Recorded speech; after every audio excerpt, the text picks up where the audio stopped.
Good morning, everyone.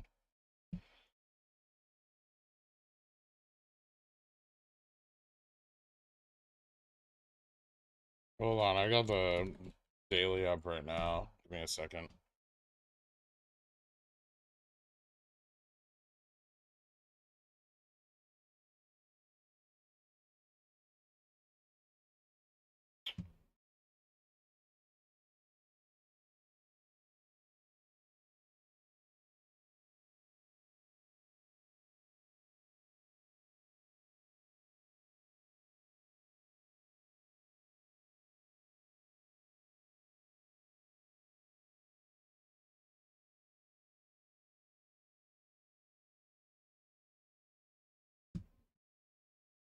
All right. Is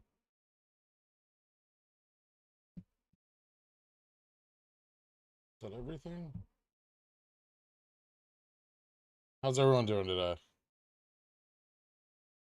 Upstart dip incoming. I mean, they're probably going to try to short all of them at open, but they're shorting into quite a lot of negative arbitrage across the board.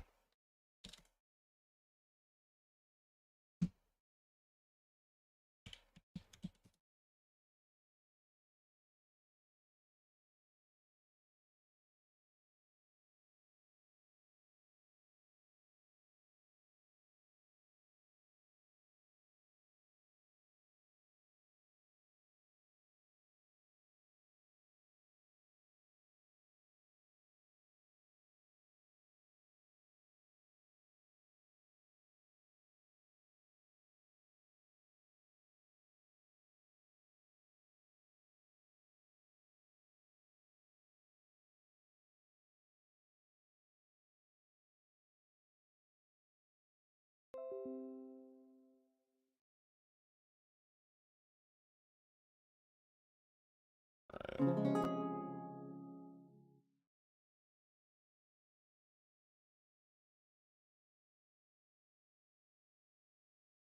Stop.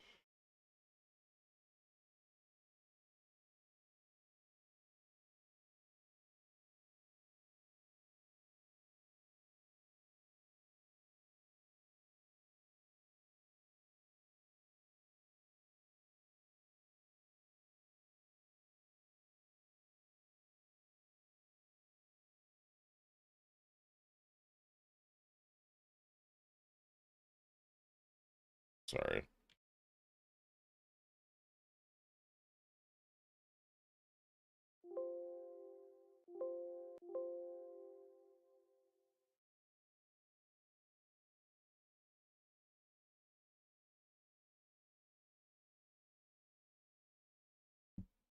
All right.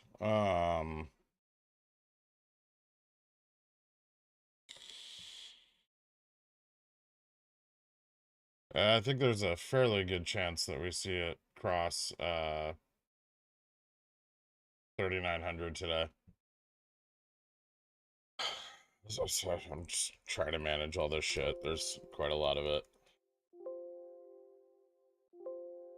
Is Upstart gonna squeeze if they close the puts today? They were closing a lot of puts yesterday. I don't know if Upstart was incentivized to buy back yesterday, but they might have as well. There was a lot of upward pressure on the stock given that the S&P tanked, 200 and something basis points. Everything's gonna run this morning.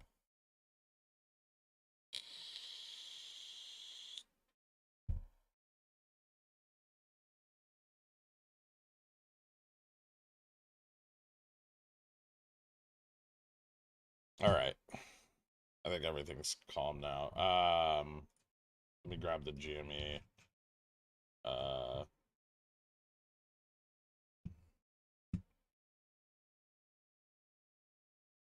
Data real quick.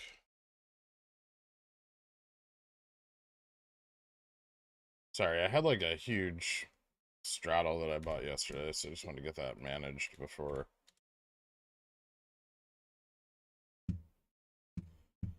Trying to manage it in the pre-market, but it was hard to get fills.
Yes, dipping?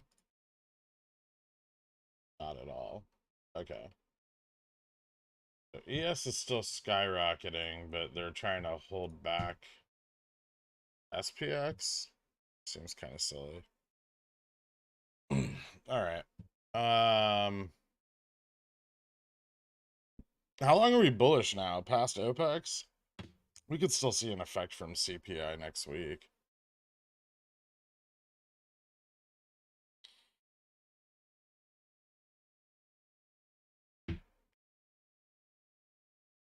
I was so confused about VN being so high. I mean, there's a few reasons, but options chains all over the market are really fucked up right now.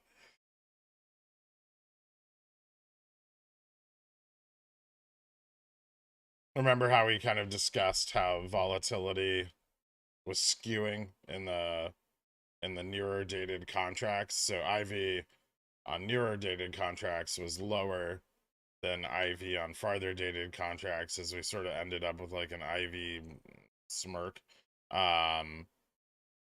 which is very odd, right? And shows a massive amount of mispricing of risk.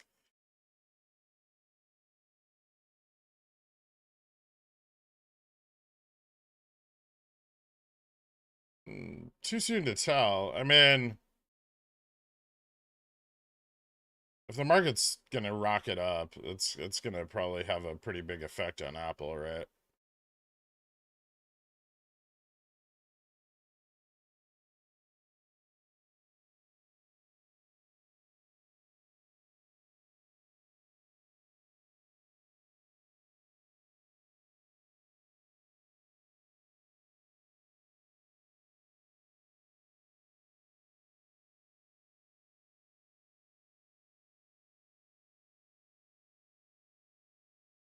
Arbitrage is about normalized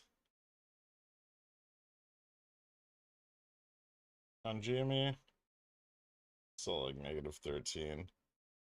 That's gonna have a bit of an effect in a bit.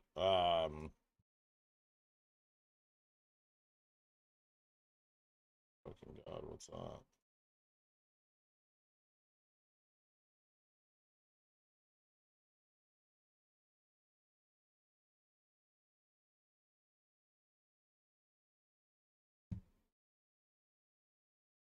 Hmm.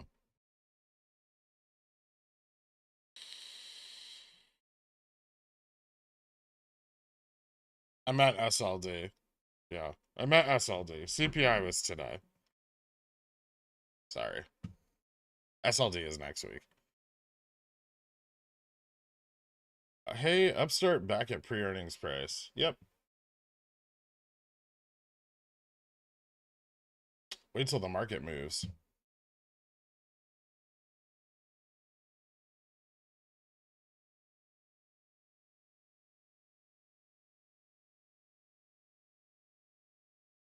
Can you speculate on a high for GME today? It starts to run into a little bit of upside resistance in the like 27 to $28 range. There's still some put resistance at 30. Frankly, it's pretty bullish from where we're at all the way up to where the gamma flip is at $26. Expect them to try to internalize any moves or, buy puts in order to hedge us off of that flip point. I know you have market hedges of the downside in place, so can you tell us if we were to see an unlikely 20% crash in the market one day, what percentage of your portfolio value would you lose? Um, that depends on how my VIX hedge performs. Uh, the way I have it set up, in the event that the market rapidly loses value, um, I shouldn't lose more than like 4%. Uh, and that could also be like end up being like 4% positive. It really depends on how hard the VIX moves. If the VIX just, rockets to like 60, I think more than my portfolio is sufficiently hedged. I will lose value on some positions that I don't hedge, things like GME, which is a big part of my portfolio. So that's a little harder to say because I'm not sure how far GME would drop on a 20% market decline.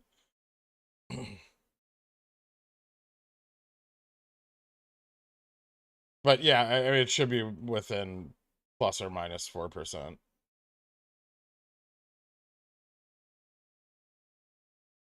Still holding your SPX calls. Yeah.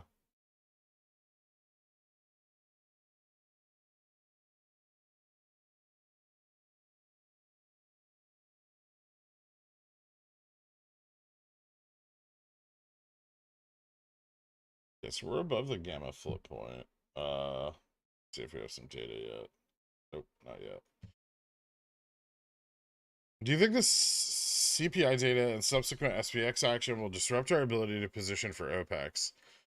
I mean, it could. I think it's in the volatility short's best interest to try to grind down implied volatility on GME right now. So it could be touchy, but I think for the most part we will see implied volatility fall off a little bit over the next few days. Don't forget, they just got a bunch of liquidity. They used a lot of it yesterday very greedily to short us down to, the $22 range. But um, they still have some liquidity, right? They haven't turned to the borrow pools yet. Don't forget that they can turn to the borrowing pools. We'll see the cost to borrow start to move up. That's a very good sign for Opex.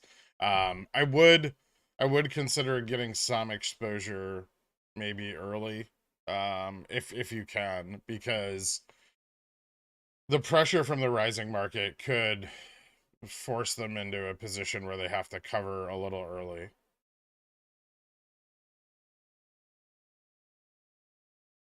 Did you hedge your long-term SPX bets? I haven't finished entering them. Um, but yeah, they've lost some value today. I was still waiting for the long side of the market before I leveraged fully into those. But I do have some. Most of the ones I have are closer to the money and not that far dated. I'm going to keep those. I might use this opportunity to now average them down, but I don't have a huge short position on SPX yet.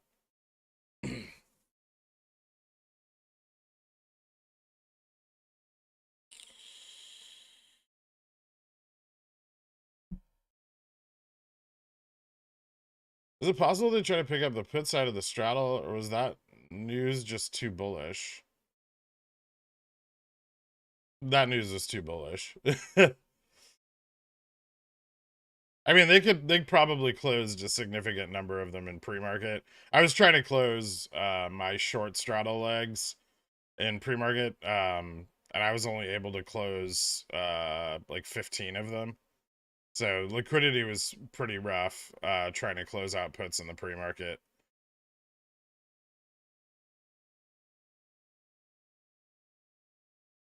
Still confident in an eventual market crash. I mean, the effects of rising rates are not going to be forgotten just because, uh, inflation is slowing, and the effects of deflation on large businesses are far worse than the effects of inflation. Right? You, you can't price in deflation.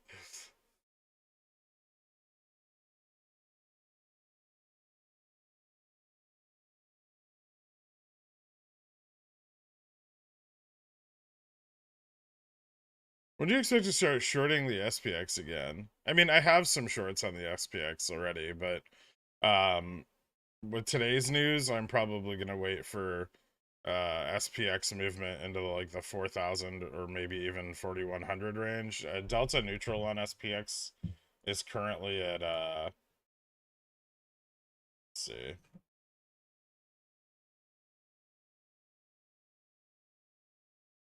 Delta neutral on SPX right now is 39.22. Gamma neutral at 39.59.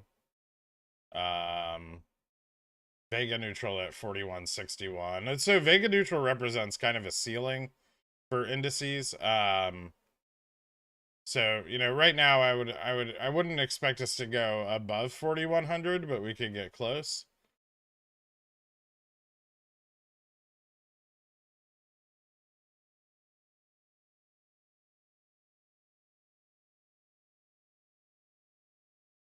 So the play is squeeze them, GME, Upstart, Fubo, then dump some profits into VIX and SPXS. I'm tapped out, so that's how I gotta play it. That's a play. I don't know if Fubo is gonna squeeze out all that hard. It has a lot of short interest, but it's also very liquid. The rolling VIX hedge you have, is that just positioned to hedge your boom report, ignoring GME? You're trading it hedges my cash positions, which or I have a few trading accounts, but it doesn't hedge my GME. Uh, in the event of a market crash, though, you know, I can just sell in the money covered calls on my GME position, right, and buy them back after, you know, price action calms down.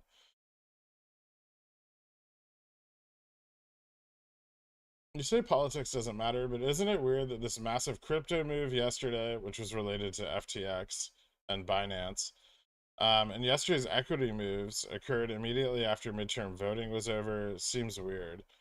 Equities barely moved yesterday, Stefan. You're That's just bias, man.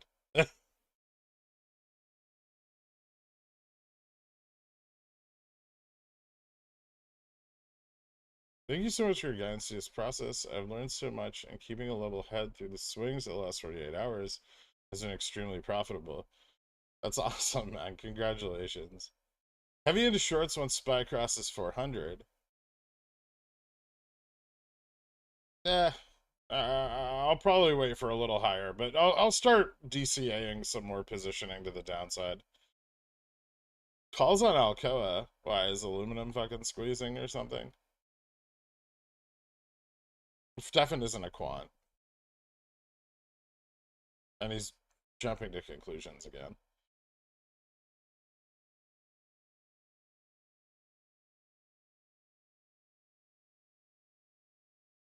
I have some 11, 11, 25, 30 CCs on GME. I was expecting another big short before Opex.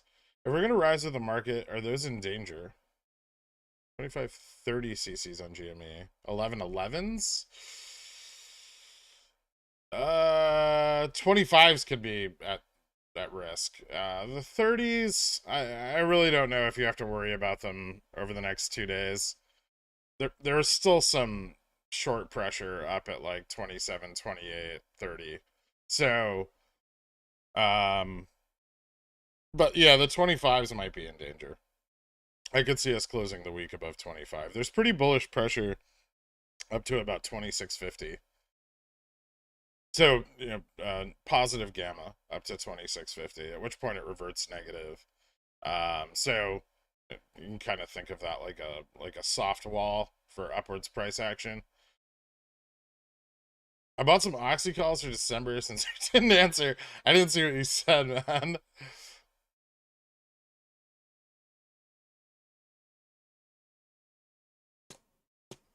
Year over year CPI is down because last year jumped up from September.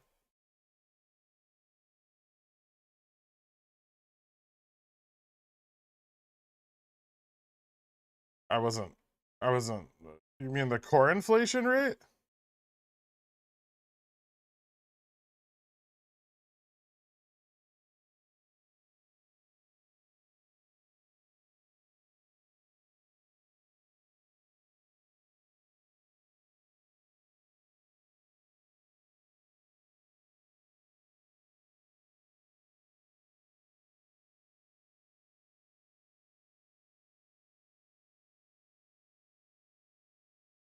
Alcoa, not Al Qaeda, Fluffy.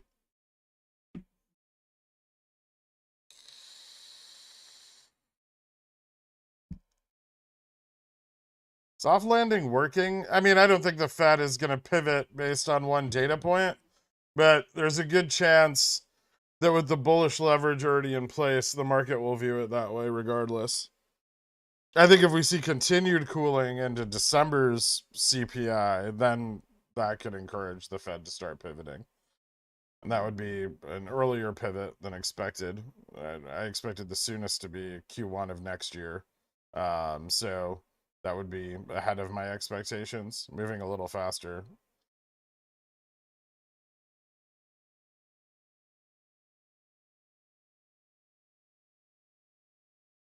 Does this upward movement today change your thesis at all for those bond funds you mentioned in Pickles Picks? Those puts are looking attractive. I mean, if equities are rising, we could see another downturn in bonds. I know the 10-year yield came in pretty high yesterday, 4.15%, if I'm not mistaken.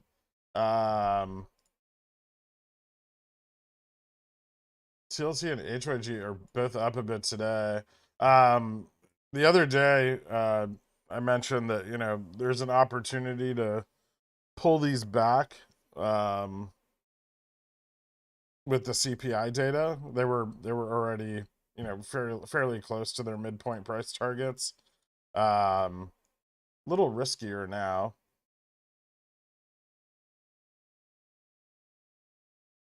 I wouldn't re-enter them immediately. I'd probably wait for the next Fed rate decision. Or if you have a lot of theta, that's probably fine too.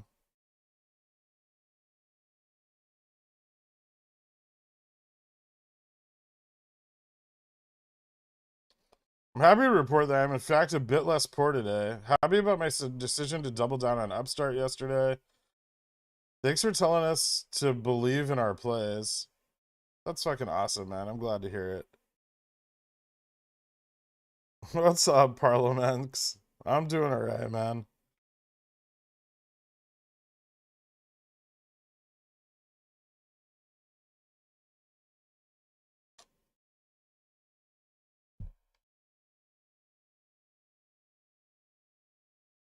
Would a market crash at the end of the year affect the Fed's pivot decision?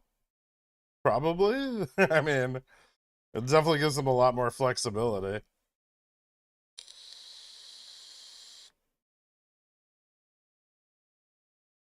Price target for Upstart just up. Things are green in my port, so I'm confused. Understandably, the market can be a scary and daunting place sometimes.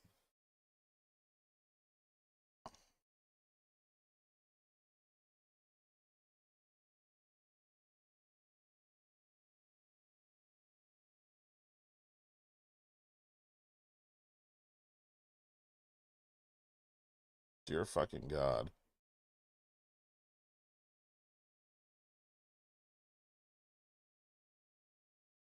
That doesn't look like it's cooling at all. Cat getting shorted? Dow's up 2%. No? Although,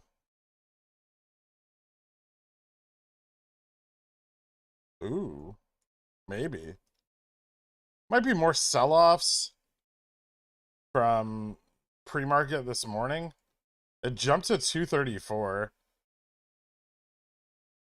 I think you're seeing a little bit of an effect of both of those things on Caterpillar. If we go out here and look on the daily, it's still consistently rising, but it's very much at resistance, like a long-term resistance. So you're seeing a bit of an effect of shorts kind of starting to come in at these prices, and then also longs capitulating.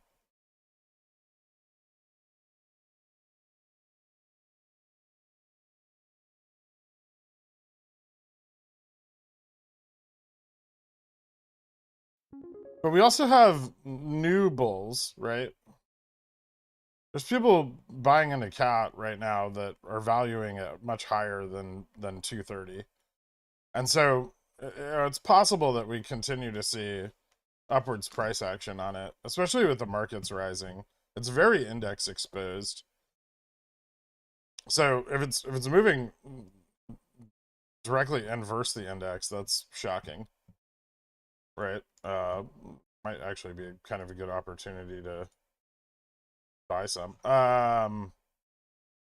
Looking at enter GME options for Opex. I'm afraid this run will continue. Where do you feel would be a good opportunity to enter? I think IV right now is a bit elevated. Yeah, I mean, IV on the December 16th is in like the 120 range. I might wait for that to grind down a little. There's like some out of the money positioning that's not the worst.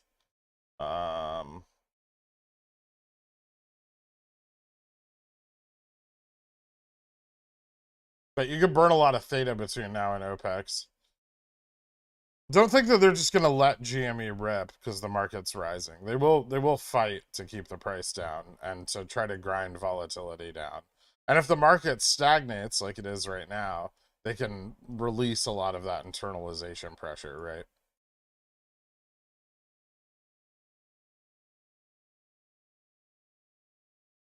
I didn't see DDS earnings, but they generally crush it.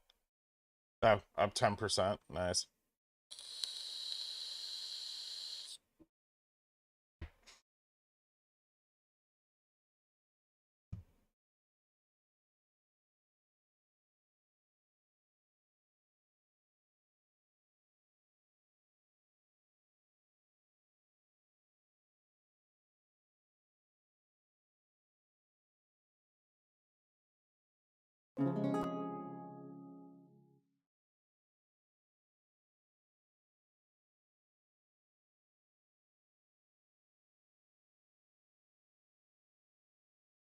Up 1,600%. Thank you, Greg. You got it, man. Congratulations.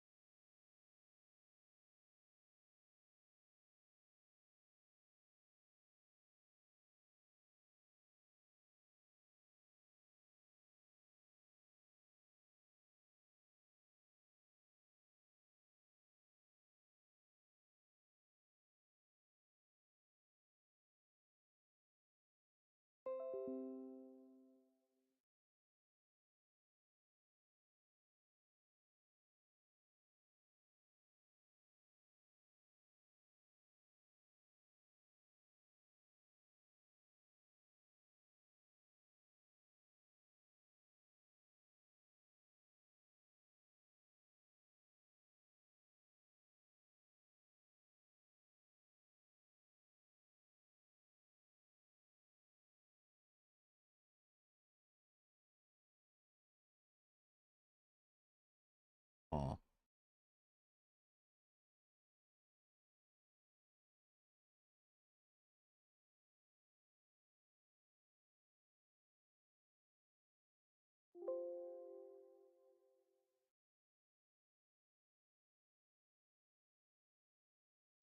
How do you think Jimmy needs to push up with the market for them to commit to OPEX early? Um, that's going to depend on two factors, not just price. It's going to depend on their available liquidity. It's going to depend on GME's cost to borrow. They will turn to the lending pool if they have to before they let it run, right? But I think with the holiday, there's already a chance that they start covering towards the end of next week anyway, like they did last November. Was that Spanish guitar? Yeah, my dork had me change my WeBull notification sound.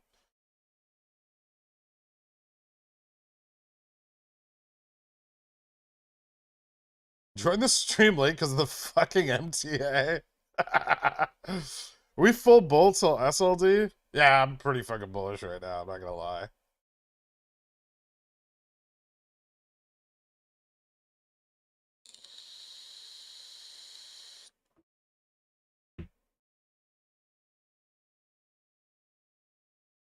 I got slaughtered yesterday. I lost 30K. I'm up 33K so far today.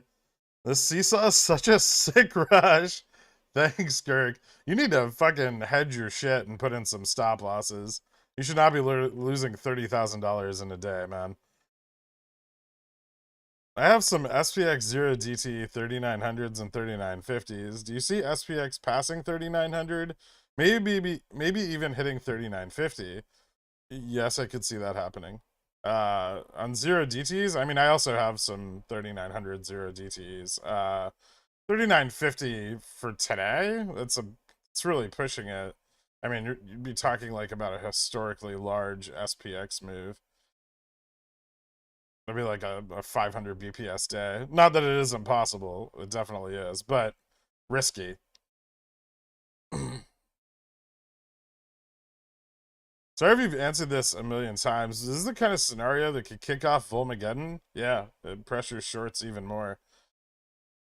You have a lot of people betting that the market's going to crash right now, right? Margining huge amounts of money betting that the market's going to crash. And then when the market doesn't, it does a hard reversal, and treasuries are already kind of dry, it really puts them in a bit of a sticky wicket. If you guys could, drop a like. It's a big help.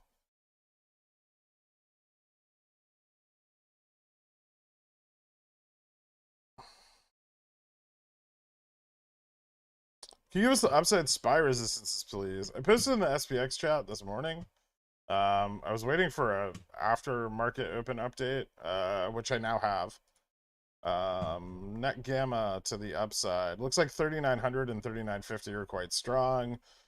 Pretty much all consistent call side pressure all the way up. 4,000, 40, 50, and 4,100 are also all building up a pretty decent amount of call side pressure as well.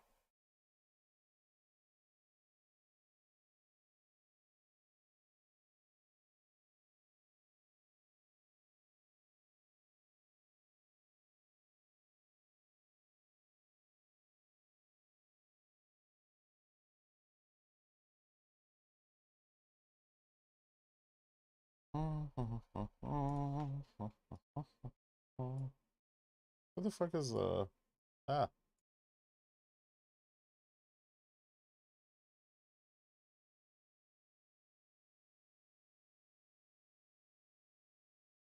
Is that not showing the appropriate price? Or is that just the last trade? Oh, no one's dumping these, that's why.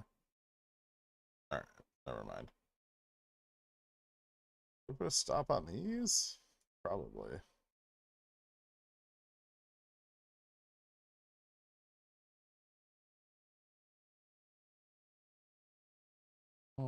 Let's say $20.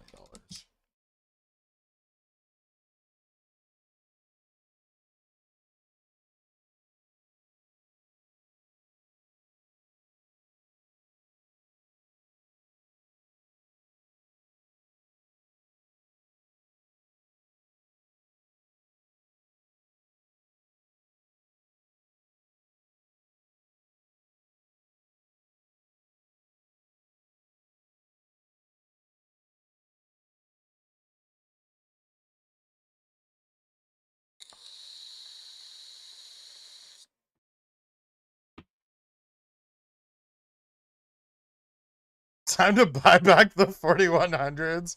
I kind of wish I never sold them.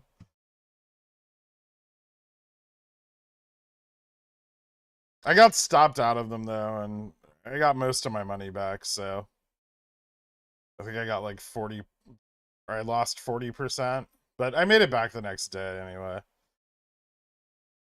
Looks like they're losing control of Upstart the most of all. Like I said yesterday, of all the Opex stocks this time around, I think Upstart has the most potential.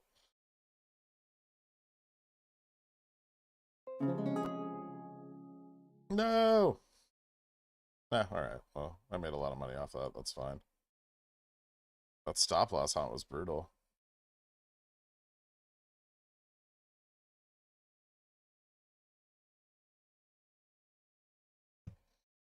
Let's see how we're looking on this. Alright. Well, I think that's the downside. Hold on one second. Let me... I want to buy some options for tomorrow.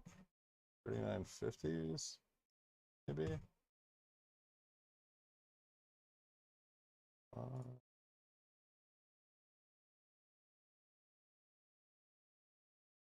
Yeah, I know. It's fuck you and your GFEs.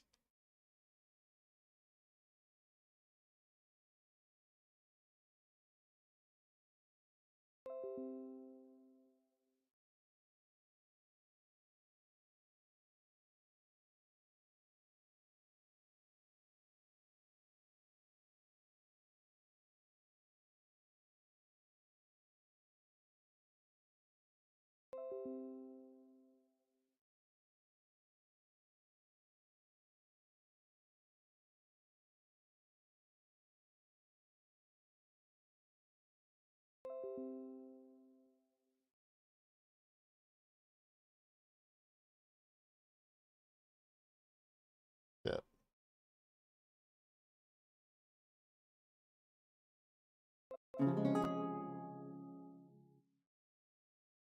right.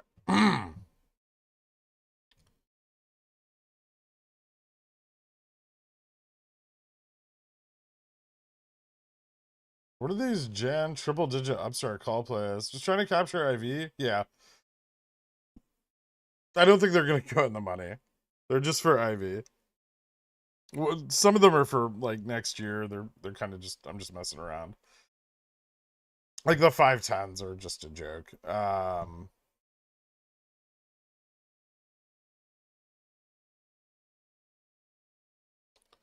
Dude, my head, I was okay. I'll buy 10 calls of 5 different strikes, 50 contracts in and out for Opex. Super easy. Now I have 50, 70 calls alone. What is wrong with me? Dude, I have like 1,200 calls on Upstart. Or no, 1,400 now. I feel you. I keep buying them too. It's a sickness.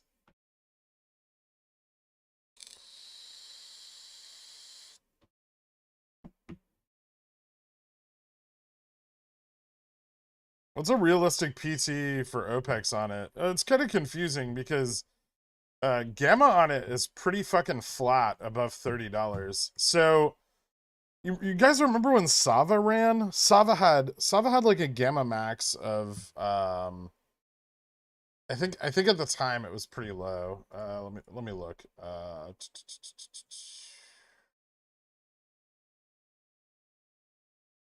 just want to make sure I have the numbers right.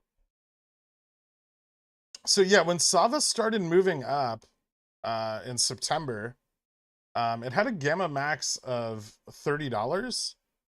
And it just kept pushing up, and crossed gamma max twice. And then at the end, obviously it hit, I think it hit like 51. Um, and it started off in like the $19 range. So once it hit that flat gamma, people just kept buying calls, right? And it kept just rising and rising and rising and rising, and there was really nothing in the way to stop it. Um, it finally did cross gamma max a couple times, and then it started to bleed down a bit.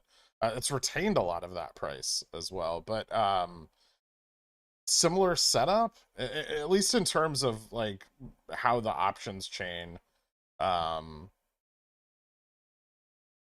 is positioned. Like once it hits that flat gamma, if people keep buying calls, it's just going to keep going up. So it depends. It depends a little bit on you know sentiment, right? Like if it generates FOMO, which usually requires that it moves really hard initially. So if it moves really hard up to like $30 out of the blue, that's gonna set everyone's scanners off, and everyone's gonna start piling into it, right? And then volume is gonna pick up a lot, and it's gonna end up back on fucking reg show. What did I get filled on there? Did I get filled on something? What happened? Okay, no, right?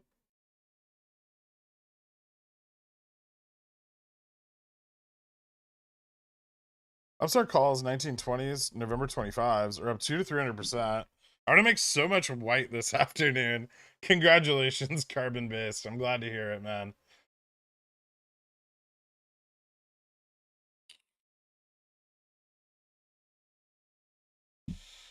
There's bull and bear markets. Can I petition for a badger market? Definition: a market whom doth not give nary a fuck. Fair.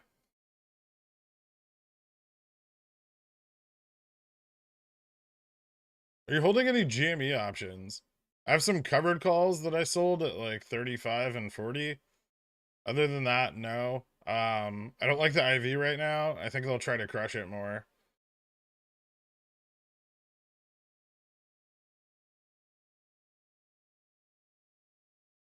I think SPX is about to take off like a fucking rocket here in a minute, though.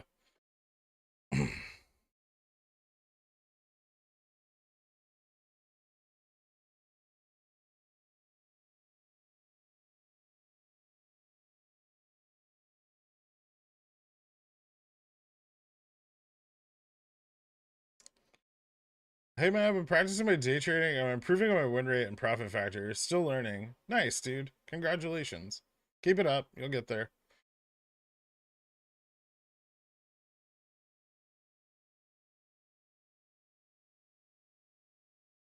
I bought some $40 calls for December 18th yesterday. Keep it till Opex is over or dump earlier. I mean, they might bounce around a little bit before Opex. December 16th, I assume you mean. There's no 18th contract for GME, but yeah, I mean, if you're prepared to hold them underwater for a couple days, they might slump. I bought Upstart calls yesterday for 50 cents for $20 strikeout in December. What was the market maker thinking? Calls were super underpriced on Upstart anyway.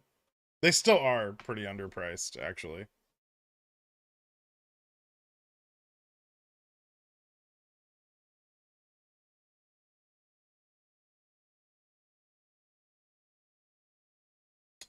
Any chance they'll short Upstart again, or at least crush IV some more? Oh yeah, yeah, they could absolutely try. Why is my cat weekly down more than 90%? I have no idea.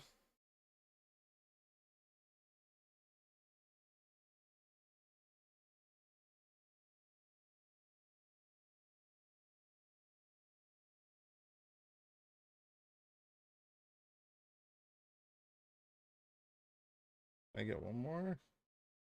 Ah, damn it.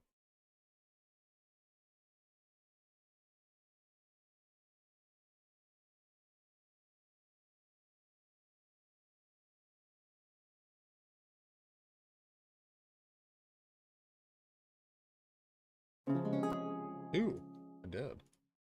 Cool.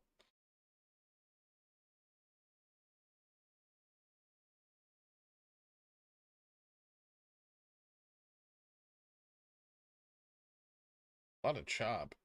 Yeah, 3,900 is gonna be a fight. It looks good though. Bulls are pretty strong.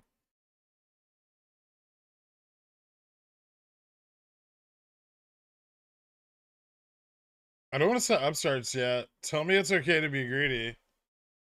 I mean, don't be too greedy.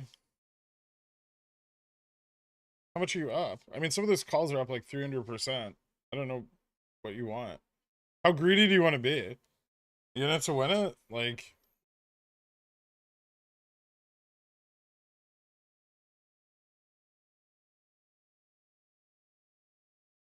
any chances of 39.50 today? It's possible. There's a lot of long side positioning building up at that level.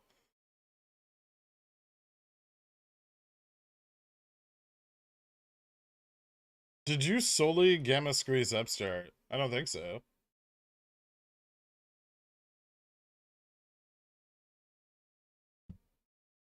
You know, there's institutions in Upstart, right?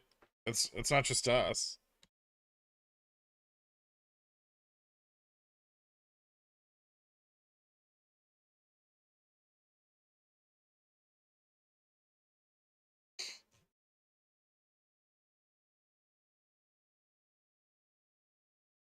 Vanguard has 6 million shares at $155. You think they're selling?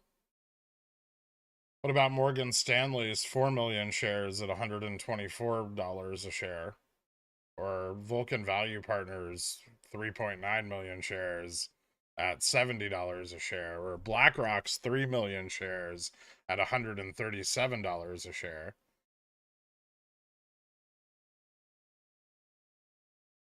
Those are some fat fucking bags.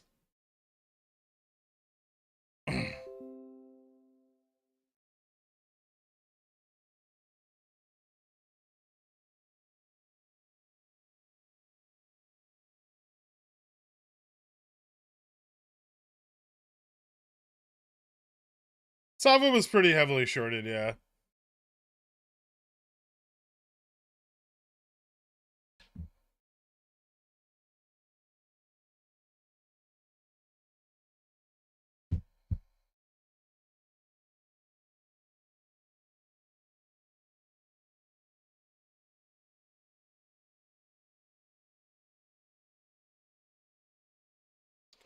What's up, buckled up, Jen?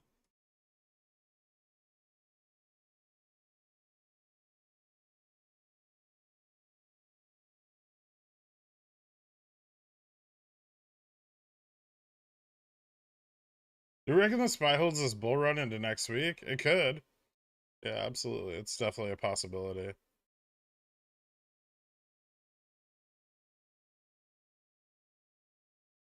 Remember how nasty everyone was yesterday? Yeah, people are emotional and fickle.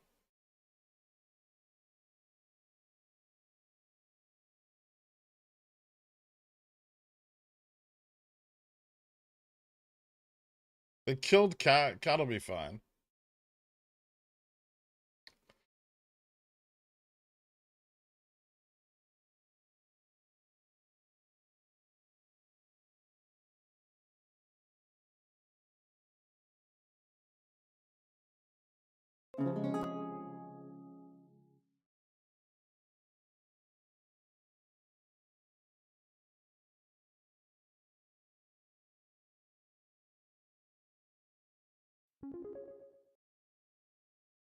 Does this ruin Upstart Opex potential? I'm kicking myself for not entering yesterday. No, I don't think so. We're not seeing any covering, right? We're just seeing the price rise up on puts being sold off and a moderate inability to appropriately short the stock. But this isn't covering, right? The volume's not sufficient.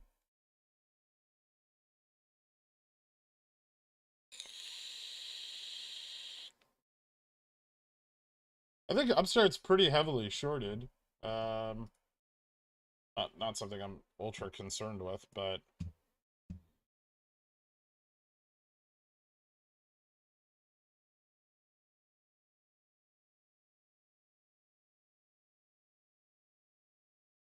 yeah, 35.44% of the float per Nasdaq.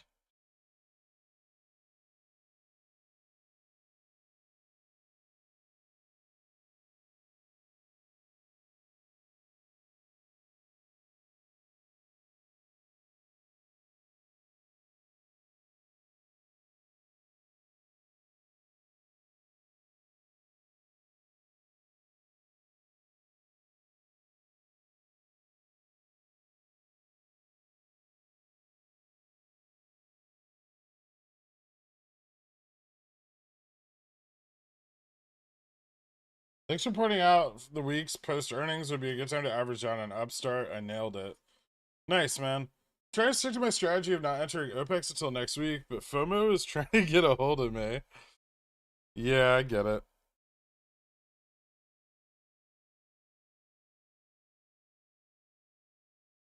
Realistic upside price target for SPX today, 39.50 is definitely possible. It's, above 3900, it's basically just all call gamma, and 3900 and 3950 are both really strong. So, like, we're getting a little repositioning and consolidation here, but I think ultimately it looks like we're going to move up. I don't think it would be bad for us to pull down to like the EMA 30, maybe even back to like 3880, so we can see some short side capitulation at the 3900 strike and a little more long side leverage.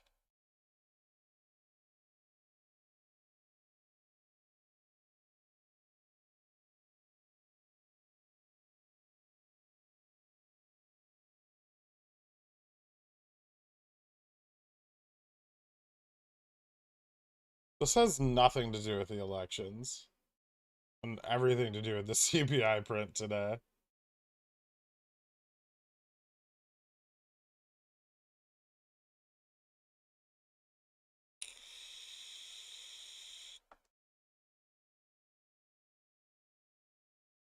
Poor you, Carl.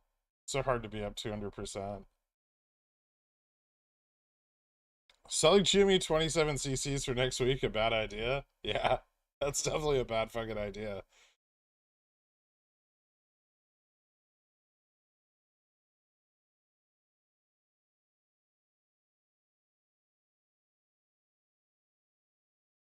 Are we meeting at Jafara's for pizza later? He's dead.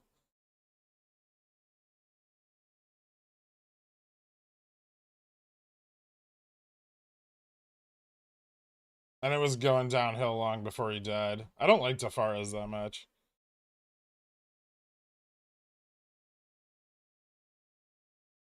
When are you gonna enter your Opex position? Probably early next week. SPX chopping like mad. Do you expect it to continue? Continue chopping or continue up? I think it'll continue up. I know it's chopping a lot. I'm concerned with my investment. How will shorts get rid of billions, if not trillions, of synthetic shares? And how do I know if I have some of those synthetics for GME? Thanks for your help. Love White 365. Fuck off, Kendro.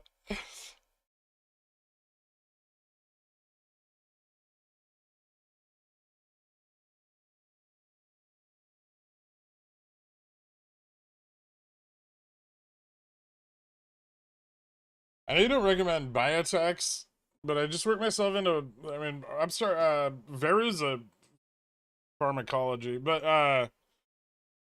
they're like pharma, not.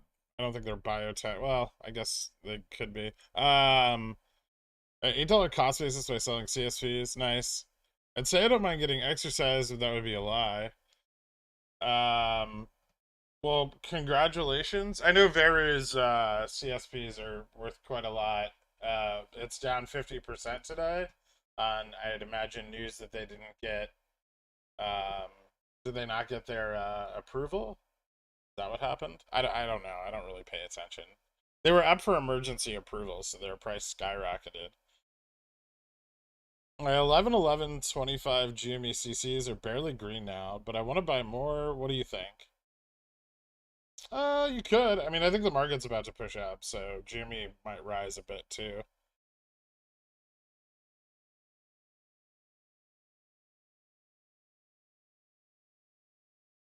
How are you guys getting 500% call on calls? They have like weeklies, right? They bought like weeklies and November 18s for, you know, pennies on the share. That's why their percentage performance is really high. You're up 20% premium on a much higher premium, upfront premium. What EMAs do you use? Also, no bull song yet. No, not until we break up above 39.20. These are what do I have on here? 30, 60, 90, 120, 150, and 180.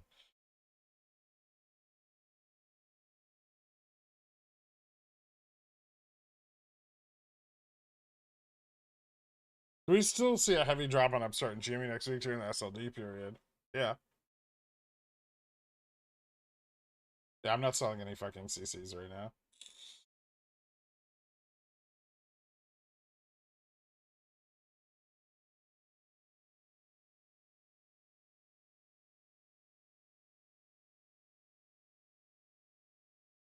If you really want to sell CCs into this, you should sell spreads, right?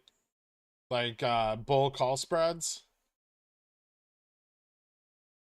If that's how you want to do it, that's your best bet.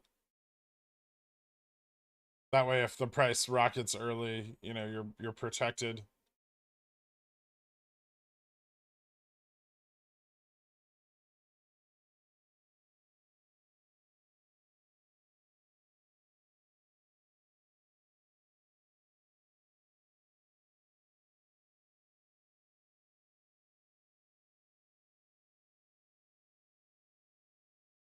All the Make White references are from your mom's house podcast. Check it out.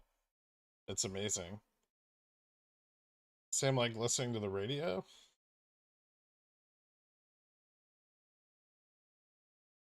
Huh. Interesting.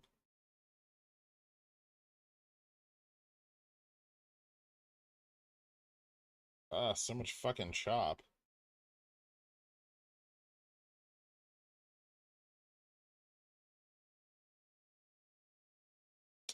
I still don't understand how the VIX works. Shouldn't it be up right now? No. It might have spiked this morning with the gap up, but no.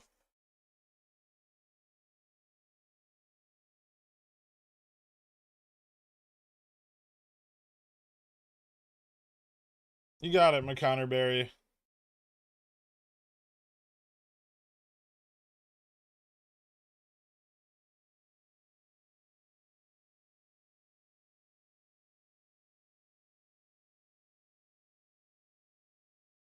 If I sell a synthetic share of GME, do I get synthetic money?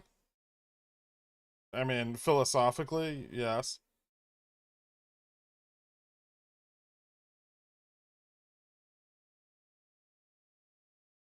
I was talking about the market dropping around elections, not going up. Misunderstood me. You mean yesterday's drop? I mean, the market hasn't really dropped recently. It's been on a kind of slow climb up. Yesterday's drop was just because people were delta neutral positioning for CPI today, and it, put positioning pulled the market down into a slightly lower range, especially given the fact that volume was really low. Elections actually don't, you'll read reports that elections have an effect on markets, but that effect is present on years when there aren't elections as well. It's just the seasonality of the market. Stefan's regarded as isn't a quant before me, right? No, Stefan isn't a quant at all. And you're only a quant if you want to do free legal work.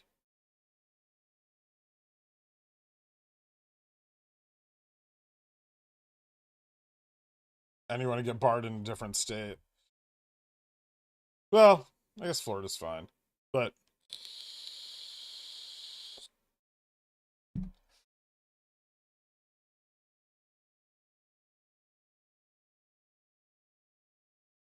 every share in the market is synthetic or 2x synthetic since 100% of everything is owned by primes and major capital firms. Yeah, I don't know. People like the idea of their shares being real, but that's bullshit.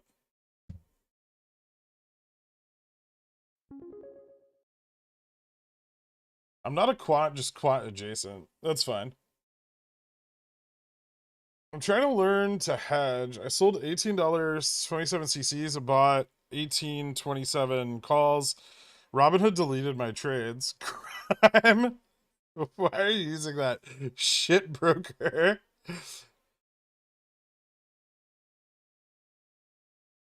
Could you explain earlier the comment about market pressures potentially making them cover Opex early despite SLD next week?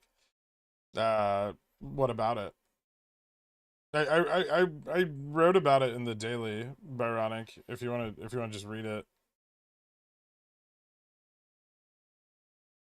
Thanks, Evan. I appreciate it, man.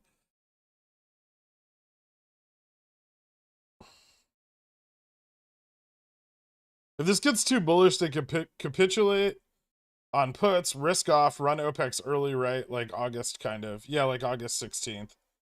Very possible. That's kind of what I was trying to warn people about in the daily today. You mean bear call spreads? You would assume that they want credit if they want to sell CCs. No, bull call spreads. Sell a call, buy a call. Net debit spreads, not credit spreads.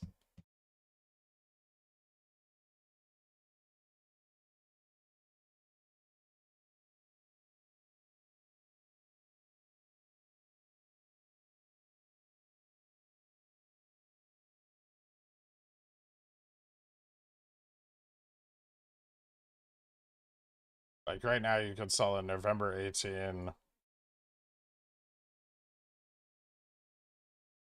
like 30, and buy a 25 for, well, you could buy like a 26. So max profit is like 310 on a $90 debit.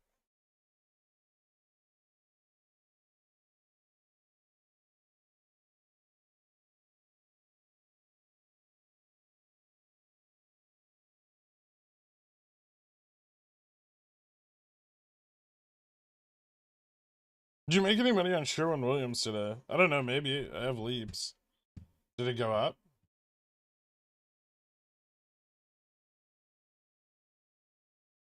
Yes, I did. Holy fuck.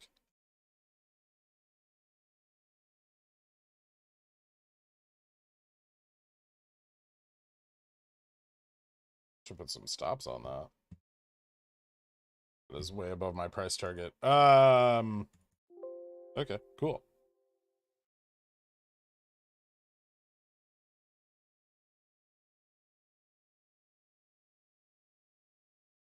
Nice. Thanks for pointing that out. I would have not noticed.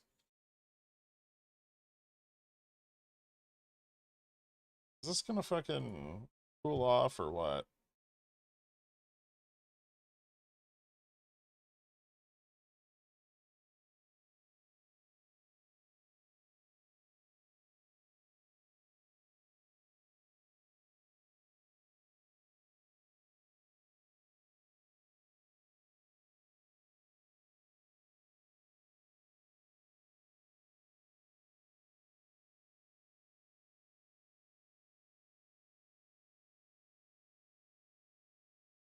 Upstart's dipping a little bit because the market dipped a little bit.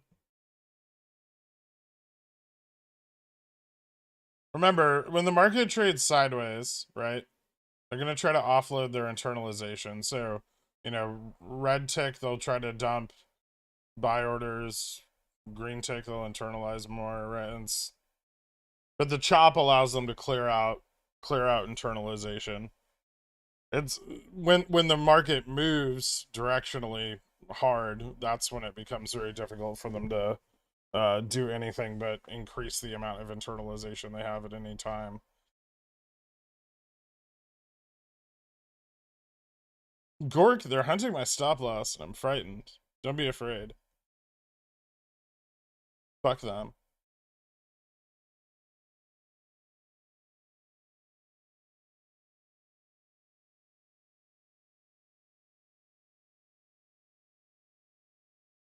Did the bigs pull the bearish side of their bet last night? They were trying to pull them this morning.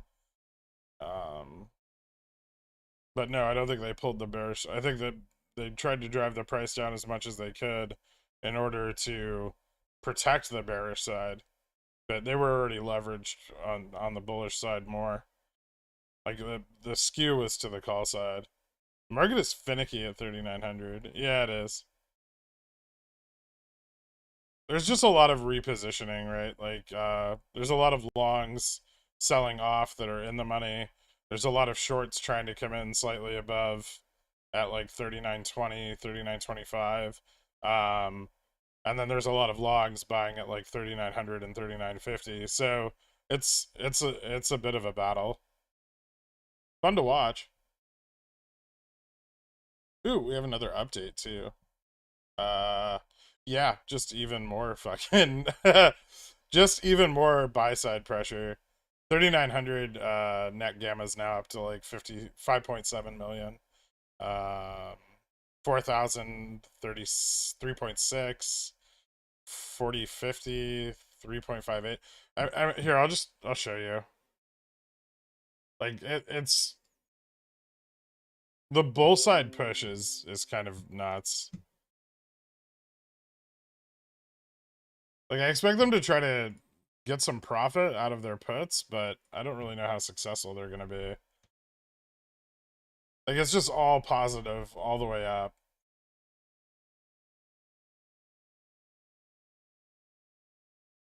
And we're not even at like at 3,900, we're not even at like the peak area of concentration. That really kind of falls in like the 39.25 range. This is as of 7 minutes ago. 6 minutes ago. Sorry. Now 7. So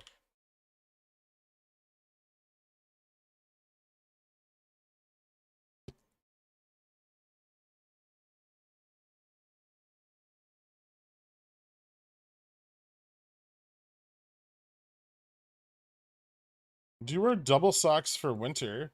No?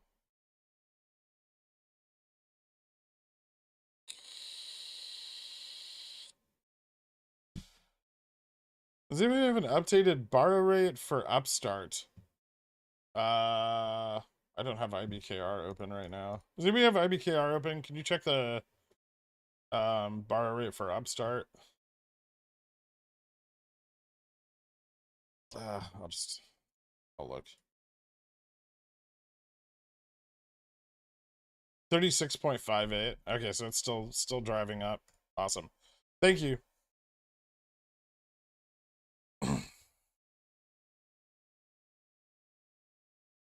For straddle strangles purchased yesterday before market close, thoughts on holding the put side for SLD versus selling at market open this morning. Okay, so if you entered a straddle, right, and it was it was even, right, same premium for both sides, uh, right, then if it moved up and one side is printed more than 100%, right, then the downside is already paid for, right? So, you know, if you're my straddle here that I opened on WeBull is up 158% on the long side. Whatever, let's just say 158, right? So, you know, even with the cost of the put side deducted, the full cost, and I sold the put side for like $5. But even with that deducted, right, that's still 58% profit. So, I mean, if you have enough theta, and you're up sufficiently on your long side, then that's fine. If you think it's in a range where the SPX could still fall to.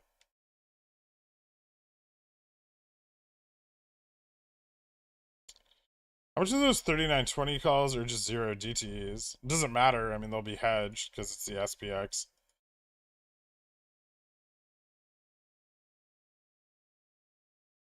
Let's go there.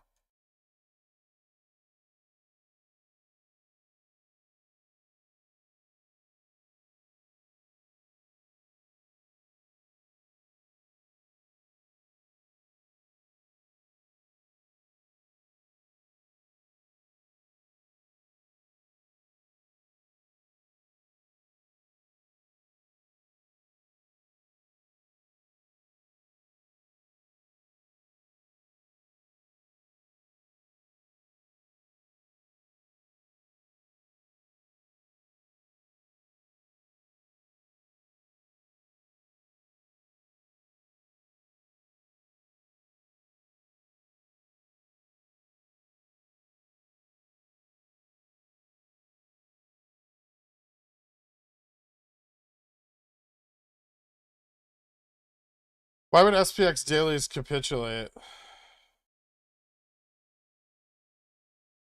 It's fucking 10:30 a.m. And no,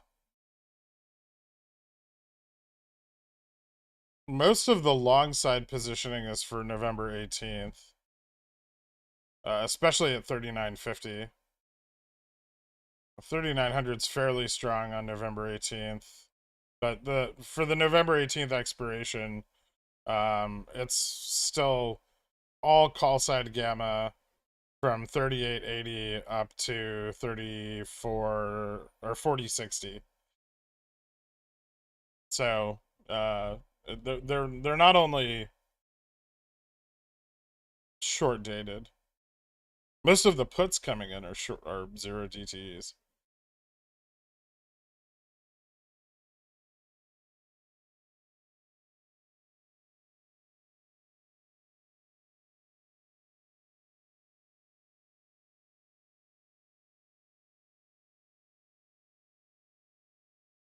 That trend. Well, I guess we have there. I feel like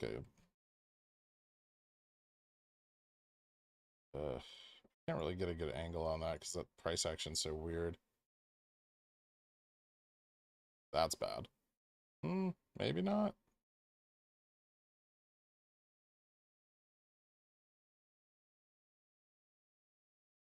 Ooh, am I gonna get fill on this? Oh, you son of a bitch.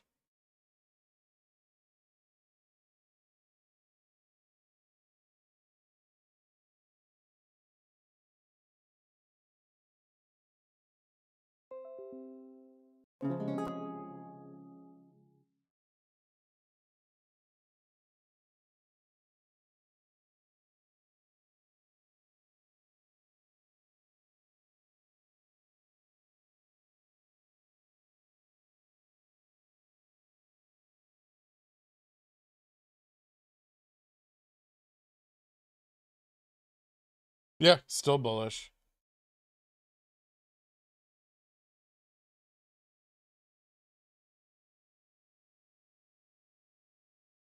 How would a market rebound affect Revlon? Probably not a lot. Their buyer rate keeps going up 117% on Revlon? Interesting. I have like $5,000 left over for like averaging down on the Revlon position, but it's tough because like if I average down now, I might be averaging down at too high a price, but I could also miss out on a buyout.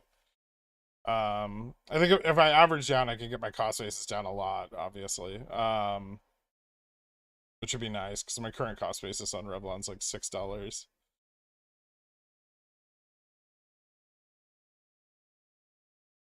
Upstart to $50, boys and girls. Let's fucking go. It's a very bullish projection, sloppy puppy.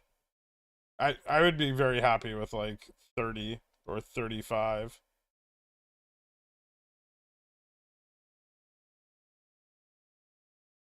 When do you plan to enter GME for Opex? Probably next week. I'm trying to be patient with it.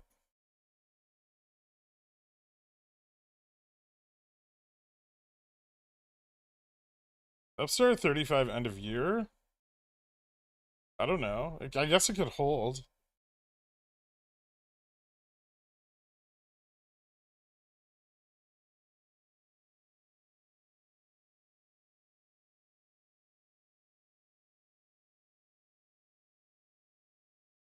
Hey Greek, I've been away licking my wounds, but I'm ready to get back in. Big lessons, stop loss, hedge after a good play. Don't change your game, move profit. I just wanted to say that I appreciate the work you do immensely. Thank you so much, somebody. I appreciate that, man. Welcome back, man. And yes, those are important lessons. This is why I always suggest everyone paper trade a lot before risking your actual money.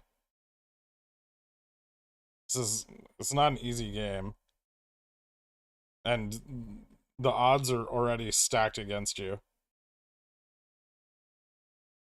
You need to be proficient. Too early for 39.45 SPX 0 DTEs. I've been buying 1 DTEs for 39.50. But it might, yeah, I mean 39.45 it's a bit risky.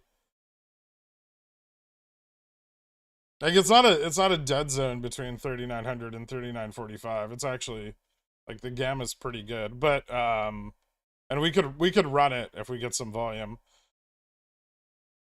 But it is risky. I mean, obviously you've got to know that being that far out of the money on a 0 DTE. At least try to pick it up on a breakout. That way you can like put a nice stop in place on the jump in the bid.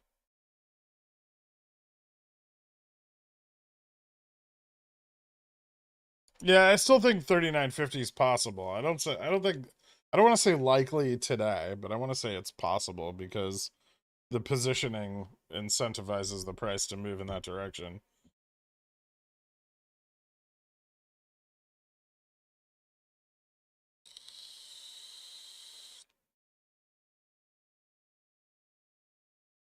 If we can hold this level on this like little consolidation right here, it's a really good sign.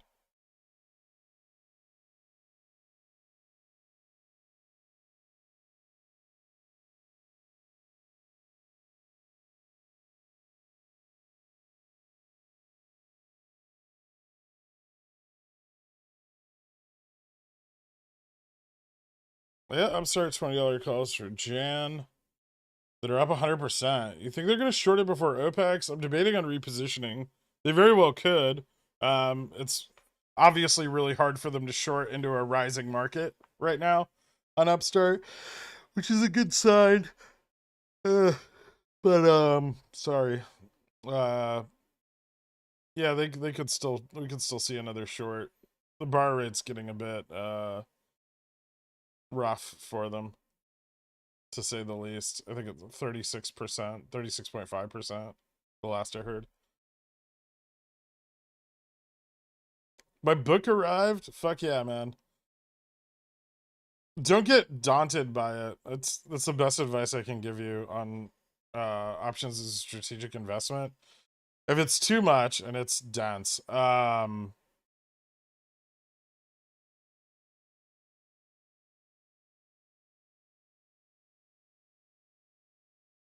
use it as a reference, you know, like try to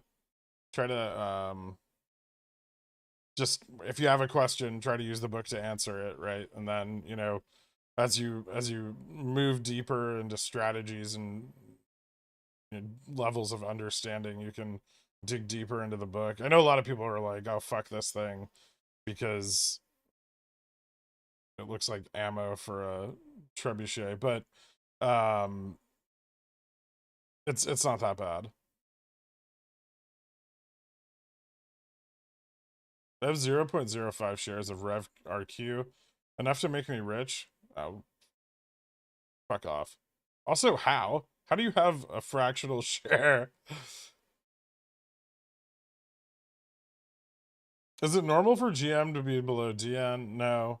Why is VN above all of them? The options chain is super fucked, and massive amounts of puts were closing, which skews the neutral points. Is it okay to be sad because I decided not to buy a 3750 call on SPX at the end of the day, at the end of the market yesterday?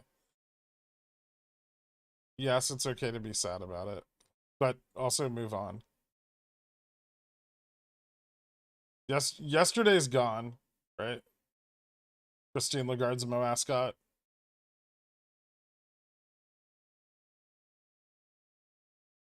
You're playing cat for another test of 234. Am I playing cat?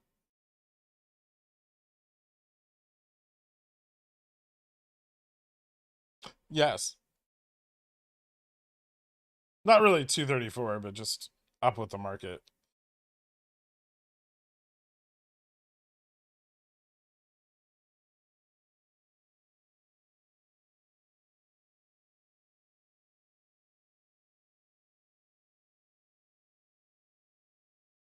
Do you follow McMillan's blog from the book? No, absolutely fucking not. He's an insufferably boring man.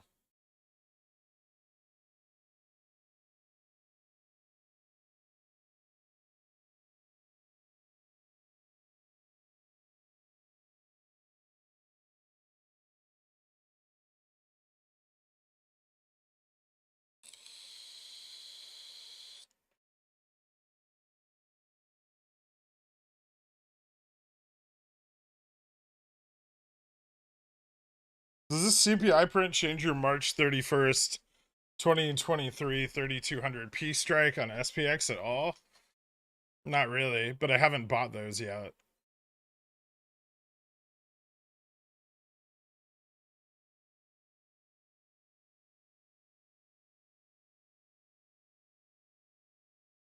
I've been watching you for a couple months to learn how to play options. Yesterday, I finally bought 8 Fubo TV calls for January strike at 350.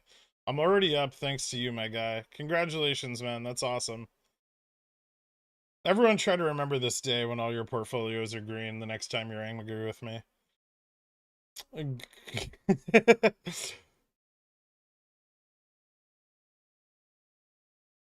I know Tuesday's gone.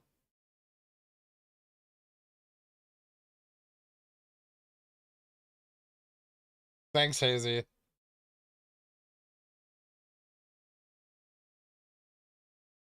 What's the difference other than the minor price inequality between buying SPX options versus 10x SPY options? I mean, SPX is more liquid, and the fills, you can get way better fills on SPX than you can on SPY. Also, SPX is tax preferred. So all gains from, or it has a tax treatment, I should say. So all gains from SPX are 60% long term, 40% short term capital gains. So in most instances, if you have the money, SPX is infinitely better.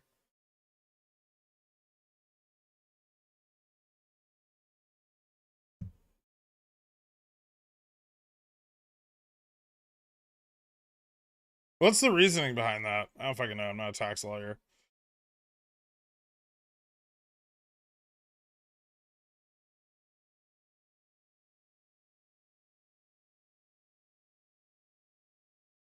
Ten x SPY quantity lets you take partial profits.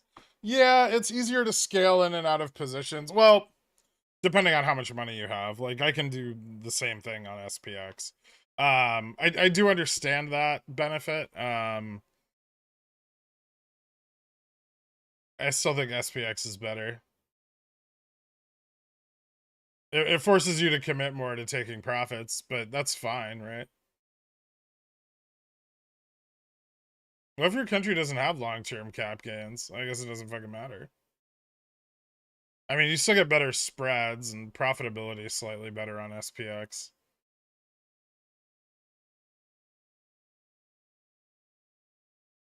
So does 10x SPX.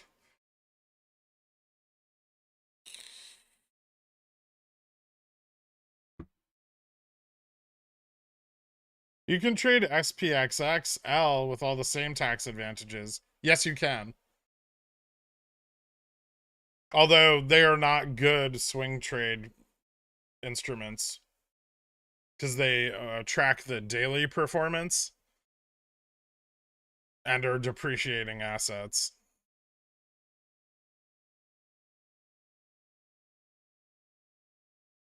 I thought SPY was more liquid. SPY is more liquid than XSP, which is the like mini SPX. Who lobbied for that optimization? Rich people. You know, the people with power who are in charge. Are you expecting another day of volumetric shorting before Opex? That's possible.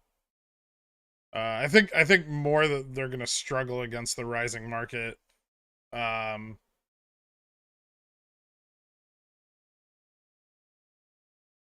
this looks so good. This fucking pullback and recovery here was insane.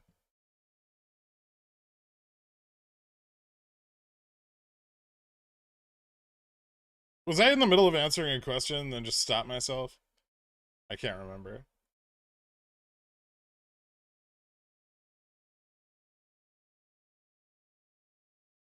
Once you close your SPY puts after a large pullback in March, how will you position yourself for SPY? Calls for late 2023? Maybe 2024 or 5?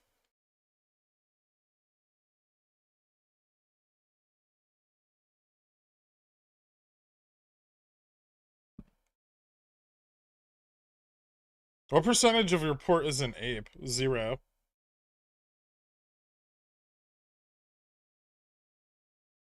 Upstart, Fid up 2 Fid? 2.0. Oh, Fidelity is up to 18%. Oh, nice. So Fidelity's borrow rate is always trailing. I don't know why, but it makes it really hard to read. Its current, like, but it always falls behind IBKR. IBKR is more reactive. So IBKR is a better indication of near-term demand. Fidelity is kind of a better indication of demand over a longer period of time. So they're both useful to track, but keep that in mind when you're watching them.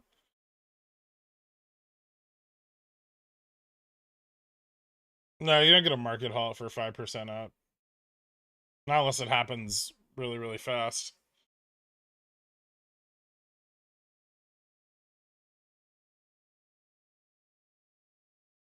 I definitely wasn't gonna make Darth Dan a moderator.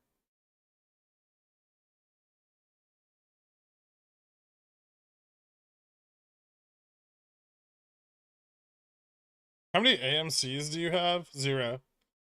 I had like 35 for a really long time in an account I couldn't get in.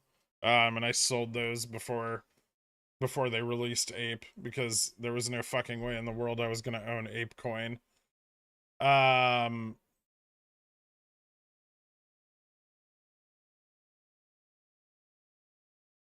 Vupsong for SPX SPY.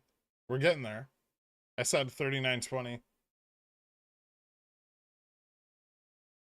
Do you think a recession is still on? Oh, absolutely. Yeah, no, I'm still long-term bearish, but I'm gonna enjoy my bullish moment in the sun before the harsh cold winter fucks everything. Cornub said Ape would overtake BTC. I followed him because he's one of your guys. Thanks for the financial advice. Cornub never said that.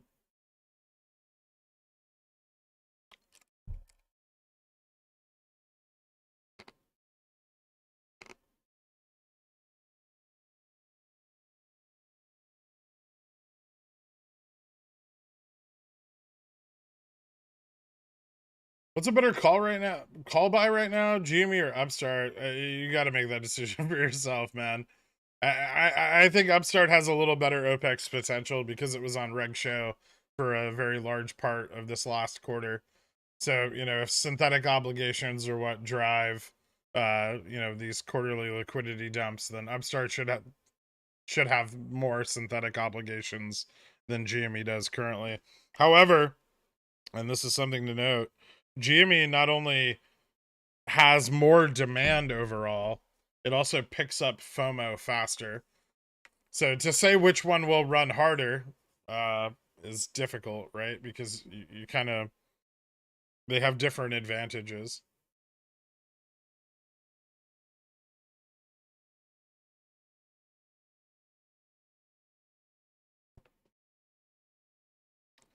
SPY seem like about to explode. Yeah, it looks like it.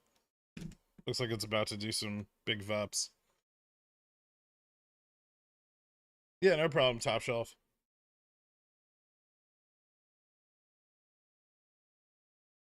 I bought 35C 1125 lotto tickets on Upstart for 0.3 cents. You can just, okay. Waiting for the 111K. Aren't you up like a shitload already?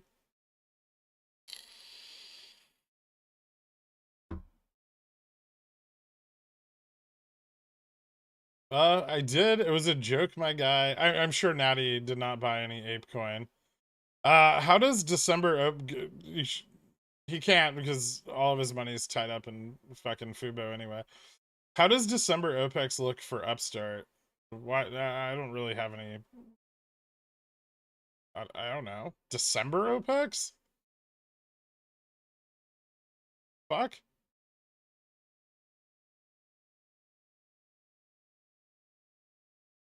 What's your price target for SPX calls expiring tomorrow? 39.50. 39.50 would be ideal. I'd be very happy with 39.50. They are 39.50 strikes. Above 39.50, even better.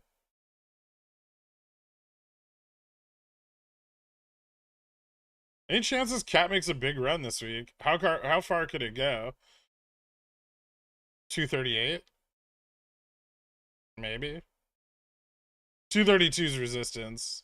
238's upper resistance. 238, 230. Well, it's about 239 now. It's a descending, ascending channel.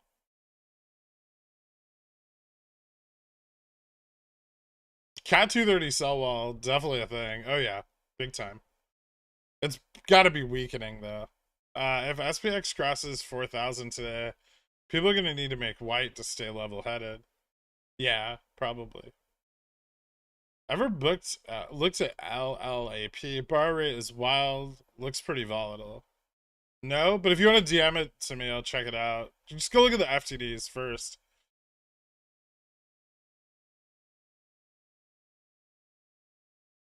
Sounds like a SPAC, so I'm already feeling a bit cautious about it. Is there any more bearish sentiment in our future, or just another wait and see until the Fed meeting? I mean, there's SLD next week. There's PPI data, which could be shitty. There's a consumer price index, which is a leading indicator of forward inflation. That could be bearish. Thoughts on Baba? I wouldn't fucking touch it with a 10-foot pole right now. If all my money is in Fubo, how can I give you this? All right, fair. You have some money not in Fubo.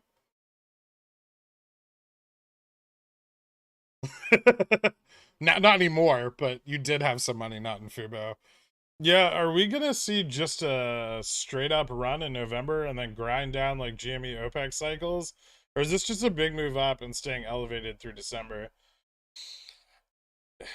All right, so as prices rise, margin on long volatility or short positions, right? Long volatility is a broader definition of shorts. If the market continues to rise against those short positions, they already have weak margin. The yields on the bonds aren't changing because the market's going up, so the treasuries aren't getting more liquid. It just reinforces the idea that primes will risk off or margin call large swaths of short positions across the market and then sell the fucking top because the economy's not getting better. Earnings are going to get worse.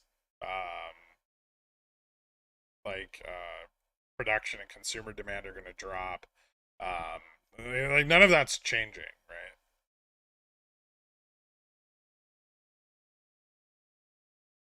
Goddamn stop loss hunting. Ugh, poor walking.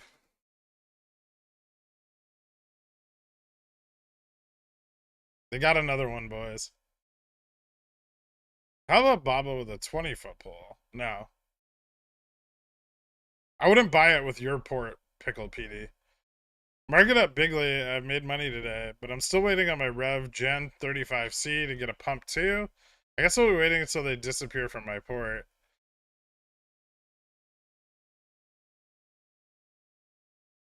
Yeah, I mean, or a buyout's affected at a price high enough that they print momentarily.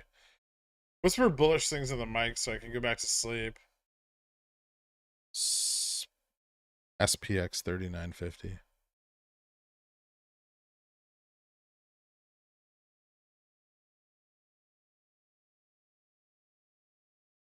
That's why I never use stop losses. Smart. I mean, I don't have any set. They can't hunt me. I'm the gingerbread man.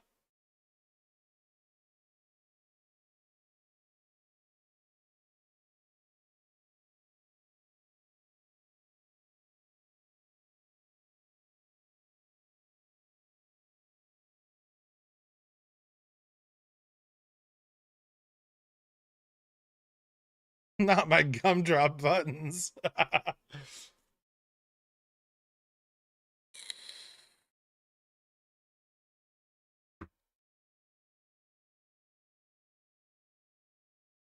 How am I supposed to sleep now that you got me all worked up? I mean, you shouldn't be doing that at work anyway, Ryan.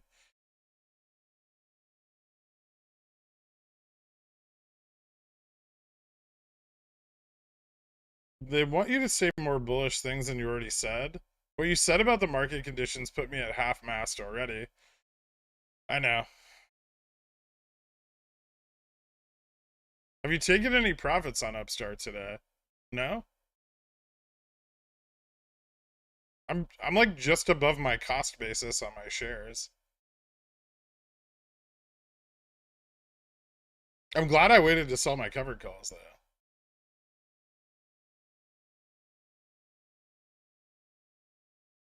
How long do you think until Fubo reaches $6? I don't know. Could be soon. Could be end of the year. Could be beginning of next year.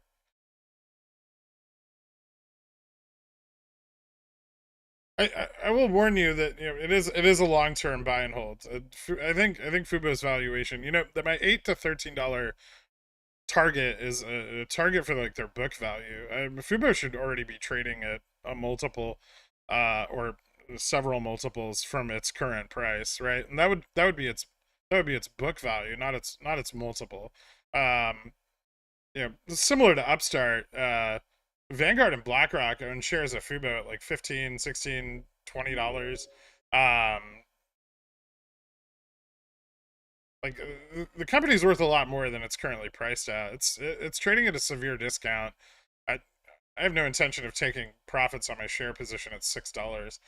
If it does hit $6 or $8 or $10 in the near term, it'll. Oh, sorry, Space Banana. Kind reminder to all that gains do not exist if they are unrealized. Watch out increasing leverage on. Oh, shit.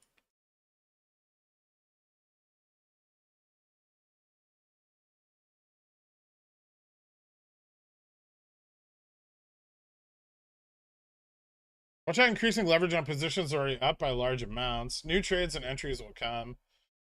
Oh, holy shit. Thank you so much, Space Banana. I appreciate that. Yeah, don't try to like double down on shit that's already up, and average up is usually a bad idea. It's very, very risky.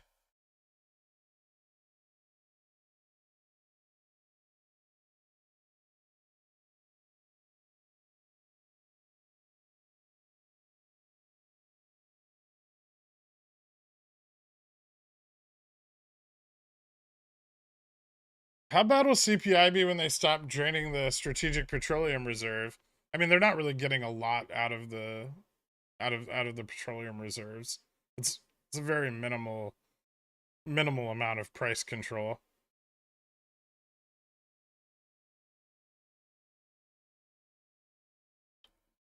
Also, don't forget that we can refill them. The US has a fucking obscene amount of oil.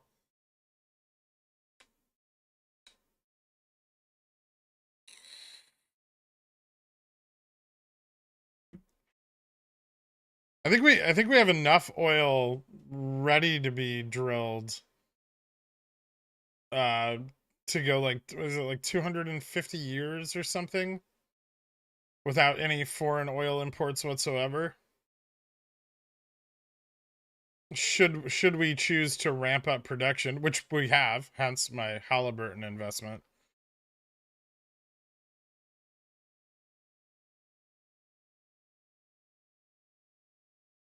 Head and Shoulders? A little bit.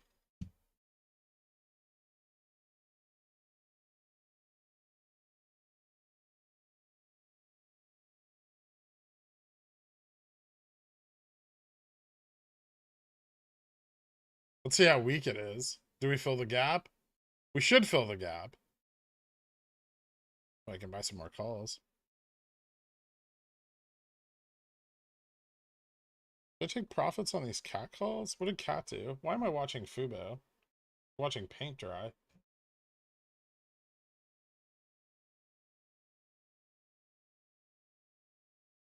I'm gonna be greedy.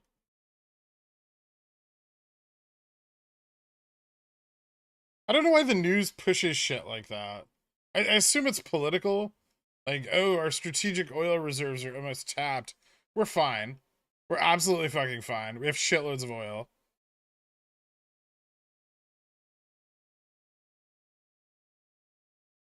Oil's only up because oil companies are charging you more for it. They're like, supply's a little disturbed, and then they charge you whatever the fuck they want. Then they keep those prices elevated forever.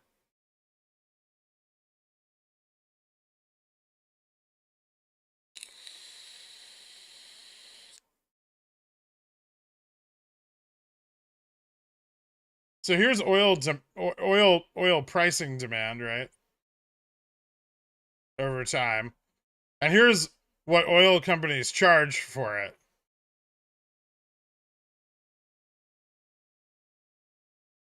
over time. You're describing price gouging. Yes.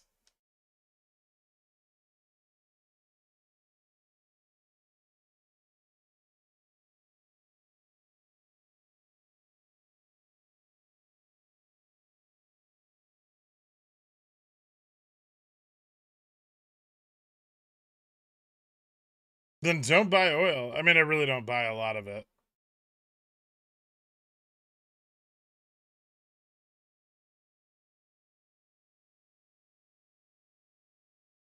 Isn't that also why we have inflation in consumer goods? Manufacturers jacking the price and padding their profit margins. Yes. It's also why inflation persists.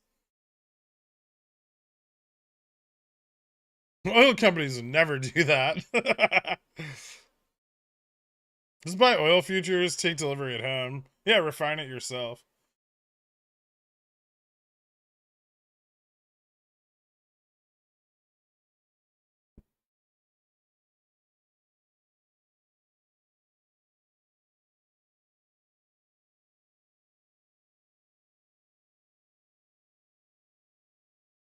Everything you buy is related to oil cost. It's built into the cost of everything. Yes, it's true.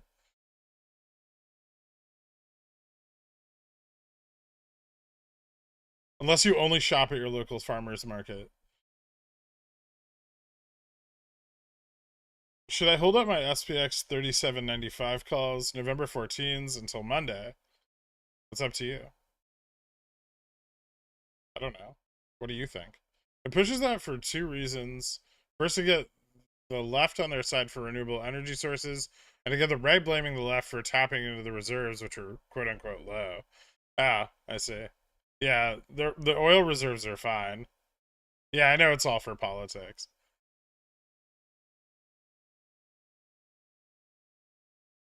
Why are you a walking stockman encyclopedia? No matter how random the question, there's usually a crazy answer behind it. I don't know. I like stocks. When will you start loading up on SPX puts? Not yet. How do you tell if the market is consolidating or rejecting? SPY right at 390 resistance. Yeah, it's just consolidating. Bullish positioning still flowing in. We're gonna chop around 3,900 for the next 6 hours. Distinct possibility. Yeah. I think eventually we're gonna break up. The pressure is already building, and SPX is chopping above 3905. Futures are up, right? ES sitting at 3916, with a little less resistance, obviously, to the upside. Nasdaq and R2K are both up. Over 560 BPS. Dow's starting to pick up some steam now, which will help S&P. So, yeah, I mean, the indices are just absolutely fucking rocketing, right? Yes, like me with the button.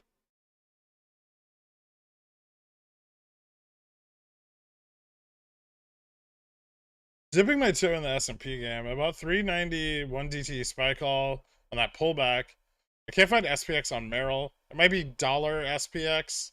Like, sometimes it's SPXW or dollar SPXW. Some variation of that. I don't know if Merrill has it. I don't use them. Did you change your ticker to SPX if you don't mind? What is the SPX gamma flip? We're already past it. That's why our downside's so strong.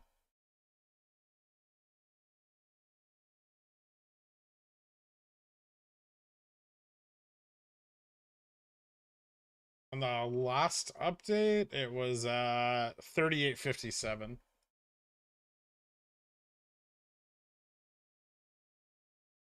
Should we call our mothers? Maybe. Yeah, the downside on the market's like really resistant.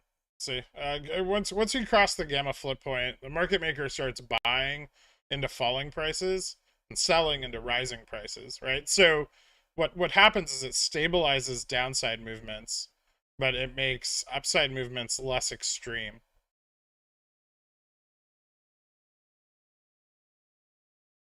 Violent upside and violent downside is when you're below the gamma flip point, when the market maker is net negative gamma, right? Because then the market maker is selling into falling prices, buying into rising prices. And that creates a lot of volatility.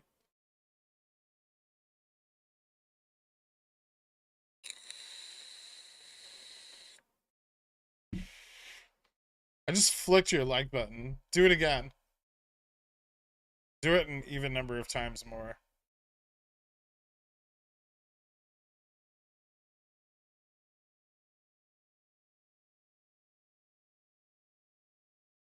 Mass mother lovers moment. Oh my god, I love that song.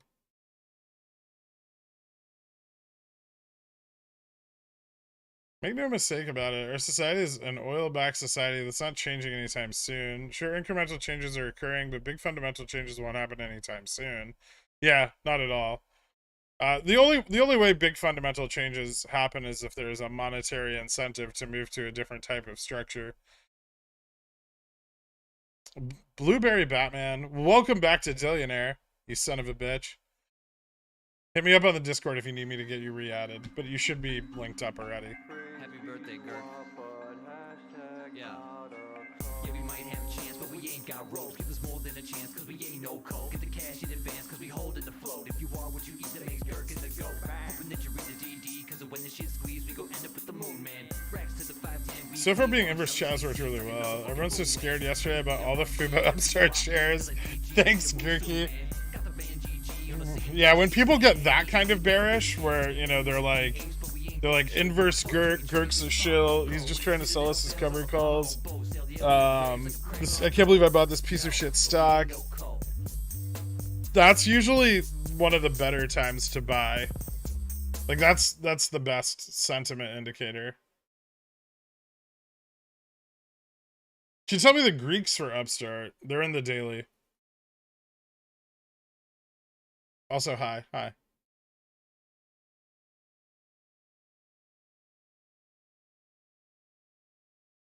Do you think the markets will exist in 100 years? Probably. I mean, they've been around for like the last 500.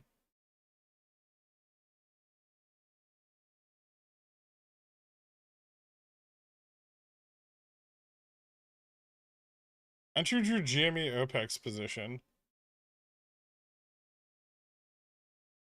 No.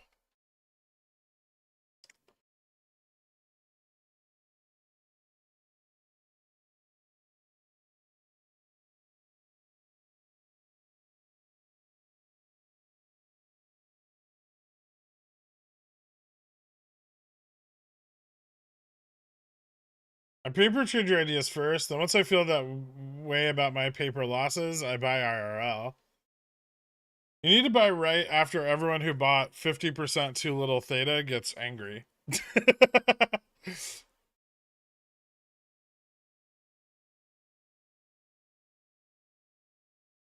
I heard that some people believe that at some point the SEC might change regulation for the options market to lower their impact on markets. How? What are they going to get rid of hedging?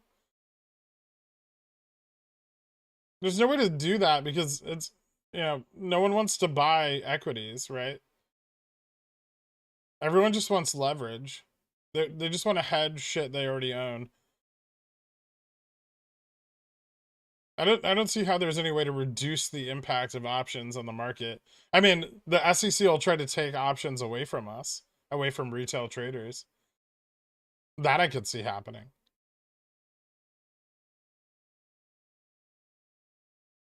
In which case, I'm moving to fucking Europe where I can use CFDs. How would they do that? Just don't let retail traders trade options. It's pretty simple. They're too dangerous for us, right? It's the JSMAR thesis. We can't let them shoot themselves with that gun. They don't like leveraged retail. It presents a lot of risk in the market for them. Yeah, to help the poor's, right?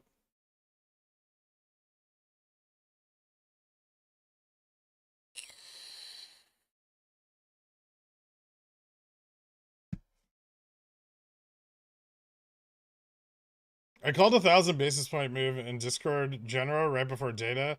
I'm sticking to it. That's a bold statement, Mr. Gray Pubes. Very bold. I like it.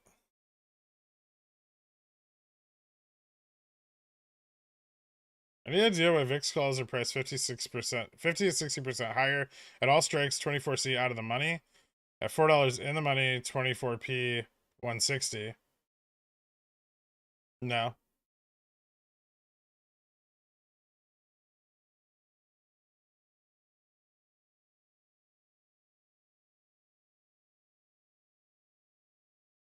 Nobody likes leveraged retail, including leveraged retail. We all hate leveraged retail.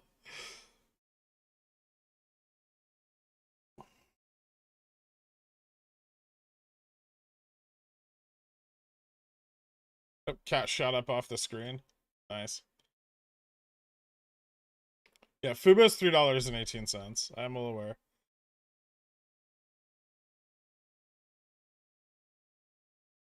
We VUP when you get 600 likes. It's got to be over 600, right?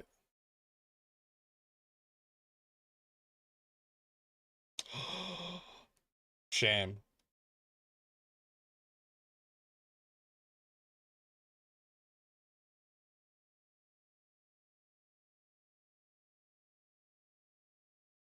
But aren't retail options incredibly lucrative for them? Why would they ever want to put a stop to something so lucrative? Because it creates risk. It's all about risk-free gains, right? It's not about risky gains. I lever, therefore I am. People who lack self-accountability for their losses will forever be losers. Because of your education, I'm a better trader now tenfold. Thanks, Girk's ice cream sandwich. Options are a lot safer than CFDs, which generally you can only play on margin. I know. Upstart Greeks in the daily.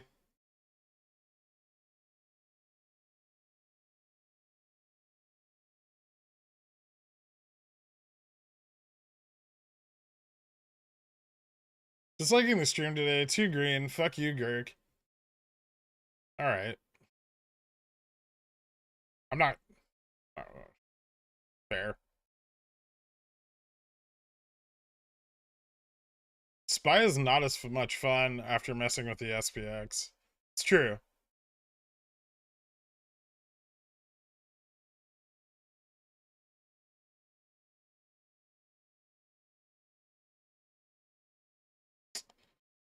Is Cat the Golden Goose? Does it ever disappoint? It's never failed me.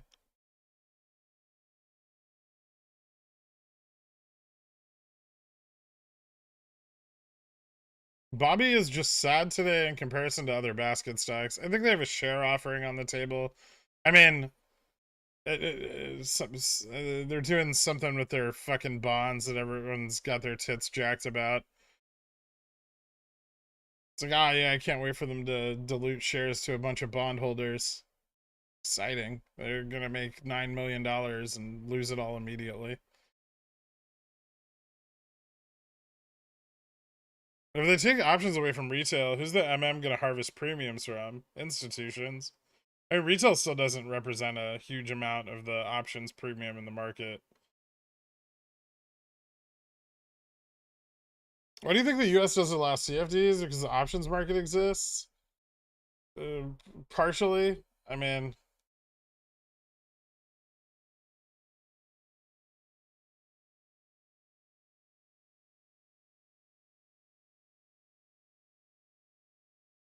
$232, the long-term resistance for cat, or is it higher? 232 is a resistance. I bought December 240 calls in the dip earlier. It could tap 240. Beyond 240 is a really risky proposition. Like, price could definitely destabilize in those ranges.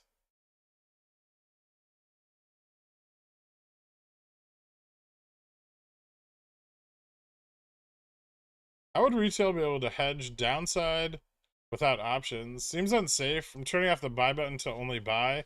I mean, that's what they want, right? They just want you to stuff your money in a mutual fund and fuck off.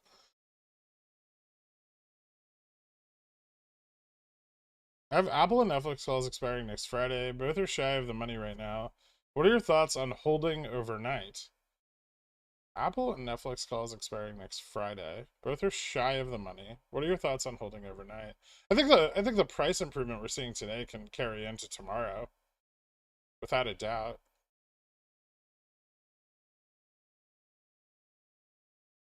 Are you all set in your Upstart Opex positions? No, I'm probably gonna buy some more like 30s. I don't really have any 30s. I bought like $125 calls yesterday. I still want to buy some 30s. I think I have enough 35s and 40s. Yeah, so I'll probably I still want to buy some 30s at some point. I should have bought them yesterday, but I felt like I was dumping too much in at once. So I held off.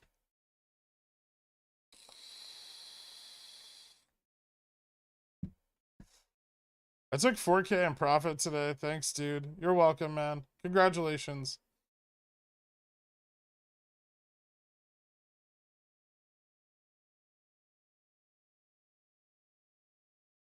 And retail's only going to mean some arbitrary portfolio value threshold. Yeah. Like no trading options and accounts under like 25K. I could see being a thing.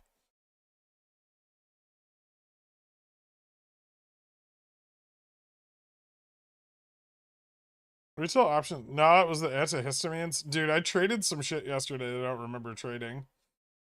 I maxed out the leverage on my Tastyworks account and fucking buying SPX straddles. And I don't remember buying them at all. There was a clip that I made yesterday that I don't remember saying anything in. I was pretty fucked up yesterday. I didn't take that medication again today. My doctor said not to take it, and I feel a lot better. I was loopy as fuck. I fell asleep so after the stream, I fell asleep. It's the first time I've slept during the day since I was like 16. Unless I was drunk. I didn't buy any fucking Bobby.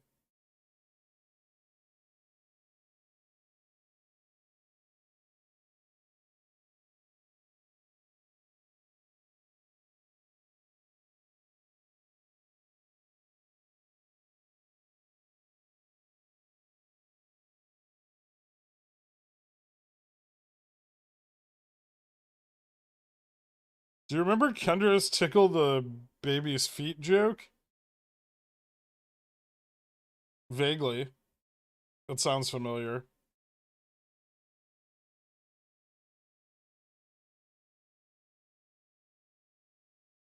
Dude, I was shadowing your plays yesterday. Not cool.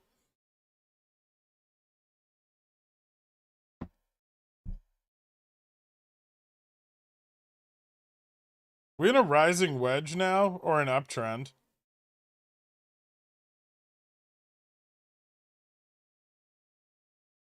Ooh.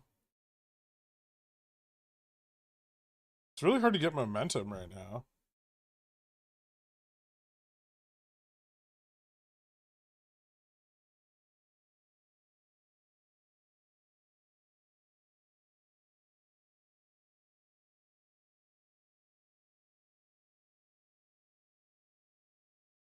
That's on HD. It's kind of boring. Um, it's up a lot today. Good value play. Similar to Cat. I don't like it as much though. It tends to have really volatile drops, and you can lose a lot of money really fast on it.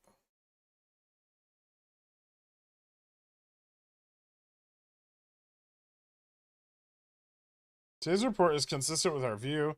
They will downshift the pace of hikes from 50 BP in December from 75 BP. The labor market remains the key determinant of the terminal rate, B of A. But fucking B of A hasn't been right about a single Fed prediction this year.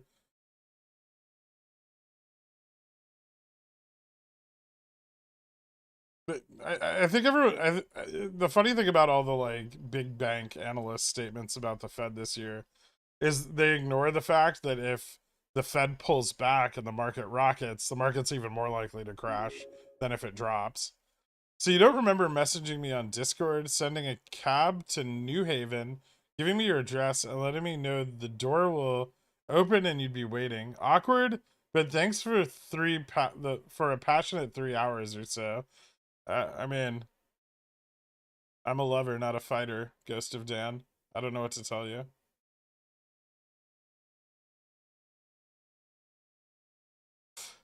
You told us to full port BTC and Rev. Something about catching a falling knife. Oh, okay. All I know is once we go up here, end of quarter, that JPM collar got going to be profitable all legs.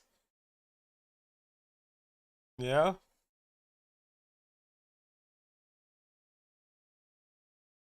Is this still a bull flag for Cat? Yes.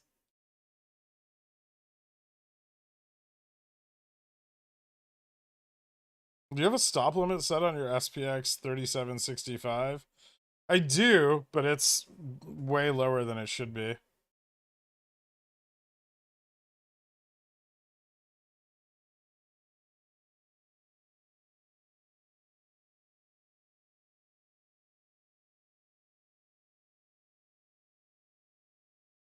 Ugh, fuck. There.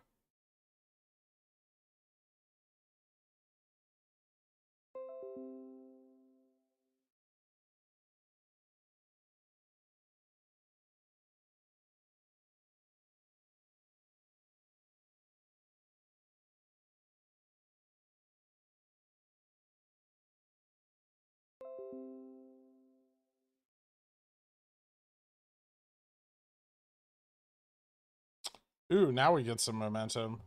Let's go SPX.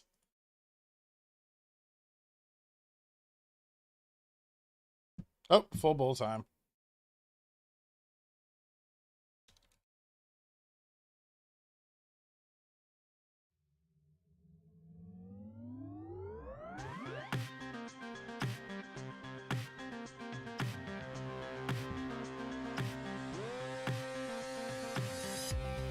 How great are stocks?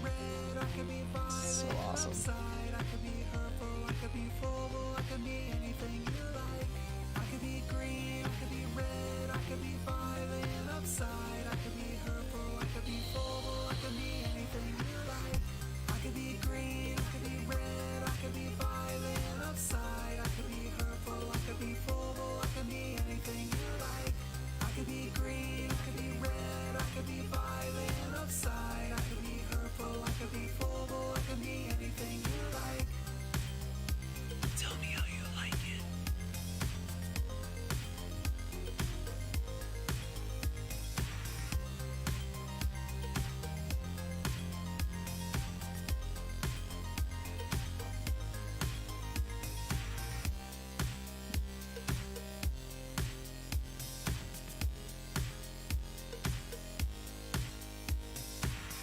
I don't think this is cooling at all. I think it's going to keep going.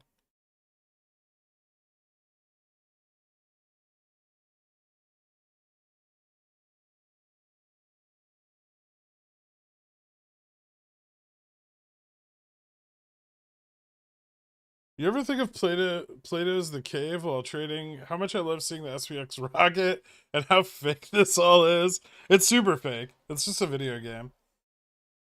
But it's the best video game. Because you can use it to buy things. Like boats.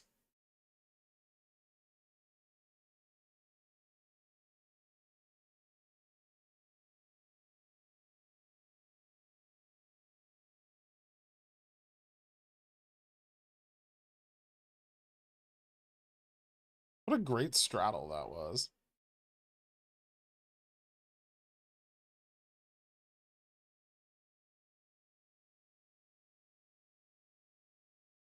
Oh, I need to move over my position size. There we go.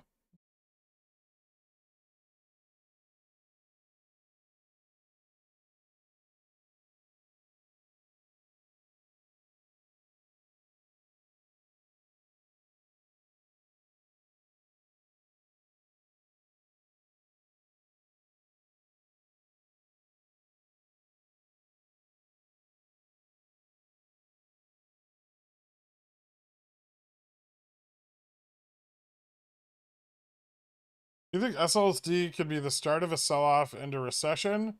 Or do you think we hold up until the next CPI, PPI? I think after SLD, we might start to see more leveraged short positions, provided that the VIX continues to fall.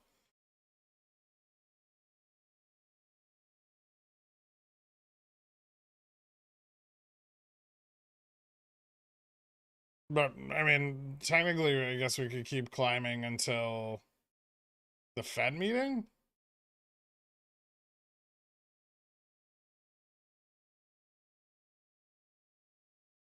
Have you already elaborated on the possibility of our beloved basket stocks OPEXing ahead of the actual November OPEX period from today's daily DD? Yes, I went over it in today's daily DD. It's a risk that you should prepare yourself for. It may not happen, but it's definitely on the table with the rising market. Yeah, the VEP song isn't played for YouTube, for the Discord. I have to like install this thing, and so it feeds the audio from my desktop through my mic or some shit.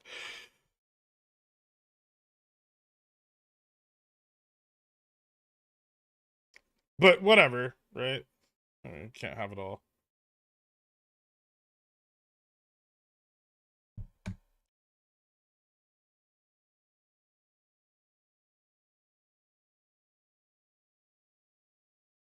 When does SLD period begin this month? Next Wednesday.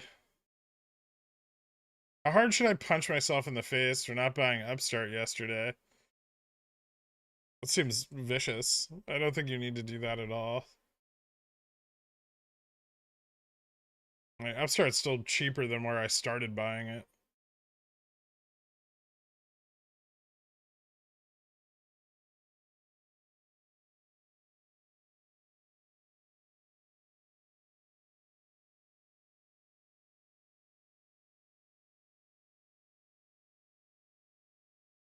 Do you think we end the day at 39.50? I think that's a possibility, yeah.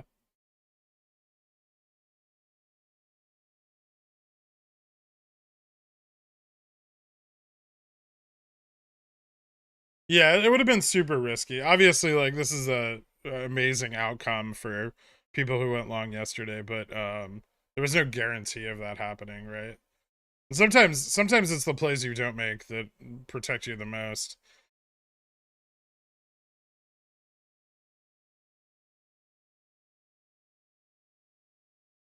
Can't hear music on Discord. Can't hear it on YouTube.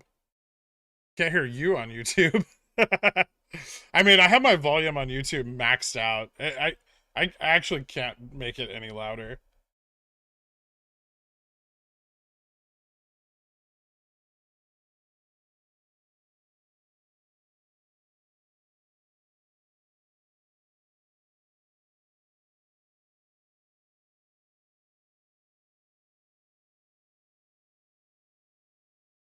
Cool to see whether SPX or GME ends up a higher percentage on the day.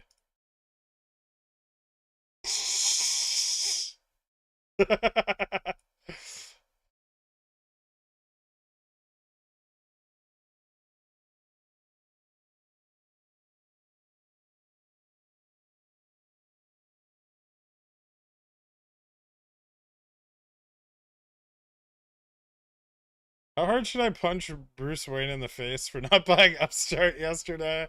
The punching seems unnecessary. What happens when you hold 0 DT SPX calls into close? They're cash settled, so they're exercised at strike. The difference between spot and strike. So you get, if you have like a 3900 and the SPX closes at 39.23, you get $2,300 or whatever.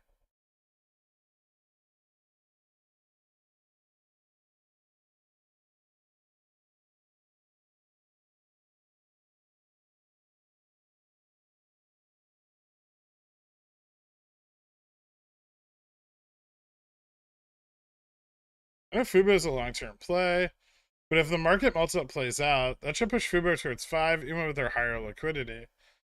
Sure, yeah, I can see that. I mean, if Fubo pushes too hard towards 5, it's gonna squeeze out some positioning.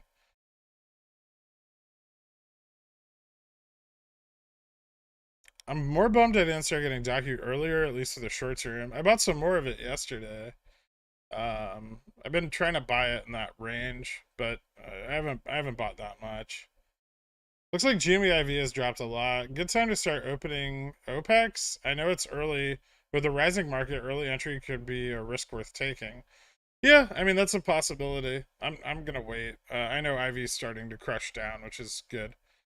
I assumed that they would try to crush IV today, so I'm glad to see that that's what's happening.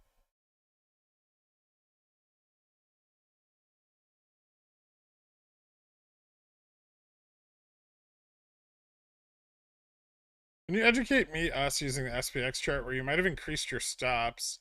Obviously, we all have different risk tolerances, but you always add insight information when you scroll us. Generally, when I hit like resistance levels, I'll try to bring my stops up, um, or at least move them up into that range. If I exceed my price target, my current price target on SPX is 39.50. But if I exceed my price target, I'll generally bring my stops a lot closer. Every position's different.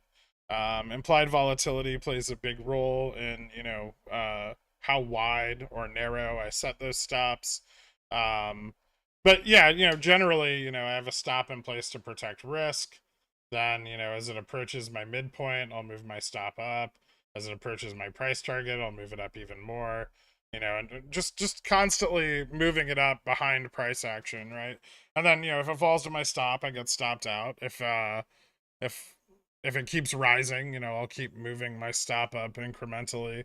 If I really think it's going to begin to fail, then I'll really tighten it up. Like I'll bring my stop right in line with the price action. That way I just get stopped out on any pullback. Anytime you have a lot of consolidation against an upward resistance, you know,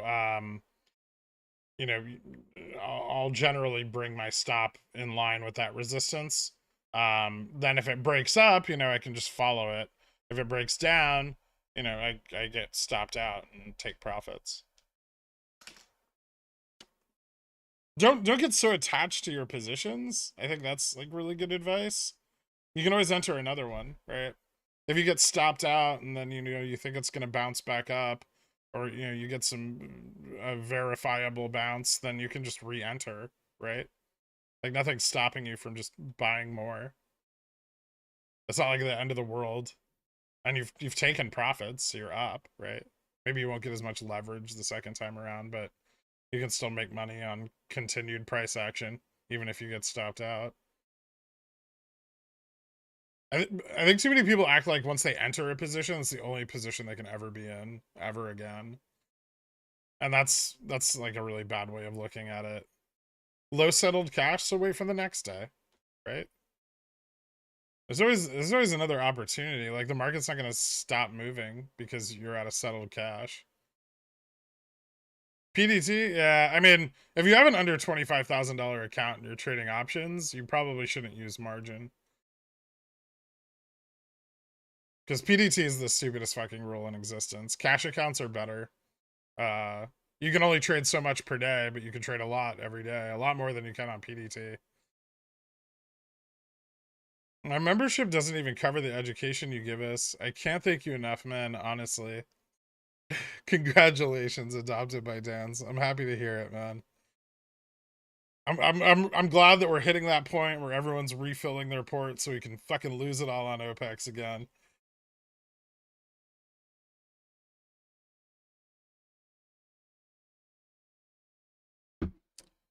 Can you tell me why they have the PDT rule to keep poor people poor?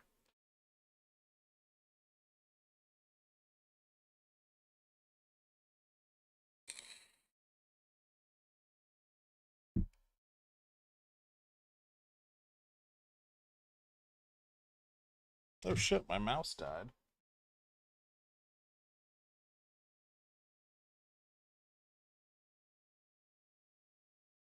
This thing better not fucking drop while I'm trying to start my mouse back up. Alright, there we go. I should set some stops on these, right? Let me see.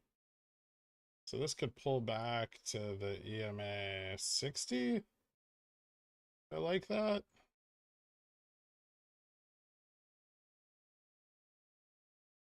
What if it doesn't? What if it keeps pushing? Ooh.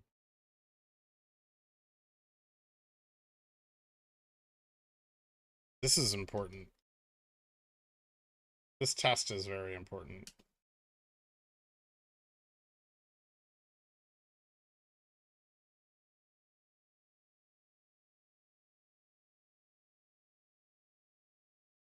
So if we bounce here, we might get some serious fucking momentum.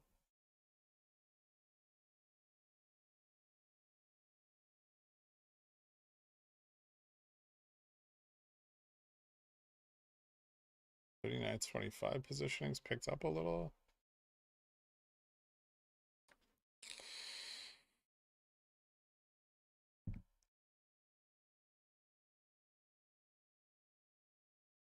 Euro Stocks 50 index rises 3.2%, closes the highest since April.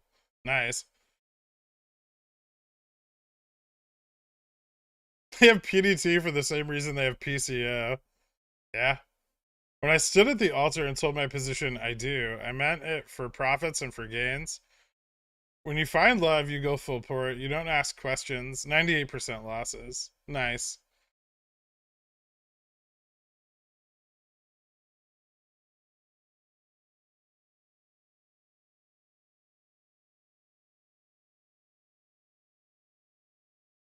My spy scalping portion of my port is up 150% this month. Thanks for what you have shared. I know it's tough to dumb things down so smooth brains can follow.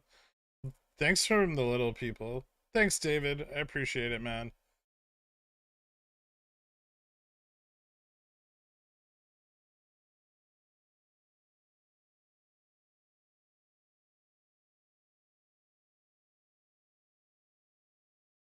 How much slippage do you get from stop losses? Sometimes you can get a pretty decent amount, but I'd still rather have them than not. You're not gonna like. You're still gonna get a fill at the market, right? So depending on when you set it, and how fast it triggers. But yeah, in the event of like a flash crash, you'll still probably stop in the middle range of price action.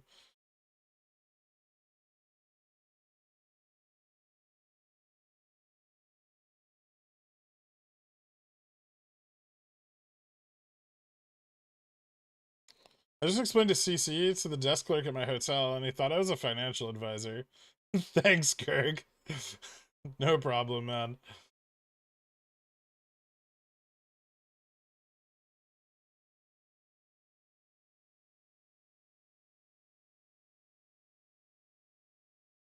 My bad initial entry into chasing SPY this morning led me to DCA into a full porting SPY 390s. I'm currently up 33%. I mean, if you're full port into something, you better be protecting your downside. Be aware end of day stop losses though. I've been hit for 20% spread before. Yeah, at the end of the day, it can be rough. You definitely. I mean, stop limits are almost always better. But if there's a lot of volatility, they become riskier, right?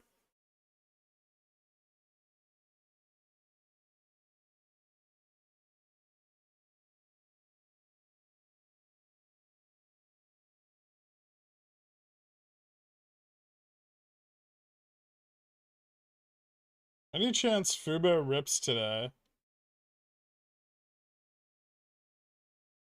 Eh, I mean, it's moving up a little. I don't think it's gonna rip. If you had 2K to spend today on something right now, what would be your go-to day trade play to YOLO on with the most potential? Thanks a lot. Glad we got good CPI. Nice try, Tankerific.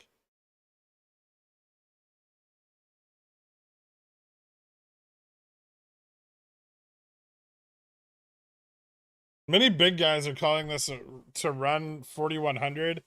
Okay, so we'll hit 4050.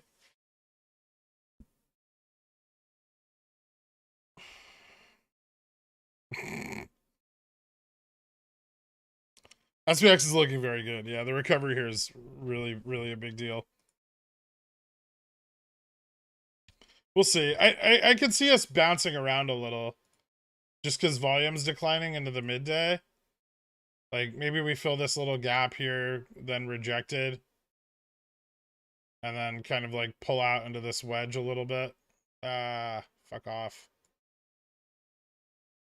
Stop moving, you bitch.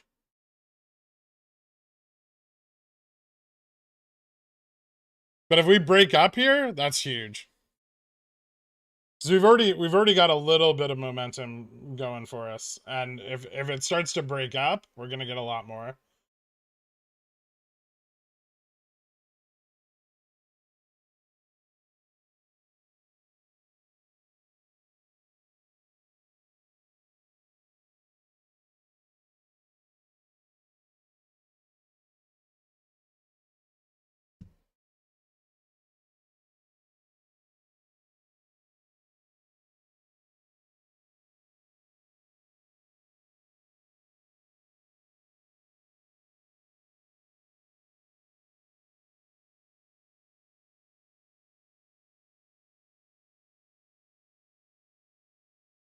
I bought a few up December 16 calls at market open. Sold enough to cover my cost. I'm letting the rest run. Thanks for teaching us how to make money in the market, and thanks for all you do. No problem, man. SPY moving to 400 end of day. Maybe. I don't know about 400. That's a long shot, man. 39.50 maybe. And 39.50 is still a ways away.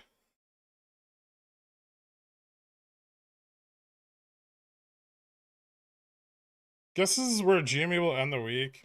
Probably around 26 or 7.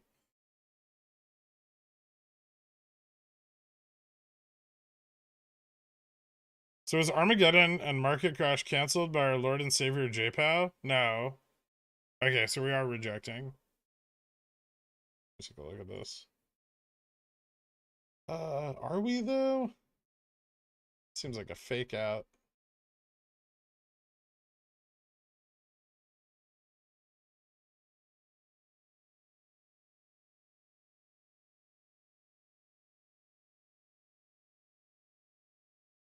Hmm. Have I just stopped moving up on my 3765s?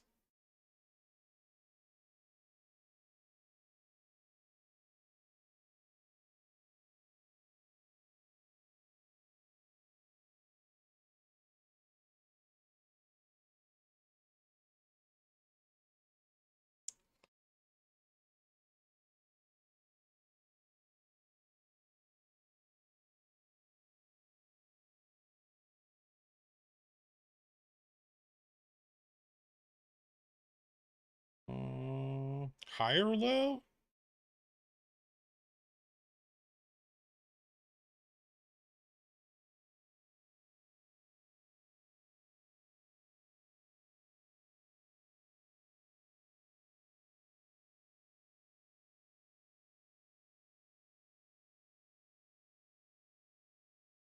Any economic data coming that could put a stop to all this bullishness? Not tomorrow.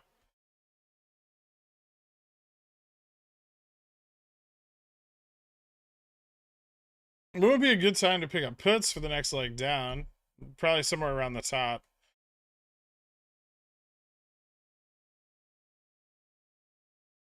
Yep, rejected. That just means more waiting, right? Not necessarily, though. It's still holding the higher range. Teasing, edging us, if you will.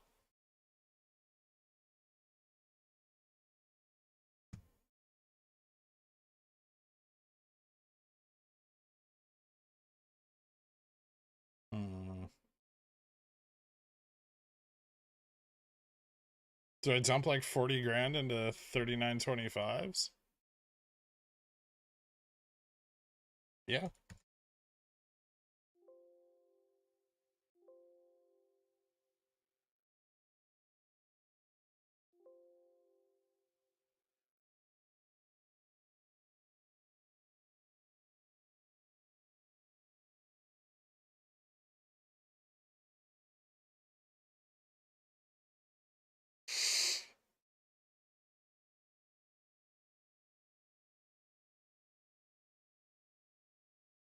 I made 30% real money, 40% and 60% paper money.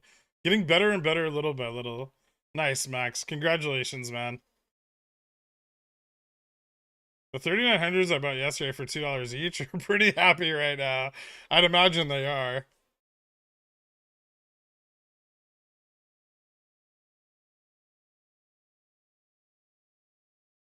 Hey, look at that.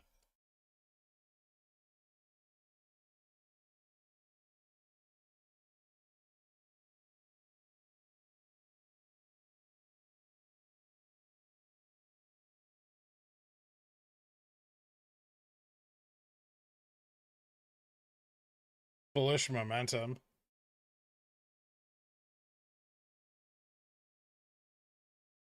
I kind of want to stop out of half of these now. There's some serious internalization on Jimmy, right? Oh, yeah.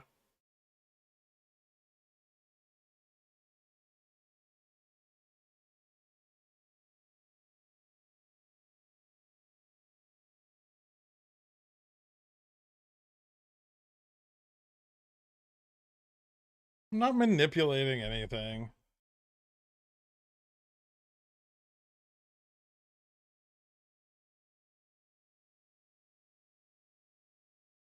Definitely not manipulating the SPX.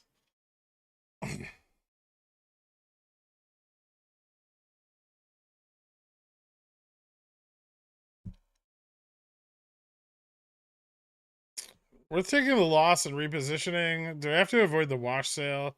Buys the top. I mean, you can always sell like in the money CCs on a run and try to get your cost basis down without worrying about taking the wash sale, or at least not worrying initially about taking the loss and the wash sale. Or yeah, you could try to average down. That's another option. I mean, when you do that, you are taking the risk of not being able to re-enter your position at a lower price. I don't think that's a risk you have to worry about right now, but I love the pickle, man. Fuck yes. Port so green, pants so white. Sploosh. Thanks, carbon based. You're gonna have that new tractor in no time, buddy. I have an account that I've taken from 40K. Okay, yeah. So, in the money cover calls can reduce your cost basis really, really fast, especially if GME has a big run, 50% or greater price increase. You can sell calls in the money and shave $5 or $10 off your cost basis in 14 days, right? If not, yeah, you can try to sell the top, but then you've got 30 days, a 30-day sufficient window to buy back in at a lower price, provided GME follows the same cycle of shorting that it has been.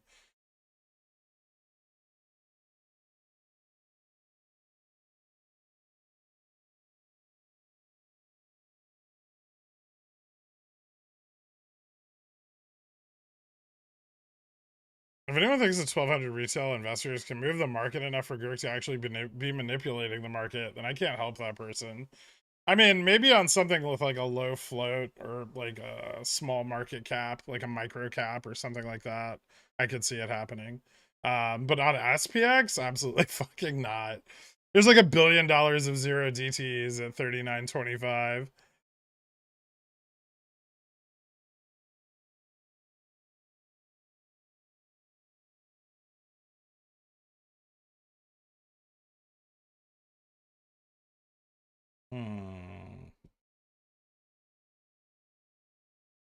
Gex update on SPX. Let me see if I have anything.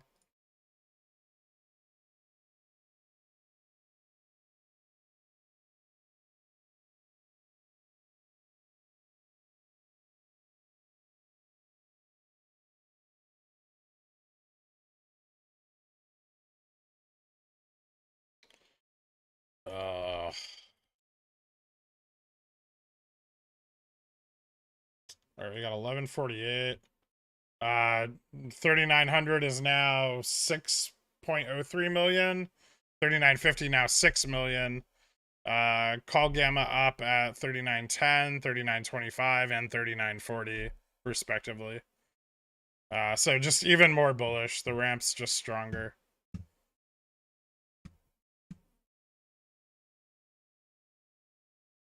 We could pull back here, maybe back to resistance.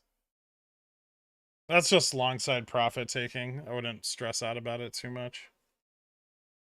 I think it stopped out of something? No.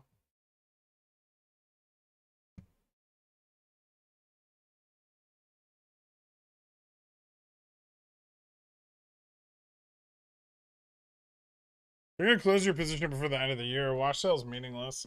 True. What's the definition of Volmageddon? Volmageddon occurred because asymmetric risk in the market had widened due to the over speculation on VIX products, and when that risk collapsed, it caused a market crash.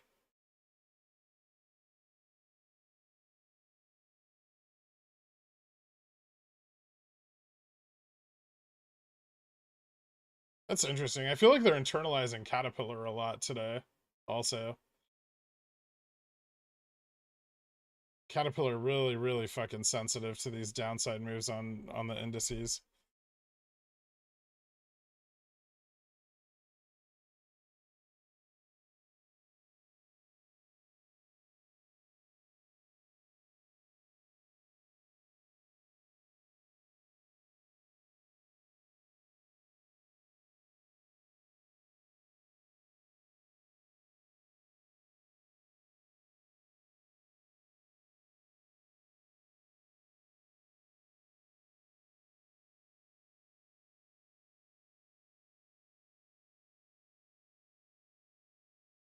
'20th biggest move in SPY in a single day was 1931. 6/3 1931 at 7.54%. Yeah, so we're still, I mean, we might be, if we hit like 5.25, I think we break like the top 100. Biggest single day move was 16.5%, 1933. What a time to be alive.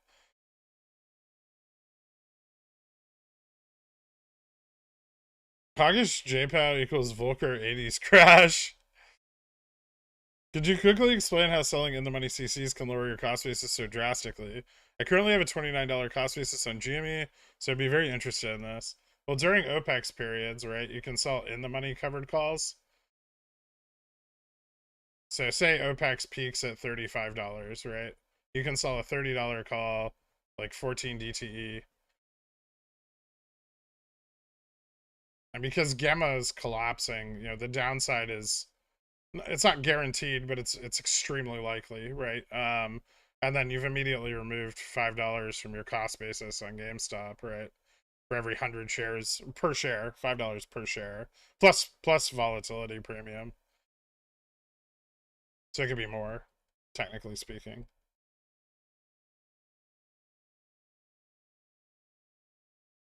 Then, you know, when the price of GME drops to a lower level, you know, you don't get assigned on the calls, they expire worthless. You've now made $5 per share off of your shares. Same is true if it, you know, moves to 40 and you sell a 30, you get $10, right?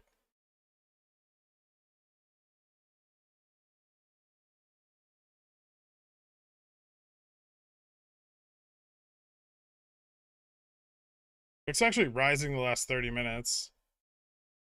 Bull bearish. Yeah, Dow's not moving as strong as IWM or SPY, I'm aware. That's because of the reduced inflation is driving money into like tech and mid caps. So SPY's a little more sensitive to tech exposure than Dow is. I would imagine Nasdaq's up the most today. I haven't looked. Is Nasdaq up the most? Yeah, Nasdaq up. Nasdaq minis are up 6.05% right now. This could theoretically fall here. There we go.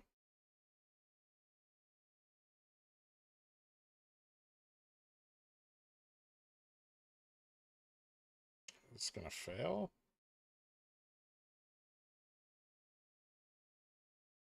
I don't want to get faked out here.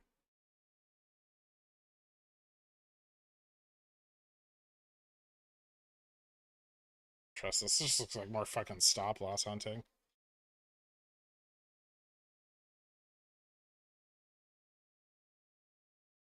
I think even if it pulls back, like, we'll just probably pull back to the 60. I don't think we have a lot of range for a pullback.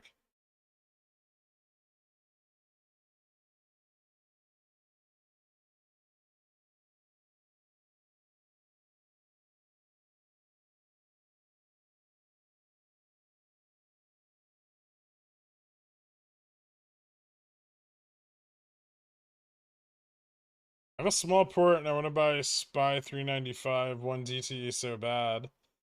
Understandable. I mean, you don't need to fucking full port YOLO into them, right? I'm sure that you could, with a small port, take on, you know, a small position and just, you know, set some conservative stops up so you don't lose all your money.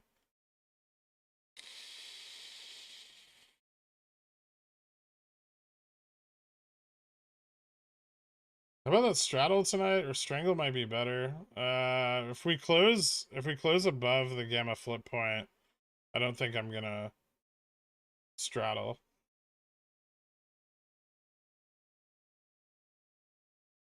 All right, so we turn around on the 60. All right, we're gonna chop here for a bit, I think.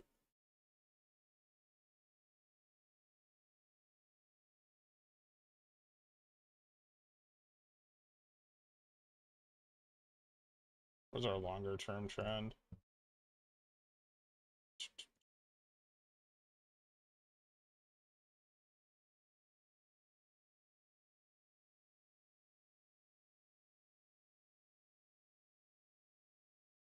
Oh, okay.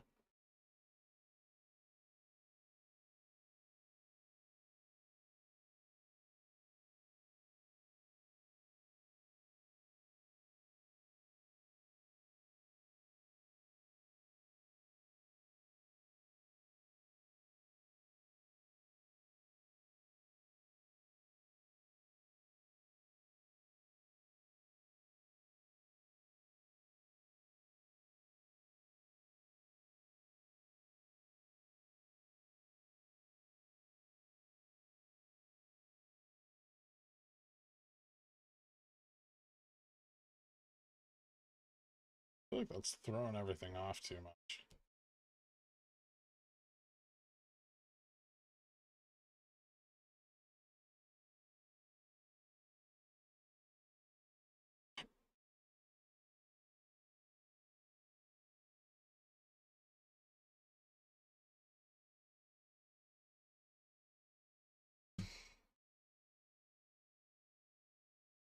Should I consider out the money CC 60 days out on GME?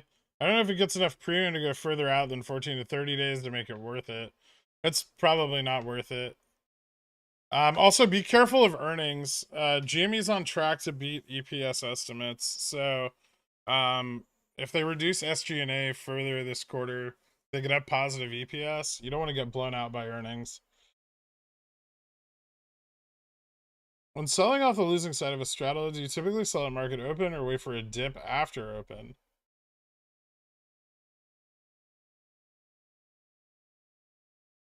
I mean, sometimes I'll wait to see the direction, but I mean, like today it moved up so hard, I didn't really have to consider anything. I just sold off the short leg, right? The leading leg was already, 100% more than 100% up, right?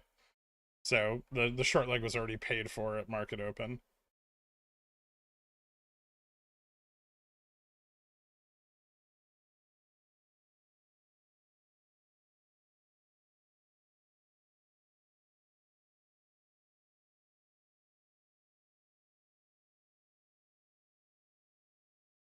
They got me on the decline, still made 30%, finally making money with the stops you taught me how to place. Thanks, dude. You're welcome, man. Congratulations.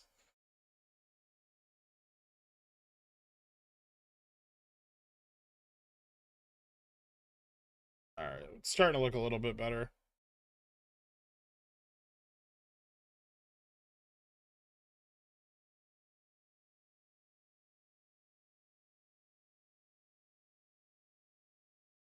I feel like you made a good amount of money yesterday. I also lost a good amount of money yesterday.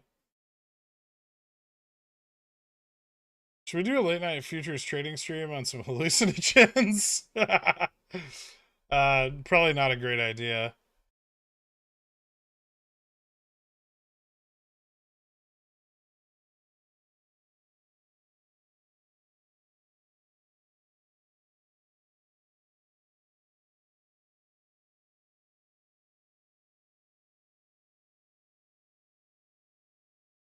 I hate it when this happens. Like you fall just below. Maybe I have this adjusted badly on the 1 minute. I feel like it should be a little higher, even. That. Maybe I'm looking at too short of a time frame here. Urgent. Do you prefer to be straddled or strangled in bed? Straddled. I'm pretty vanilla. I felt like you made a good amount of money yesterday. Hey, Girk, I want to say thanks. I exited my SPY puts yesterday 20% up. Got some calls at open, just sold at 40% up. Fuck yeah, man. Nice.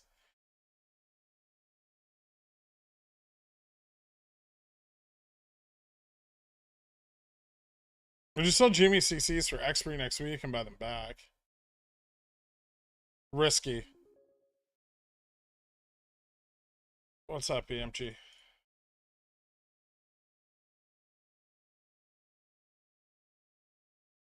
Imagine trying to fade futures while you're balls deep in a fucking K-hole. I mean, they'd seem really far away though, right? Like the future would just be so, you'd be so disconnected from your present. Maybe that's how you live in the future.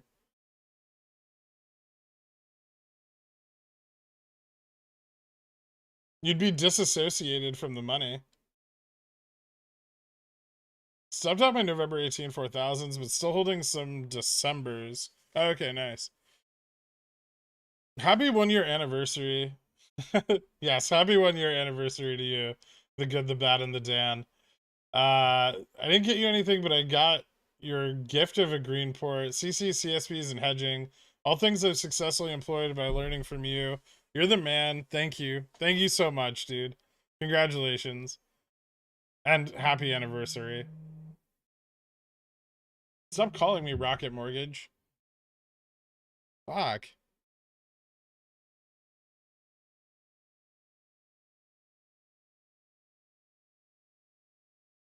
I feel like I'd still do better than Rick of Spades. Well, I mean, maybe.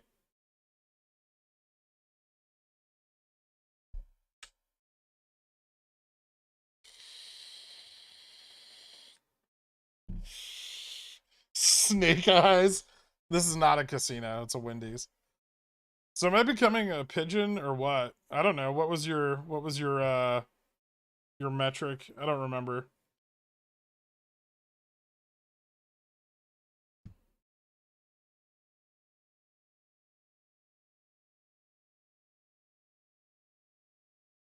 I sent you a DM. I kind of mixed together a few concepts on this one. Oh boy.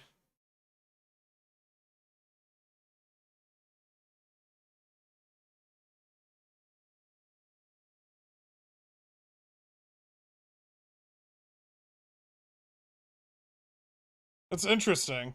I have some thoughts. I'll have to weigh in with you later. First of all, there's not enough titty. I really need the big titty goth GF aspect more to the forefront, you know?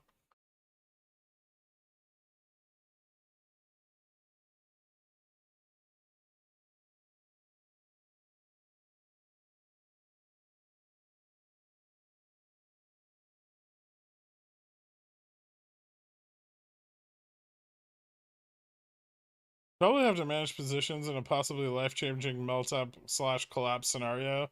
No hallucinogenics.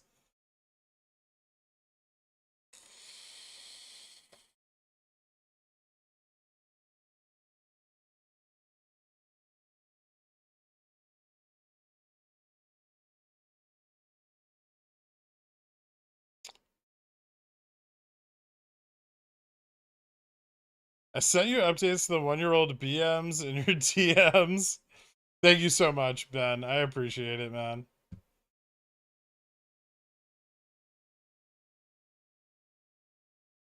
Drop to the next EMA on SPX. Could recover. We'll see. I think this is just like really active. A lot of this price action is just really active stop loss hunting.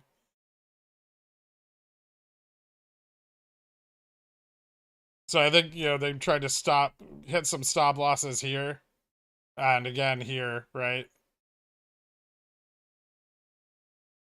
But I don't think they're very successful in getting that many stops.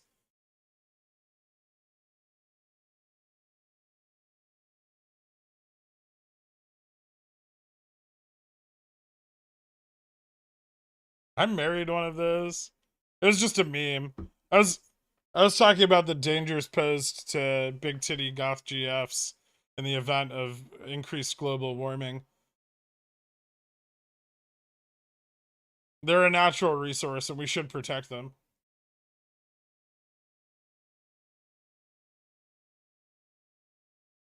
Think about the dangers of wearing a corset in a hot New England summer.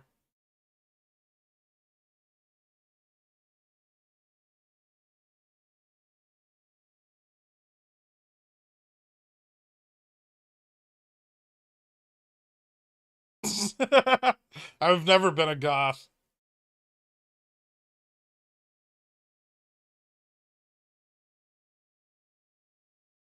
Please stop, I'm at work.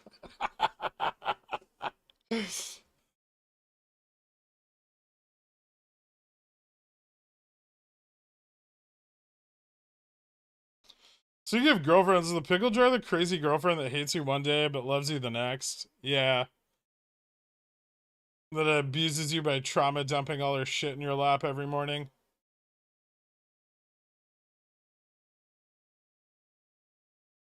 Goths consume a lot of cosmetic products. Bullish for Revlon.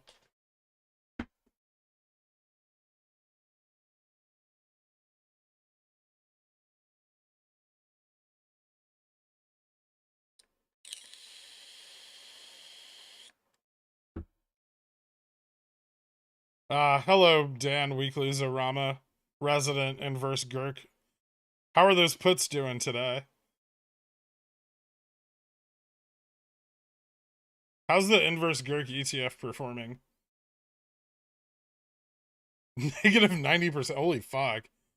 Okay, I'm not trying to make fun of you. That's super shitty. You didn't hedge the upside at all?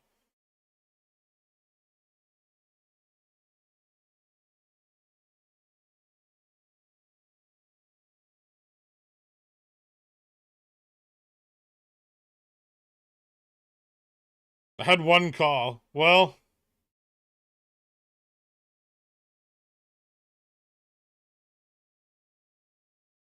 that's not hedging.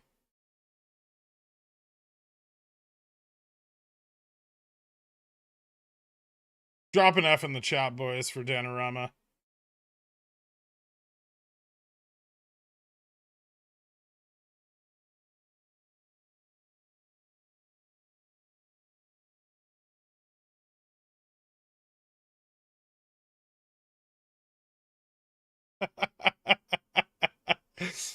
See, I can do streamer things.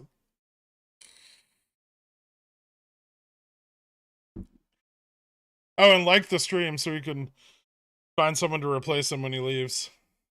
Mojo FOMO, welcome to Zillionaire. Thank you so much. Hit me up on the Discord. I'll get you out into the country club after the stream, man.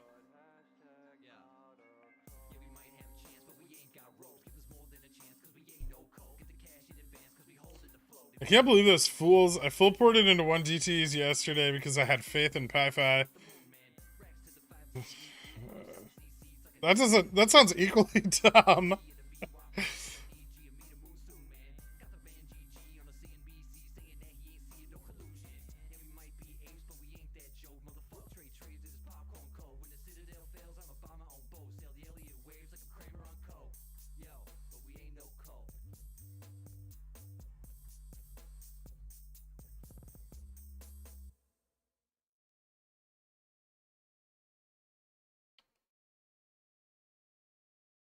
What happened to the market? Upstart almost back at my cost basis at 22. I thought I'd have to wait years. Why would you think that? What a crazy thought to have.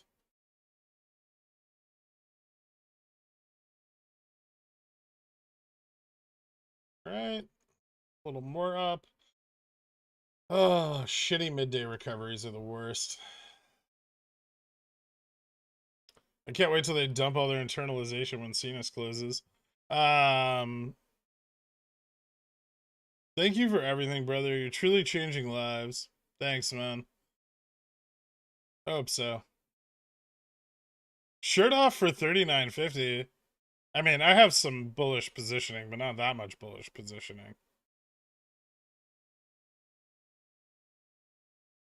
When do you plan to roll your Fubo Jan calls? I'm kind of holding them for Opex. We'll see what happens. If nothing happens at Opex for Fubo, then I'll just roll them then. They're not very expensive. Have 5s and 10s. They're definitely underwater, but if it runs, they'll be fine.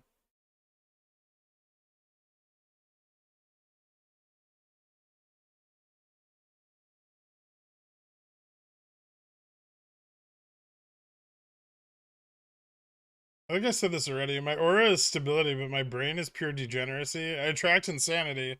It's awful, but it's still a lot of fun. Insanity is fun. Shirt off for Upstart at 35. Oh, yeah. Definitely.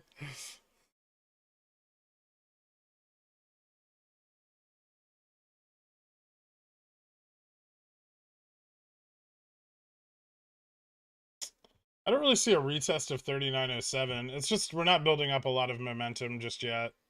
We almost got some there at 3925, but I think too much long side capitulation on the breakout. Yep, half of which was my fault.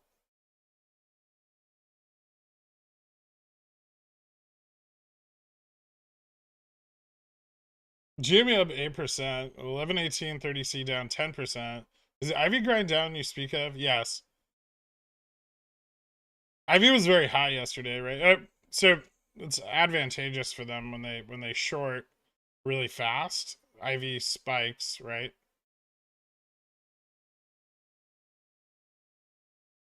And then people buy calls because the price is cheap, but IV is high. And then they fuck their calls by dropping IV the next day.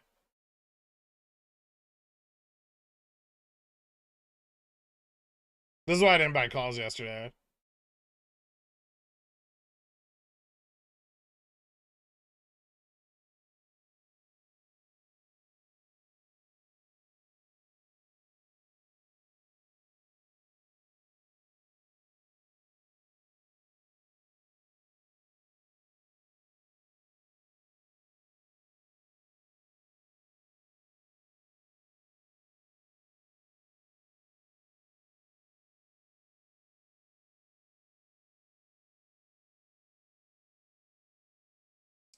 Since I full reported SPX puts yesterday, is there somewhere I can go to get a bailout like the big banks?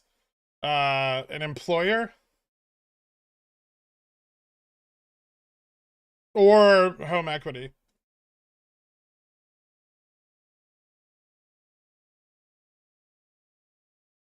When you sell a cover call, say it doesn't go according to plan, you get assigned. You sell the shares at the strike.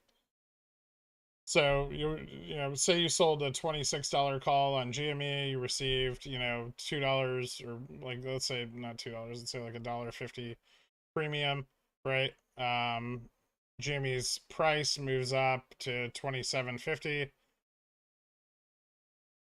You would sell your shares for $2,600 plus $150 in premium. So you would get $2,750 cash in your account, and your shares would be gone.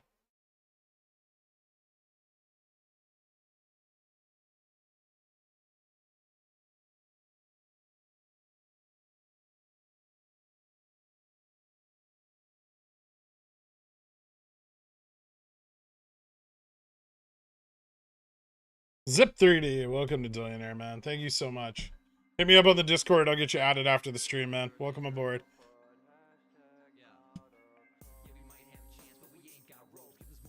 This is so fucking boring.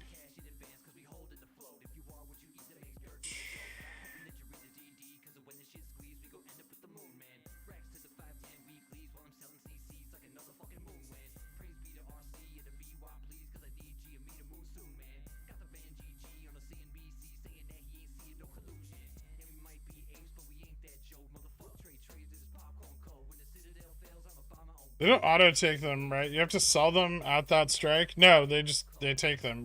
They're called away. Hence call. So with a call, you know, the shares are called away. With a put, the shares are put onto you. Think of it that way. Called away, put onto you.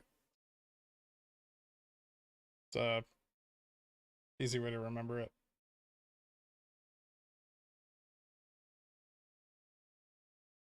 You're my wife now. Did the other one leave?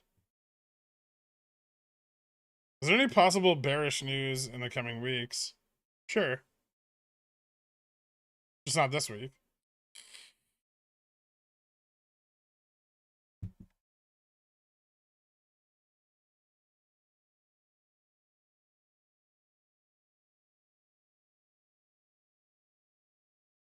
Josh, I've got high cost basis. I'm trying to lower it, but honestly, I haven't traded an option in my life as of yet. I'm trying to learn, and I've been for the last year. Thanks. No problem, man. If you have any more questions, you can always, DM me and ask me. I try to get around to them. If there's anything I don't get to on the stream or like a specific point that you don't get.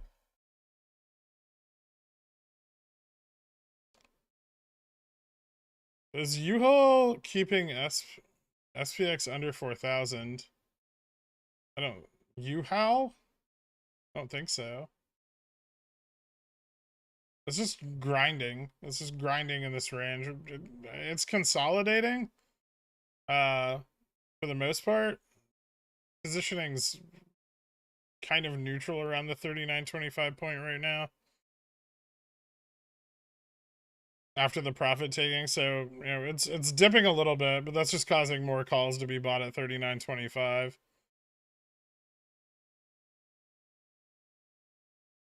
SPX gonna finish 39.20? Greater than 39.20? What are your odds? I don't know. Right now we don't have a lot of volume. So we're kind of just drifting on very low volume chop. We're consolidating. The bull side is moving in stronger. I mean, every update I've checked today, has led to. Oh fuck! It's doing that stupid shit again.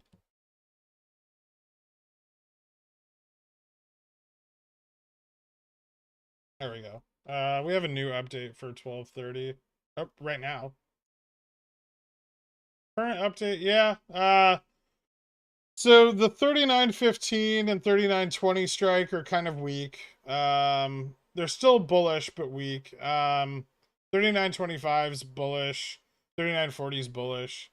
39.50 is very bullish. But yeah, we're kind of just falling into a range where there's not a lot of call volume. And without more volume coming in, we're gonna probably just drift around in this range for a little bit. Rocket Mortgage, thank you for contacting Rocket Mortgage. Your recent home purchase qualifies you for an exclusive home warranty worth 2 Long Island Wendy's dumpster dives. Call now to lock in a new rate. Thank you for choosing Rocket Mortgage. Never. Yeah, Dillionaires, Pickles Picks. Market is up today because JFresh and Lauren got into a car fight last night. And JFresh won, and Lauren rage quit the Discord. Only to triumphantly return this morning. I don't think there's any hard feelings carried over. But things got a little heated. That's okay. We're all here for the same reason, right? To make money.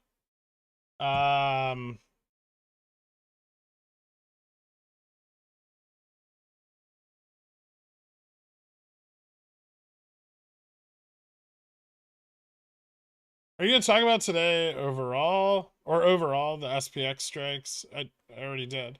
I just did. I literally got done saying that like a second ago.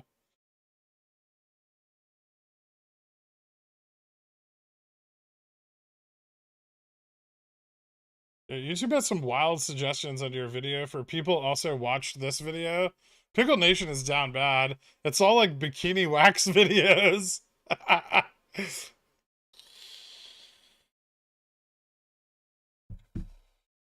At least it's moved on from like yoga videos.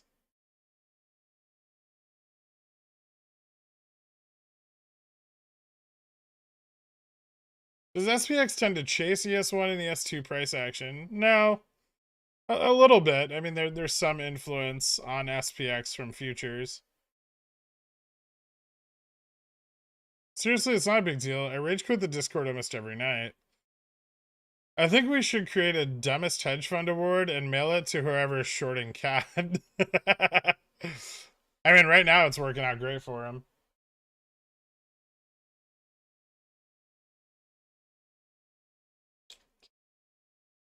Ooh, this is getting some momentum. I don't like that.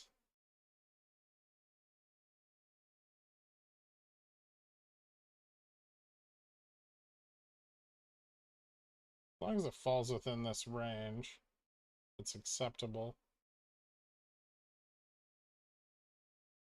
Okay, that's fine. Okay, I think I'm okay with anything between here and like 39.03. I don't want to see it fall below that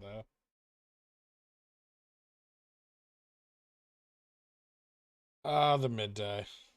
So boring. So great for shorts. He's still in on Fubu. Yeah, big time.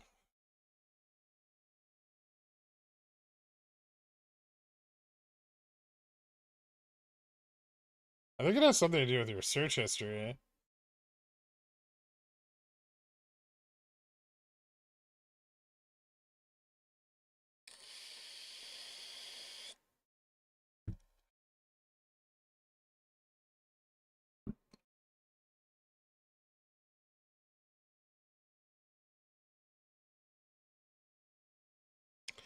Did the half-hour Orca updates indicate a sharp drop? Was Orca coming 2 days ago, or inter-update shifts can cause What the fuck are you talking about? Yeah, I don't know what happened yesterday with the Ref 35Cs. Somebody either bought back a lot of sold ones, which is weird because they were probably going to expire worthless.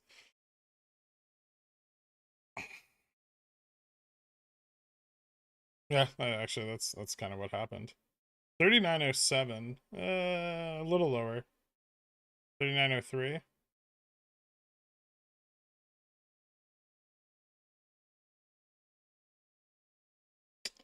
Do you expect Upstart to drop into SLD next week? It could, yeah.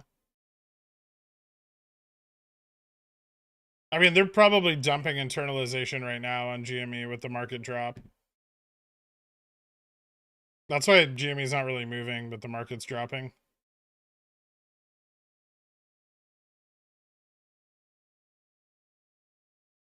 It's not search history, it's just the algo not understanding what Brazilian puts are. Oh, that makes sense. SPX will be fine. What happened to Cat? Needs a little blue pill. It's just the midday. For the dump, slowing.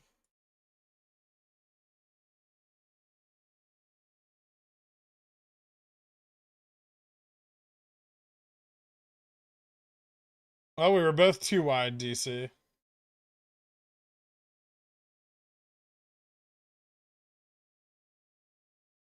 On your secret stock screens that we can't see, do you have ES1 and 2 open to help add confluence to your SPX bets? No, I don't pay attention to futures when I'm trading SPX. Not particularly. Big moves, maybe. What the fuck just happened on this? Oh, okay. Never mind. But yeah, generally speaking, no. There are things that I watch for, like if the contract in front like stays steady, right? So like say the contract in front trades up, right?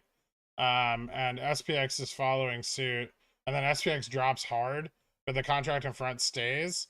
That indicates that a pullback is likely. Something like that, maybe. This drop is obviously not influenced by market valuation, but by positioning on SPX.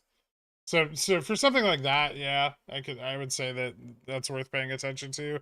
But for the most part, I mean, uh, the only real factor between the two is maybe on swing trades or something. But um, the correlation between them is fairly weak. Like you need like 100 BPS or greater, 120 BPS move on like the contract in front for it to have for futures to have like an effect on the actual index.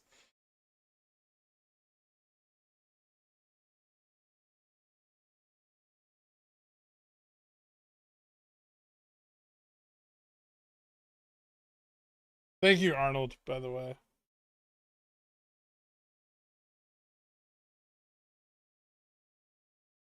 You think BTC fails its pullback would have an effect on Dixie, hence SPX down? Maybe. I don't really think it would have a big effect on Dixie. And Bitcoin's just simply not that large. Do you see Google going back over 100 sometime soon?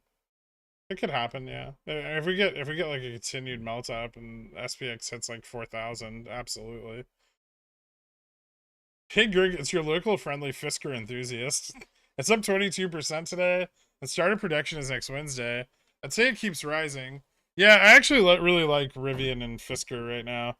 They're both moving in hard in a space where Tesla is failing. That's good for them.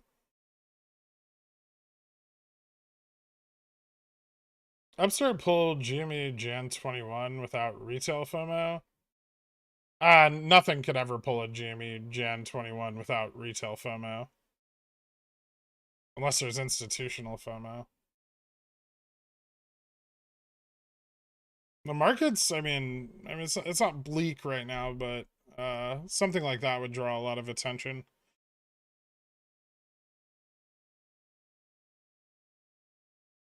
What are some of your favorite, most useful futures, ETF fund charts, etc.? The 10 front run price action of your favorite stocks, such as CAT. Go away, Stefan. Sorry, I thought the paid data for half-hour gamma updates was called Orca. No. I was wondering if that drop in SPX 2 days ago could have been predicted from those half-hour data. It's hourly. But I'm guessing not. No, not really. 2 days ago. I mean, yesterday?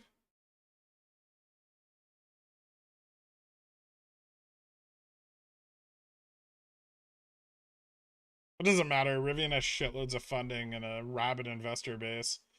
Fubo rate going up a bit. Still no Upstart to borrow. Nice. We seeing GME's rate move at all?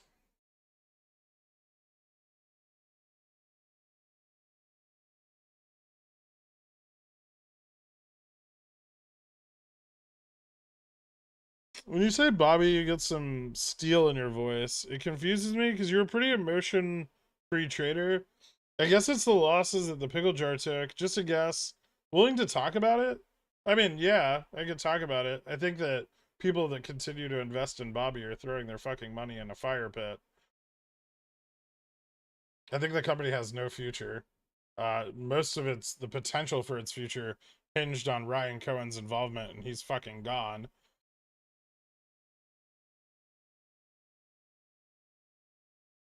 I don't do this fucking 18 hours a day for people to fall back into the same pattern of conspiracy theory belief that Superstock has encouraged for the last fucking year and a half for nothing, right? So yeah, it pisses me off. There was an opportunity to get in, there was an opportunity to make a lot of money. And a lot of people did. Most people made money on Bobby. The people who stayed in thinking that something fucking special was gonna happen because of some bullshit DDs, all got fucking burned. The stock has done nothing since I was like, it's gonna die, but die.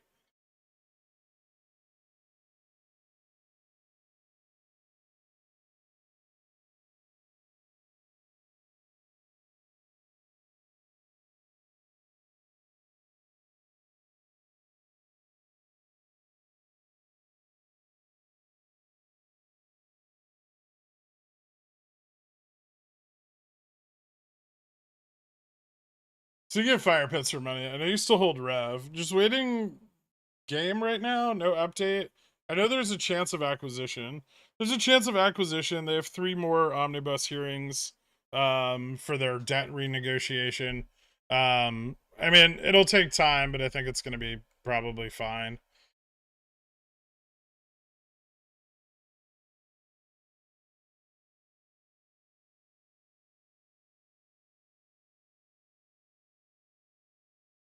I think Icahn already announced his buy-in into Twitter before they went private, right?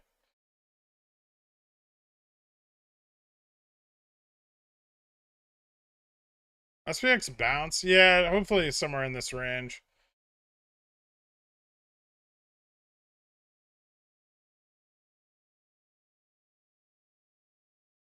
I think the downside's kind of peaked, so a little more consolidation into the early afternoon, and then hopefully we see enough bull side. I mean, most of this is just profit taking, right? We're not seeing any significant buildup of short positioning, so it's not like it's gonna crash, right? It's just profit taking, like a collapse in price from profit taking.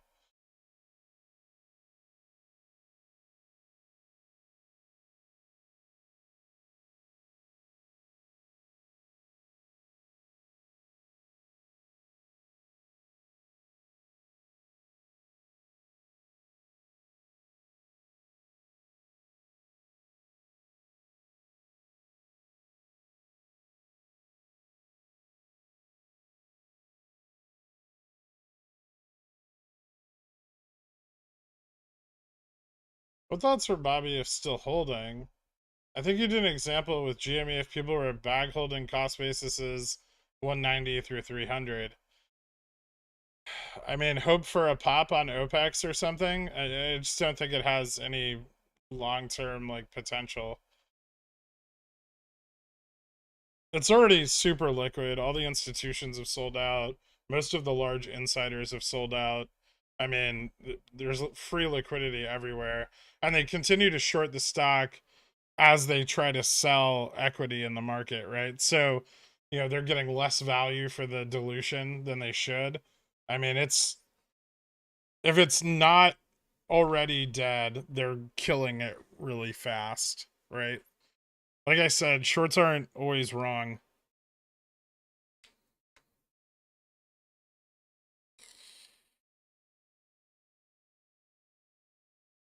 I want there to be hope. I wish it would rip to 12 or 15 and the bag holders got a chance to get out again, but I don't really see it. I don't see the potential. And their numbers, the further it drops, the more their numbers dwindle.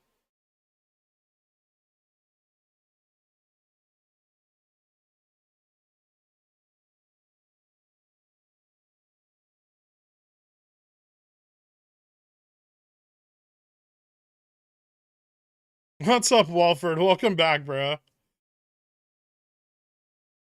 I hope you had a happy honeymoon. Missed you too, man. Daddy, I can't stop making money, and the poor is wise, and their boyfriend's DMing me nonstop. I can't handle all these orders. I'm having supply chain issues larger than the tech industry. What do? Just don't distribute yourself to China anymore, and then you'll shore up more than enough supply. Same like embargo. You can do it. If that fails, you could visit Stefan for some chakra charging.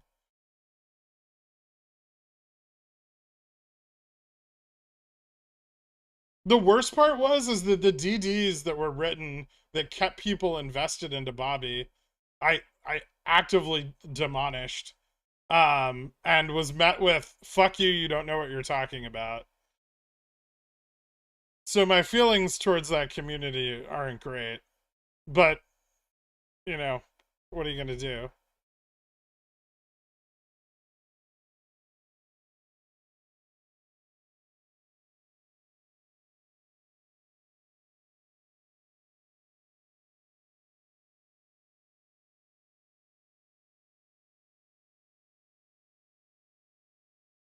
I wonder what Freeman is doing with his gains. Probably using them to pad his losses. Did you just coin a new word, demonish? No? Did I? Is that a fake word? Did I just make that up? Feels like a real word.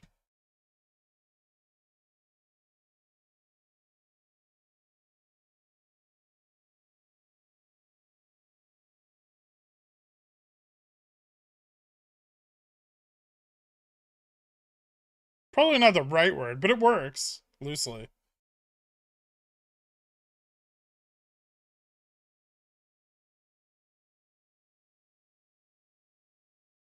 I turned 700 into 8K today on SPX calls and puts. Nice. Congratulations, dude. After listening for a year now, I'm of the opinion that citizens need to be educated and have active participation in both democracy and markets. Markets greater than democracy. Agree or disagree? I agree. Absolutely. Admonish. That's what I meant. Thank you.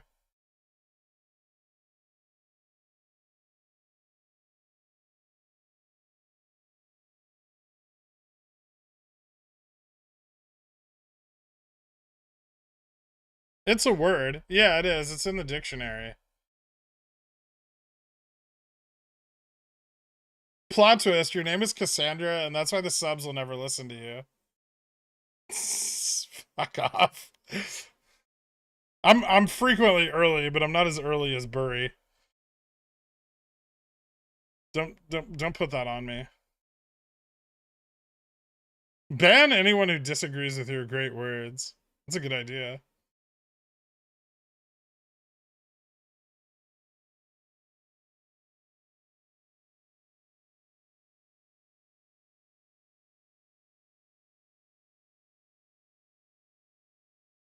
I don't know, man. Those CSPs were worth a shitload of money when I started selling them. I have like 1,400 calls now, and I think I've only spent like $3,000 of my actual money on them. Now the shares I own, well, they're now up, so I'm profitable on those.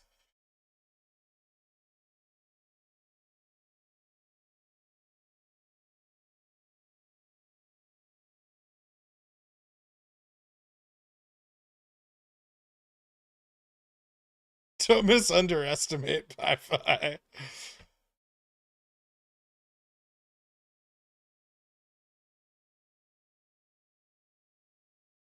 SPX about to tank or recover. Hey, it hit 3903. I win DC Varix. 9 crystal charging methods. 1, place them under the full moon. 2, soak them in moon water. 3, bury them in the ground. 4, give them a sound bath. Please don't continue with the rest. Is it a sound bath or a sound bath?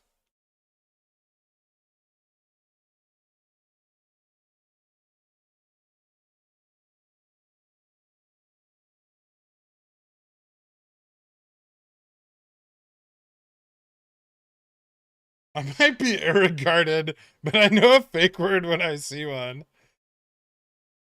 Demonished is to demonize something. It's a real word.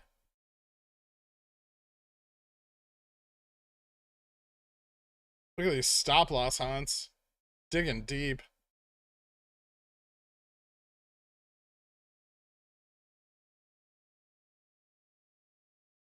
I have a lot of Gen 30s now that are down.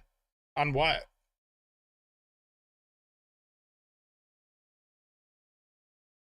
How does this sound bath work? You just put crystals in a tub and yell at them? I assume.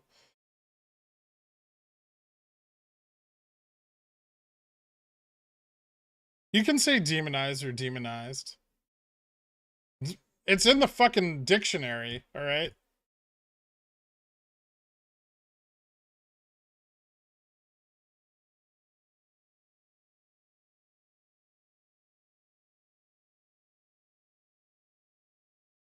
I meant to say admonish, but I think we're caught up in the wrong part of this discussion.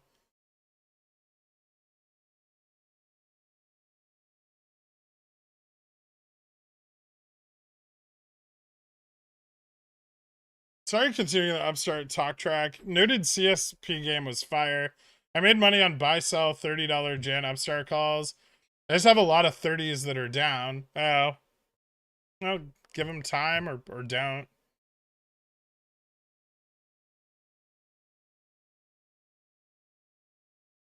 Haha, their stop loss hunting tactics will never work on me because I don't adequately mitigate my risk. Suckers.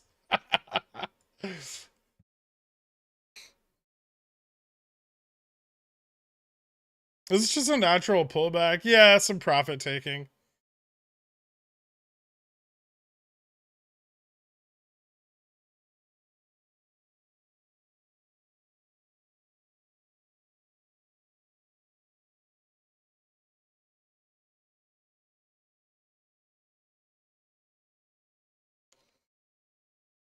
I have a chemistry science degree and a master's degree. I'm not into woo-woo crystal magic.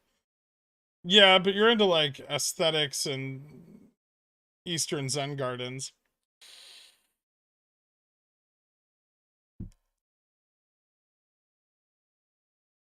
You still see 3950 being possible today on the SPX? Yeah, it's possible.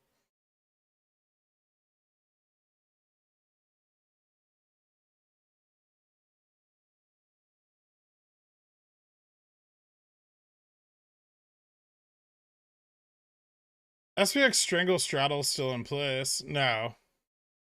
No, put positions were closed this morning. Tesla calls. I don't love them.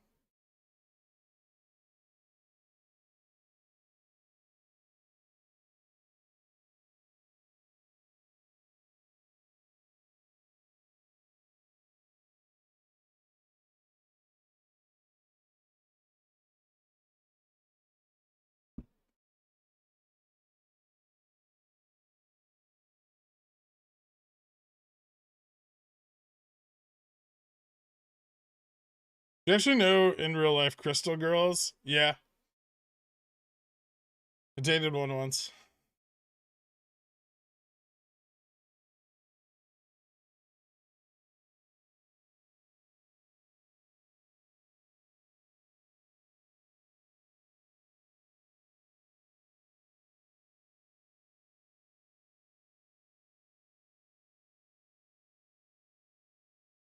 Ooh.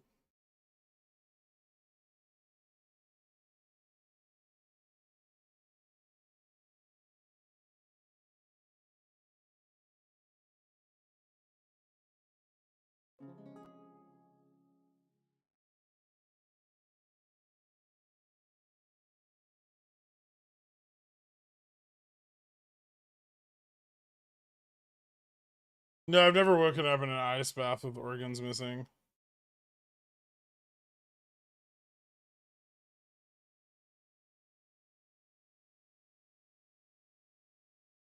E-minis are trading at 39.17 right now. And bouncing? Looks like they're bouncing.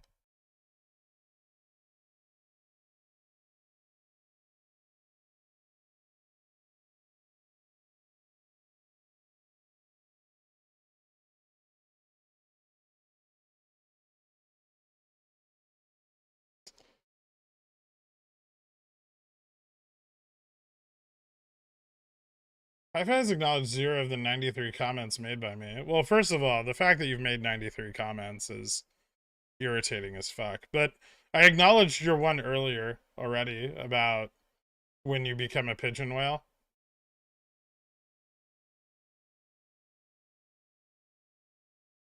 Jimmy getting hammered a bit, yeah. Buy SPX calls here. I just bought a couple more. Not into woo-woo crystal magic. Gets electroshock therapy. Don't start him up again on it not being electroconvulsive therapy.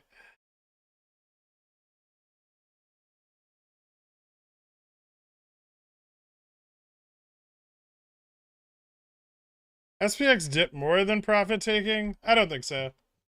I'm still pretty confident in the upside here.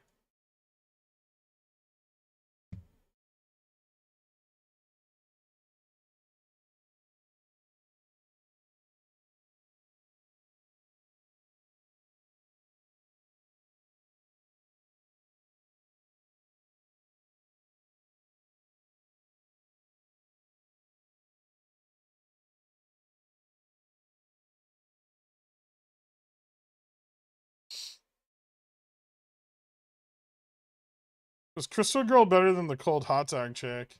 Yeah.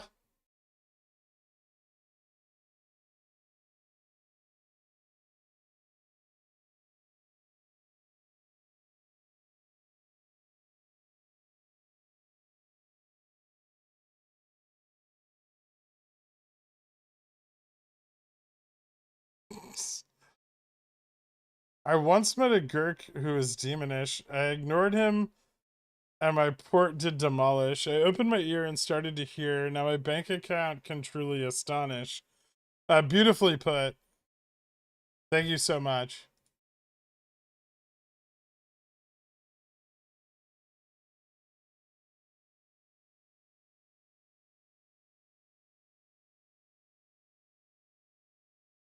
How you feeling, Shill? Pretty good.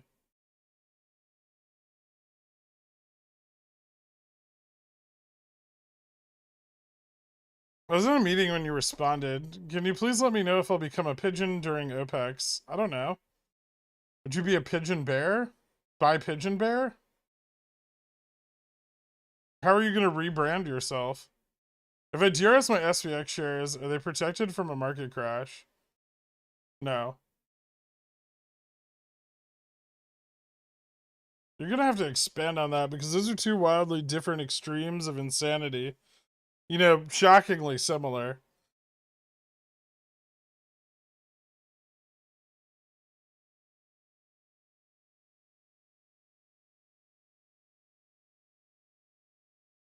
I bet Crystal Girl was in Cali. They're everywhere out here. Yes.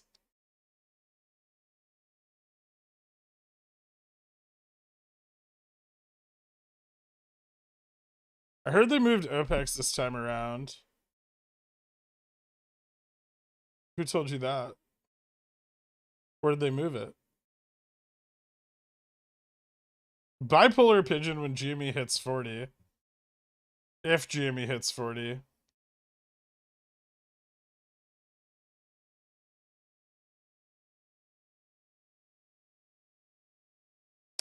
Hey Gurk, when should I be buying calls for Opex? You can buy them whenever you want.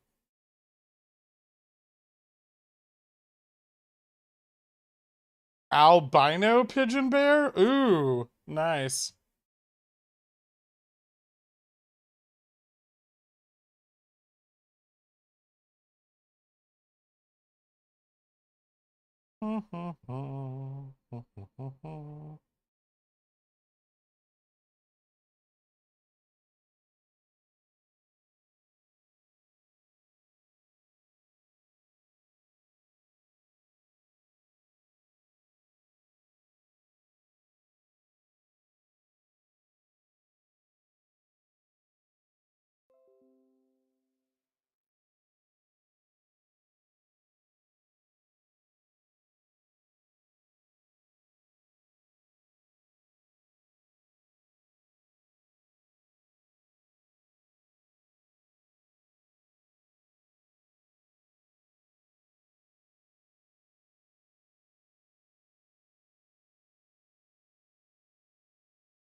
Maybe that's too close.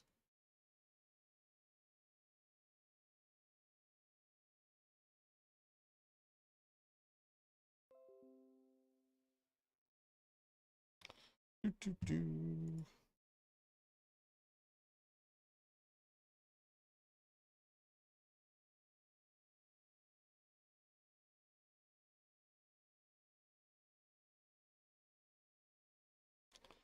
Just a downtrend. All right.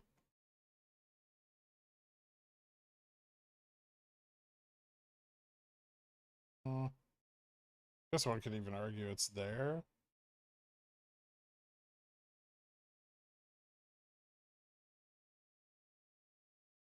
I think it's already starting to turn around, but I'll draw it in anyway.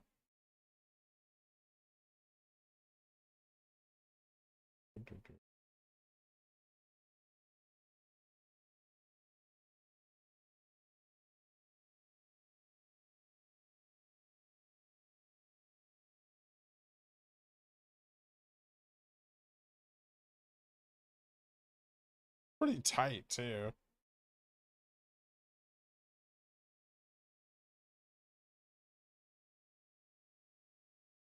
I guess we could argue it's out here. Yeah, sure. Let's make the breakout a little more difficult. It's a very, very tight downtrend. There we go.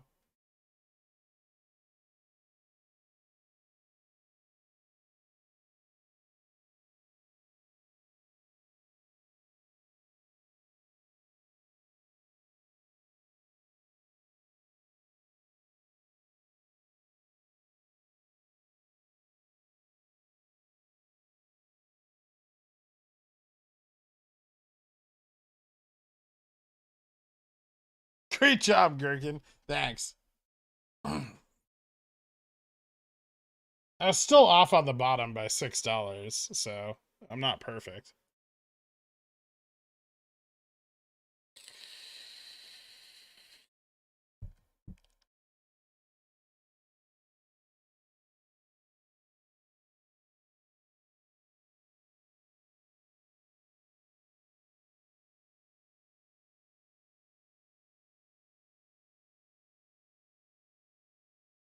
Well, DC Varix was off on the bottom by $10.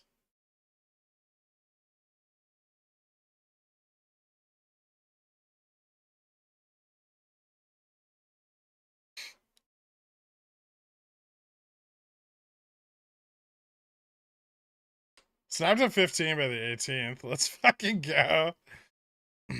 I don't care what you said, Superman. You can't buy shares of the SPX. Where's my water? All I've got here is a bottle of whiskey and a half full bottle of Mexican Coca-Cola. I need water. I thought you didn't buy options. Didn't you have like a whole speech about not buying options? How did you lose that water bottle? Oh, the giant one? I didn't. I have it.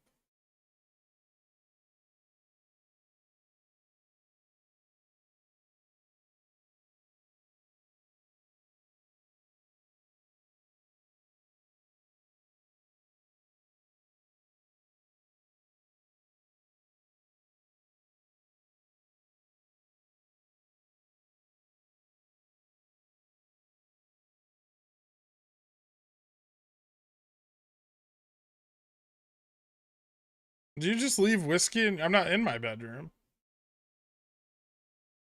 But yeah, I got some whiskey right here.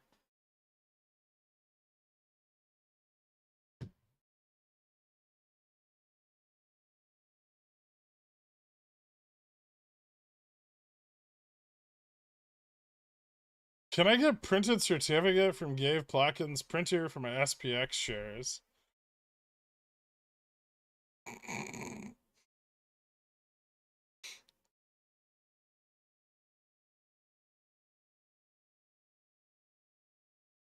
My toddlers ran off with my meds.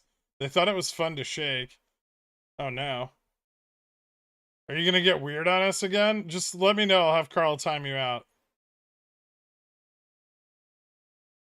Favorite risky? I like Four Roses, Single Barrel, or Blanton's.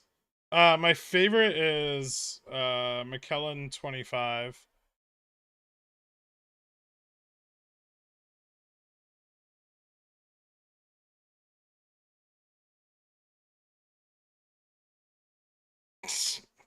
Carl timed him out anyway. Oh, whiskey? I don't drink whiskey. I thought you meant scotch. I don't really drink whiskey. Japanese whiskey, but not like American whiskey.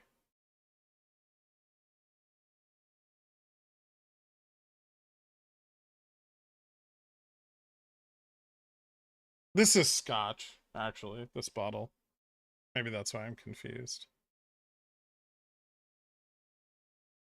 Japanese whiskey is phenomenal. That's nothing to do with being a weeb. I'm not a weeb. I've watched like 7 animes in my entire life. I don't even own a body pillow.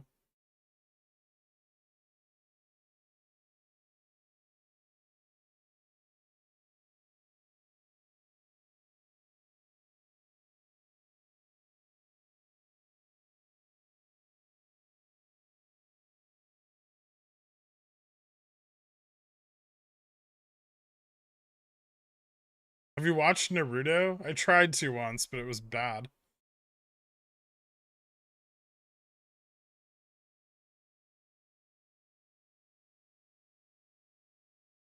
Hibiki's phenomenal. I have a few bottles of it.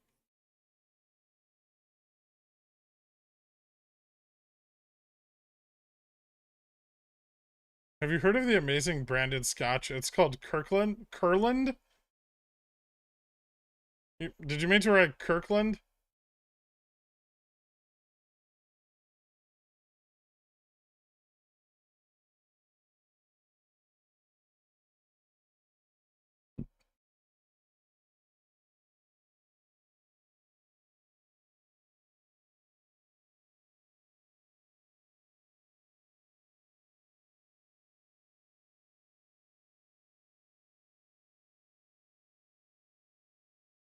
I like gin a lot too.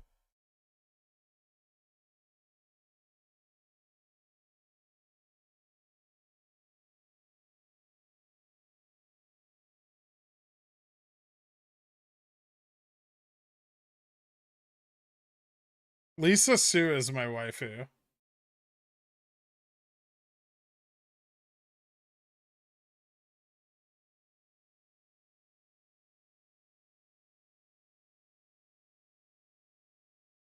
Been using supplements on calls. I got stopped out of Upstart Jan 25s. Do we have to wait to re-enter now?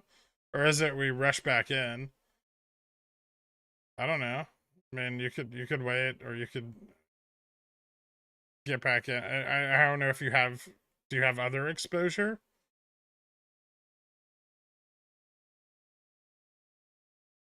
Nothing says pretentious like gin, and it fits you. Vodka martinis are an aberration. No one should ever drink them.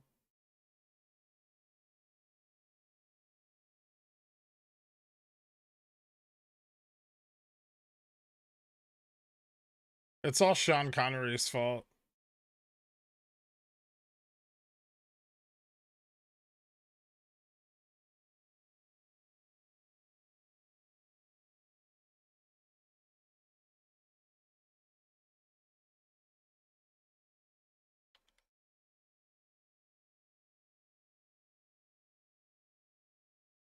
I feel bad. You read my comment aloud. I take it back. I'm sorry. It's okay. I'm Deb.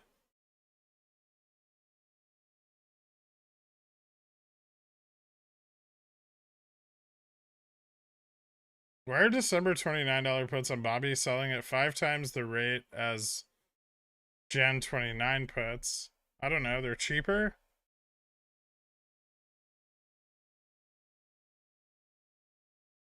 Any thoughts on more LMT put entries now, or wait? Son of a bitch. LMT is down today? How? I'd probably just wait. See if it bounces back with the Dow. It looks like it's just pulling down with the Dow. So yeah, I would wait. Ridiculous. I hate it when I don't play things that I know are good and then miss them.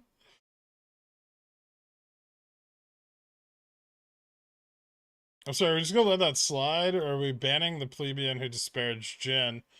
No, we'll let them learn. Infotainment. I caught the Upstart call option disease. How do I make it stop? I don't know. Do you want it to stop? Is it not working out well for you? Is it odd that there are no strikes above 50 for GME 1216s? Not really. They weren't open the last time the price was high. Gorgeous ascending triangle on Apple 15-minute. Looks mechanical. Yeah, I can't wait for my fucking underwater calls to print. You're looking at average Johnny puts. Nvidia's pushed back up. I don't have that many puts on Nvidia yet. I'm not really buying puts on anything big until I think the market melt up is reaching an apex.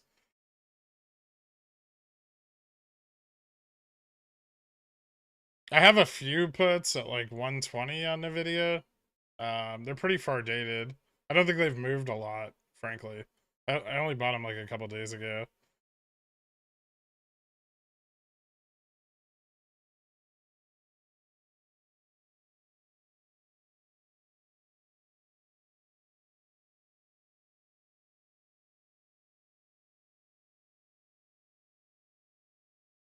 Service Smurf for admin. No one's becoming a fucking admin.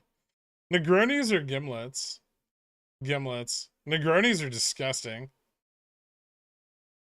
Stop loss hunting means that they want less people to have calls, that way less profit taking, so they can run it easier to where they want, or am I dumb? I mean, they don't want to carry the weight of the hedge, so it benefits them to trim down the bullish positions or get them to stop out or capitulate.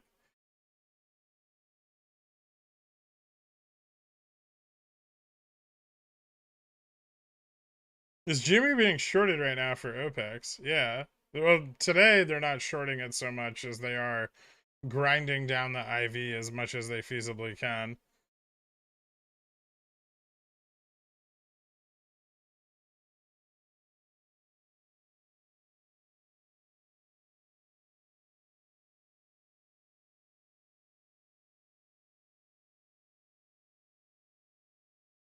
There's some stop losses on Upstart yesterday and closed out. Okay, well, you guys need to be more. First of all, when you're setting stops and you're nowhere near your price target for the calls you're buying, you know, don't right.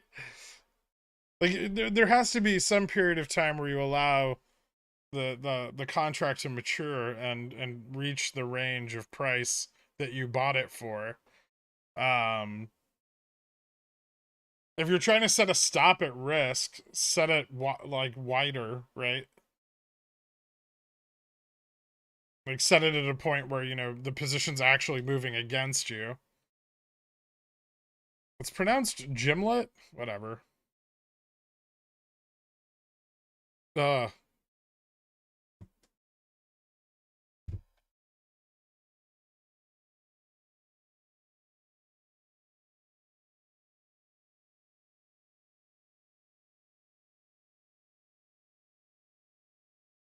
I'm gonna get comfy for this rip. There we go.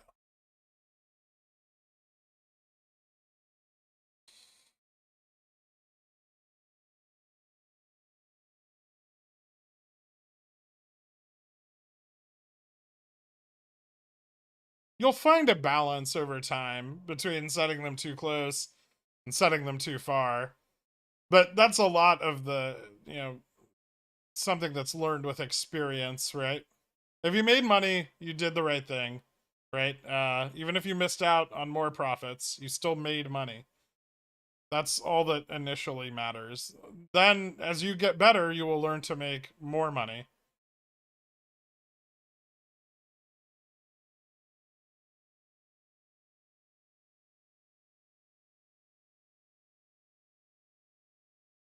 Did I misunderstand you when you said you don't want to sell CCs? I don't want to sell CCs this week. That has nothing to do with the IV.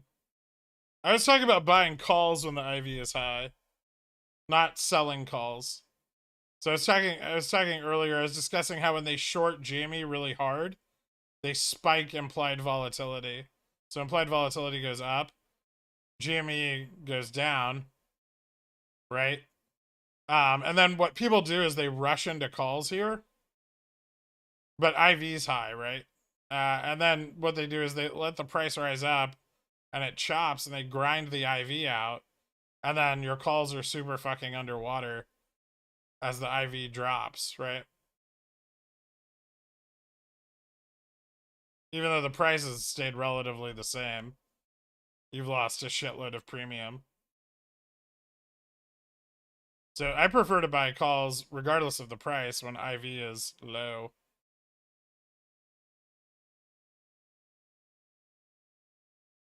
I don't care what the price is because I can just buy a different contract, right? I'd rather buy contracts at $30 with an IV of 90 than buy contracts at $22 with an IV of 140.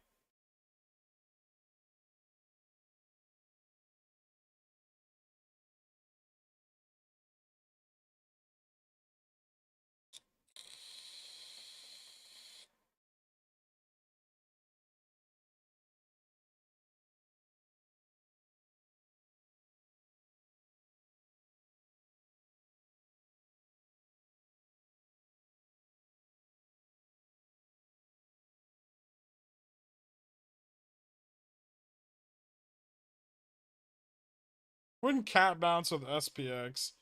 Cat's pretty heavily weighted in SPX, but it bounces more with Dow. It's much more heavily weighted in Dow. I think like double what it is in SPX.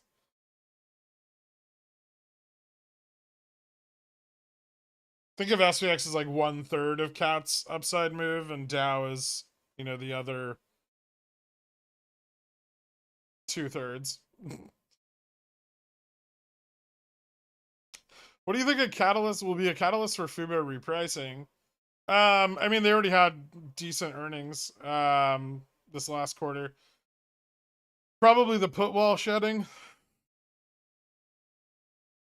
Don't get me wrong, if it spikes too hard, they'll smash it back down again.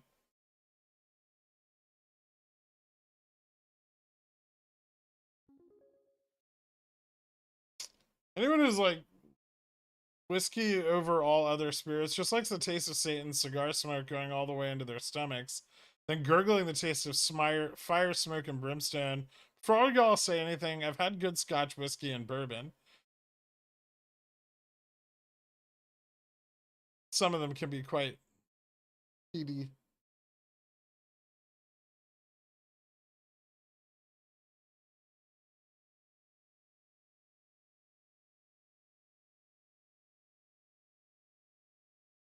I mean, you got a little bit of Theta, Pirate Angel.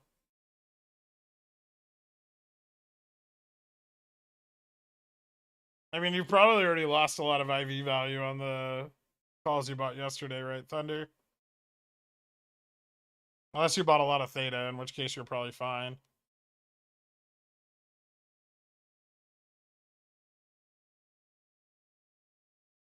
No, Market Chameleon's dog shit. Don't bother. They're also their IV counts are wrong frequently.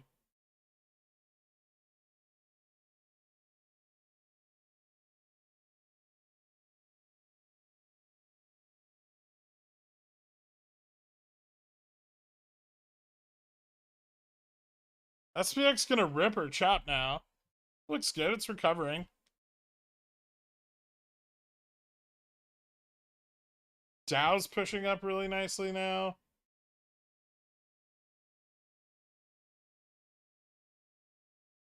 SPX looks okay. I mean, it's still early in the afternoon, so I think we're gonna start to see recovery. But yeah, we've still got, we could fall back to the, you know, like 39.05 level, and then move up some more.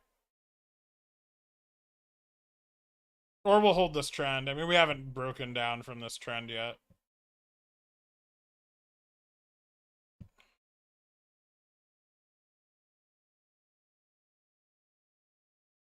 Holding this trend would be bullish. And we have a gap to the upside, so that's kind of... Or we don't have a gap to the upside? We almost had a gap to the upside. Holding this is very bullish, but we could fall and recover.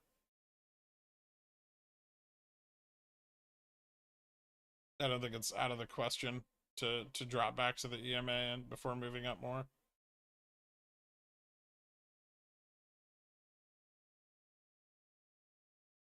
Shouldn't a bunch of Upstart shorts think about taking their profits?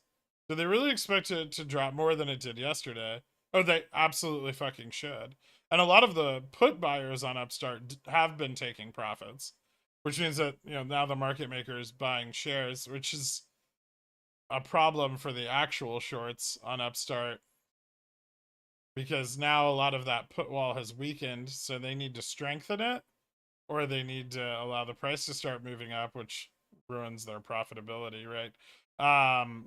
Here's what I think is going on with Upstart and why it ended up on Reg Show. I think Upstart at 400 was obviously extremely overvalued, right? And this was into last year. Upstart was trading at just insane multiples, right? So this is an extremely attractive short, right? As it started coming down and they started performing a little worse and conditions got worse, it became more and more attractive to keep piling into shorts on Upstart, right?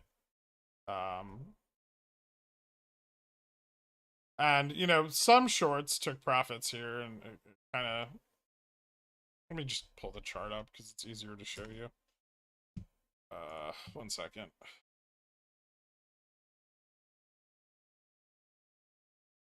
Start.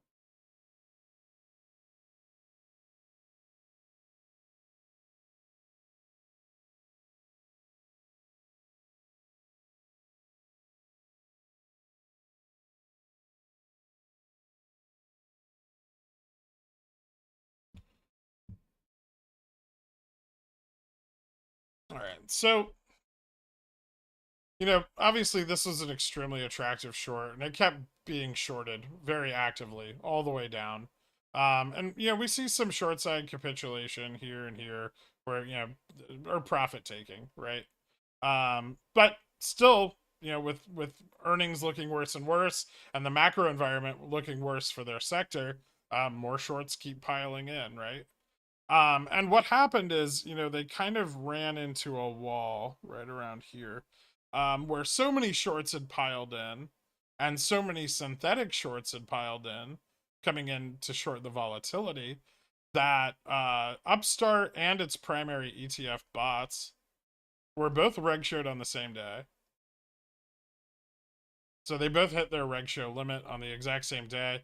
Over the next like month or so, as we know, you know, bots was cleared off reg show, then eventually Upstart. But what hasn't happened on Upstart is shorts haven't taken their profits yet. And there's a lot of them, right? And kind of the first one to go to take profits is going to lead to a pretty drastic bump in price, right? Um, and you know, since they've shorted it for so long, calls have been extremely cheap, and synthetic long positions have also been cheap, right? And this encourages call buyers to start coming in and stacking the options chain. So now they have shorts underwater, but if they cover their shorts, the price is going to rocket because there's so many calls on the chain. So they're trapped. I expect that if Upstart runs again, they will remain trapped. And it will go back on reg show. This is very similar to the situation that was occurring on GME in 2020 in a lot of ways.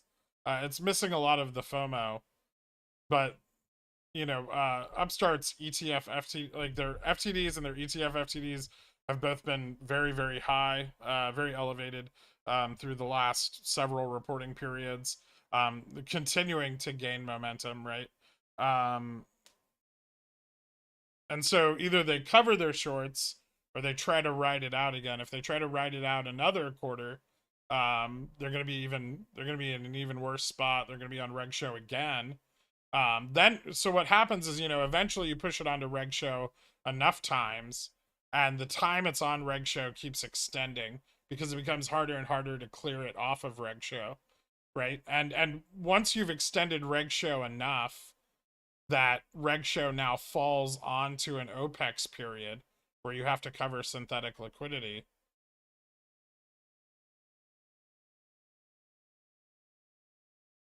This is where you run into a problem. So if you can keep the synthetic liquidity recovering in between reg show listings, you're fine, right? Because you get liquidity in here and then you can short back again, right? But if you get liquidity during the period it's on reg show, everything goes boom. Because now you've run the price up with the inability to short it. And this is what happened to GME in a lot of ways. A big part of what happened to GME in January of 2021. And it happened on a lot of stocks, right? Because, a lot of them were on reg show at the time and cycling onto reg show and losing. They were out of liquidity, right? The borrow rates skyrocketed and the synthetic short positions moved up, and everything looked like it was 80% short because they were reporting synthetic short positions on those stocks, right? So it's very tantalizing, but I mean, obviously there's ways out. It doesn't have to necessarily play out the way we expect it to, but if it does, it's extremely bullish.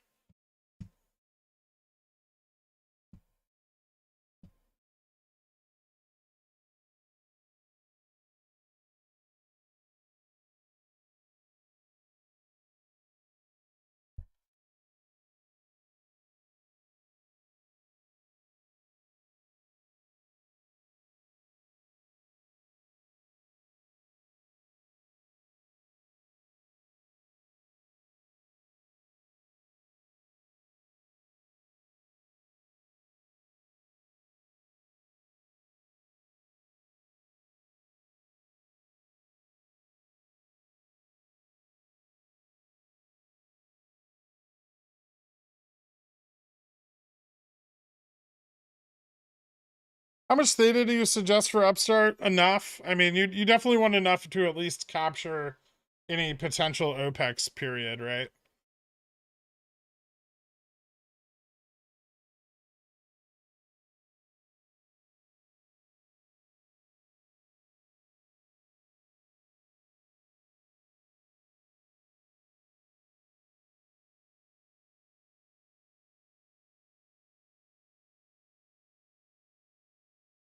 Yeah, I think there's a middle ground there. Like, I'm not really interested in Upstart or its sector as a long-term investment. I do think they're a good company, which is part of what their saving grace is, right? Versus a lot of these other stocks are not, right? A lot of the volatility shorts are attractive because they're volatile, but they're also attractive because they're not very good companies.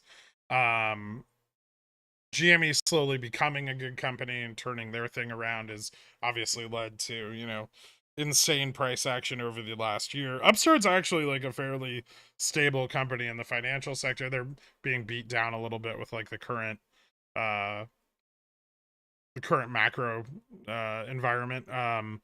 But I think they're going to survive. They're hugely profitable. So I think if they can, survive this period and they have plenty of cash to do so, they'll be fine into the future. They're not a bad long term investment. Um, so it's not terrible to think of them a little bit that way, but you do want theta because if they got Upstart off of Reg Show in order to dodge locate requirements, and Upstart ends up back on Reg Show again, it could really fucking rip. Like if that next reg show period carries over into like leap expiration Opex or like December or January leaps, and it stays on reg show into that period, and they have to cover synthetic liquidity while it's on reg show, it's gonna fucking explode. And it has like flat gamma all the way up to 600 because the options chain is like a fucking open highway, right?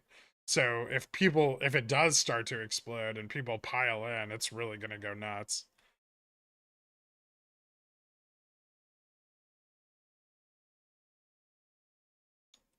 Because when it's on reg show, you can't short with shares anymore, right? So the only way to short is through ETFs, which dry up really fast, because they only have so much liquidity per day, right? Or you have to buy puts, and then when you buy puts, now you're making the market maker hedge, right? And then that's going to generate even more volume, which makes the stock even more attractive and causes more calls to come in, which means you have to buy more puts to keep shorting, right? And you get kind of a feedback loop there, and that's how you get that Volga Vana squeeze, right? As positions are constantly hedging, you get these massive explosions of volume, like we saw in GME in 2021 and have seen through various OPEX periods.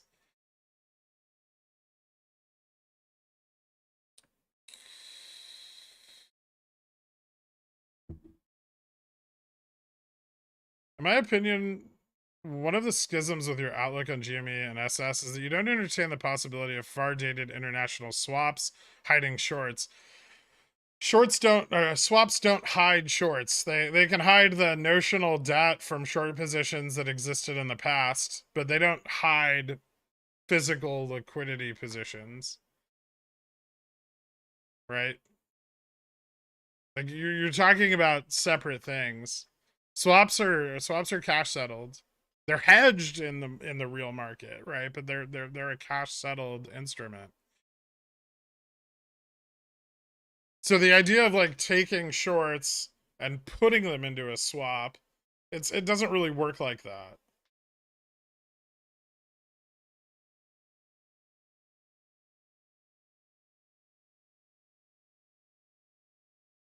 I clipped it. I don't know if I'm gonna. Every time I upload anything to Wall Street Bets, it gets immediately deleted.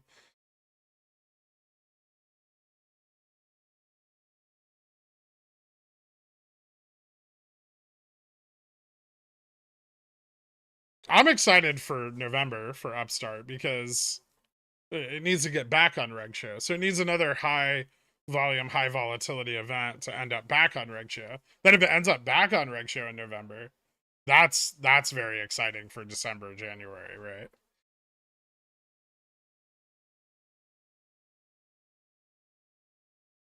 You don't think it was really weird that CBOE had that timely rule change where they no longer required reporting until 2023? That wasn't CBOE.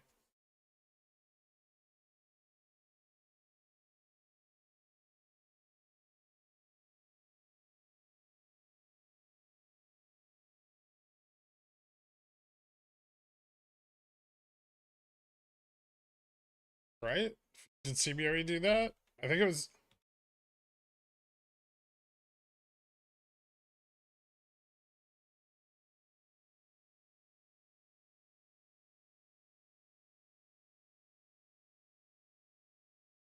I thought that was just CFTC, but I don't. I don't see anything for CBOE yet like that. Yeah, just CFTC. Oh, okay. I mean, CFTC doesn't report anything anyway. Have you seen swap data? It's fucking useless. It just tells you like the notional value of the swap and when it occurs and what type of swap it is, and that's it. It doesn't tell you positionally the effect or if it's, you know, which side of the trade it's moving towards. The only way to do that would be to reverse engineer the hedge of the swap to figure out the positioning of the swap, and that's very very hard to do, especially in a noisy options market.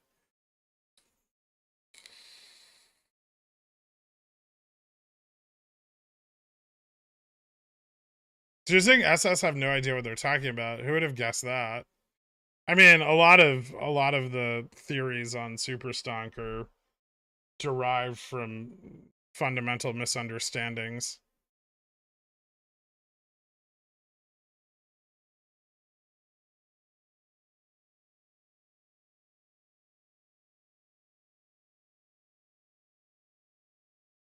Thoughts on your best guess for price action of SPY and Opex stocks over the next few weeks till Frag's anniversary? I think SPX is going to be doing pretty well up until right now. It looks like it's going to be doing pretty well up until SLD, and then we'll see what effect SLD has. Obviously, usually the effect of SLD is short term, and then yeah, after SLD, you're looking at Opex, which I mean looks very strong right now. Continued shorting on a lot of these stocks is very bullish, right?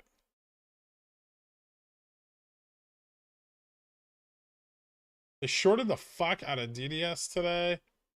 Took out $28 per share of the daily gains. Well, yeah, I mean percentage moves on DDS are insane.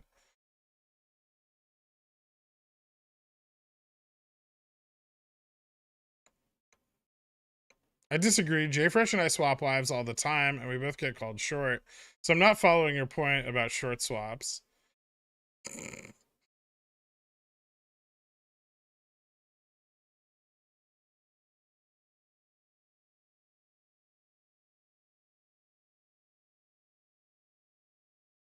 Of course, SS doesn't understand what's going on. I don't either. I think that's part of what made SS great, was them attempting to figure it out.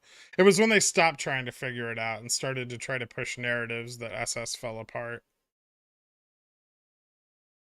It was great up until then. Amazing. You had this huge swaths of investors that wanted to dig deep into the market and learn more about it. And that was awesome. Even if they were wrong, it was awesome that they were trying to bring so much information to light. But you know, hubris took over. It's like, I mean, it's just the Dunning-Kruger effect over thousands and thousands and thousands of people, right? And in time, they will realize that they were wrong and they knew nothing from the beginning. And then they might actually learn something. But it's a slow process. Some are quicker to it than others. Hence why this community exists. Some are slower. Some never will. Some will hit that peak of hubris and never look back.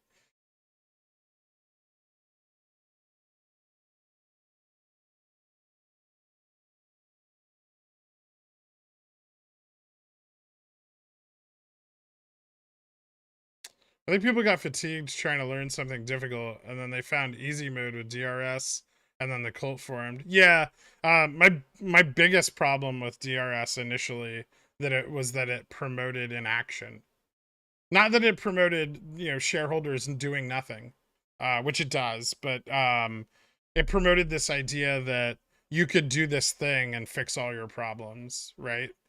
You didn't have to look any further. You didn't have to dig any deeper. You didn't have to learn anymore. And I think that's what killed it.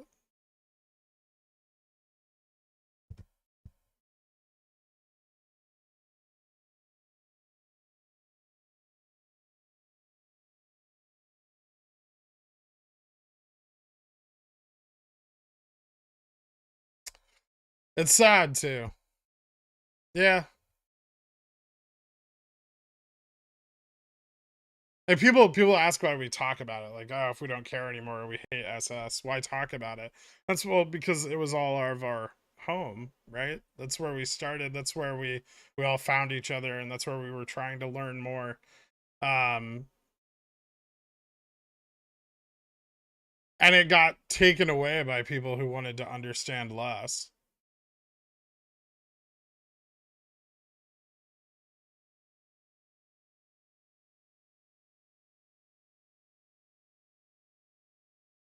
Yeah, Gaff. I agree.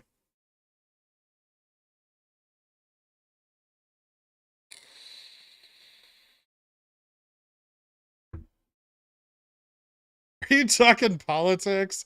No? At least I don't think so. Now we have a home inside the pickle jar. Thanks, Girk. No problem, man.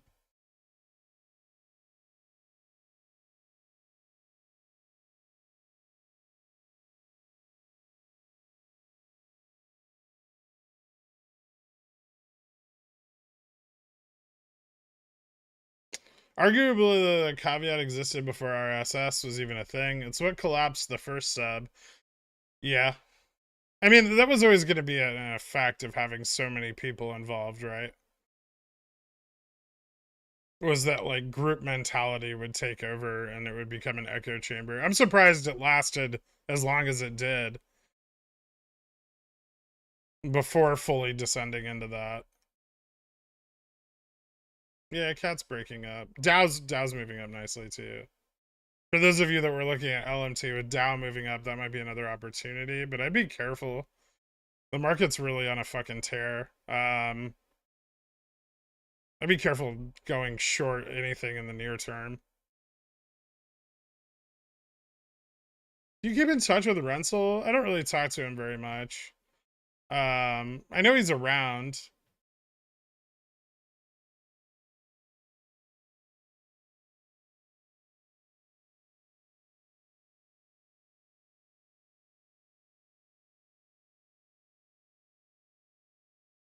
Cough think tank, cough pickle financial, cough.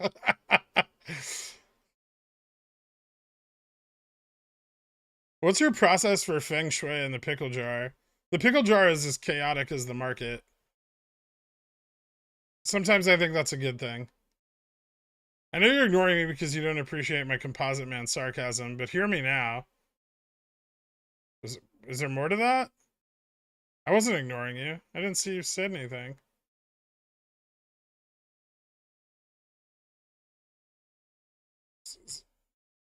Is there more to that message? It like just didn't print? Killed your own message with a colon? No? That okay, that was it. Interesting. What a strange... Pickle jar is everything a new trader could ask for. A place to learn and grow. Little degenerates. Fuck the Dans, though. Don't even deserve a capital D. Just a little d. Well, that's all they want, is a little d.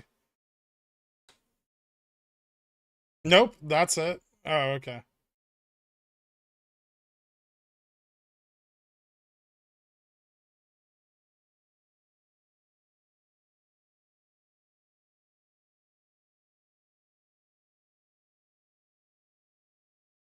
Can't let people get too bullish, you know? Yeah, that's true.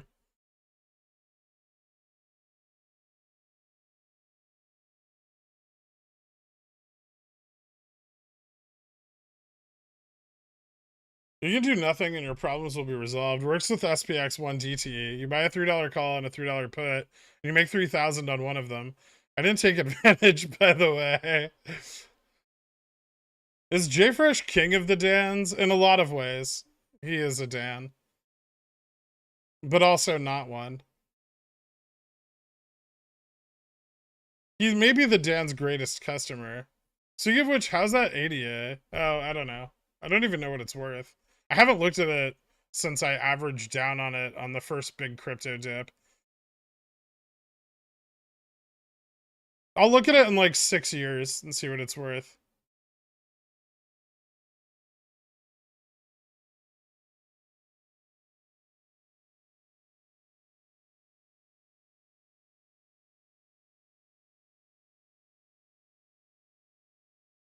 Seems like it's time to average down again. Throwing good money after bad? I like it.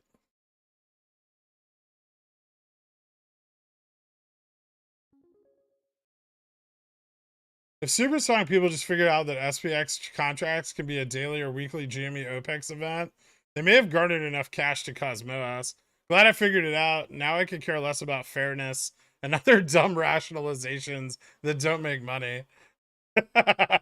Thank you, Ghost of Dan. Yeah, $90 moves on SPX every day are just they're actually the tits.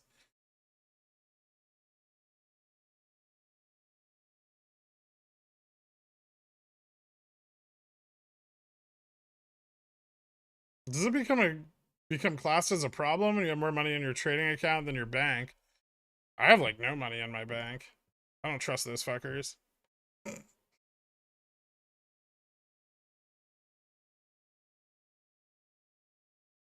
FDIC insurance.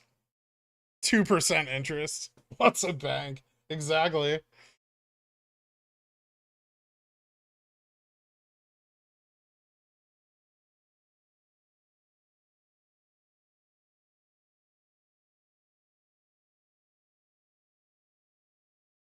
What's your plan for those 3950 calls? I accidentally shadow traded you for real accident. I would admit if on purpose.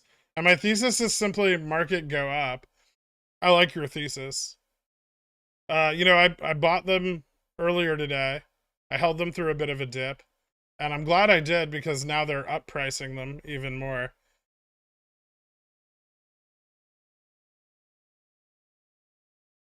They're now worth more than they were on the first peak. So, yeah, pretty stoked. Or at least they're worth more than they were the last time they were at this price.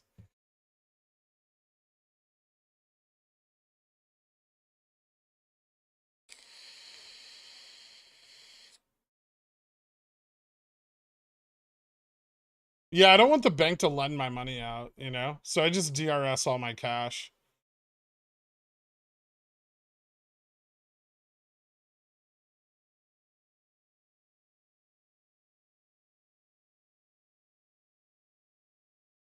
What's this SPX cat TA formation called? I mean, cat is kind of like a triple bottom or an ascending wedge, but it broke up. It shouldn't have, theoretically. Well, I guess the whole day is kind of an ascending wedge. If it breaks its high. I would say SPX is kind of the same thing, kind of like just a long-term ascending wedge on the 15, right? So if you pull out here to like the 15-minute, you can see it a lot better. Same with cat, right? Cat has lower highs here though, which is concerning, but this is pre-market, so you try to ignore it a little bit and just look for where the main resistance line is, which is right about here. So, you know, if price action comes up to retest the 231 mark, there's a good chance it breaks up.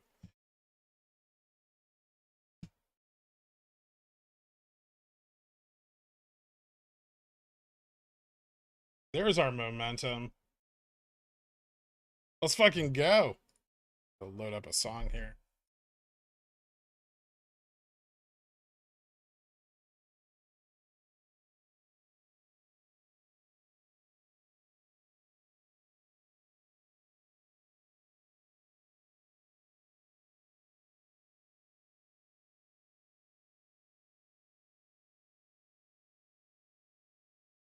Is SPX 0 GT is a way of life? It's fucking degenerate as all hell.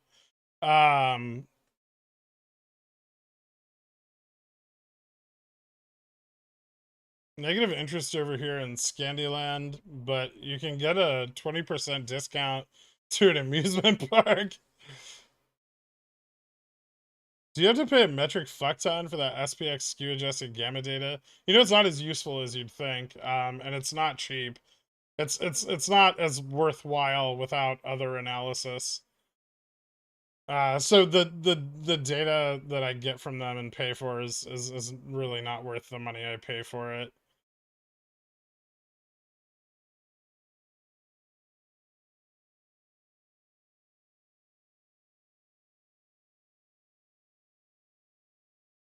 Making money in the stock market feels like cheating. Yeah.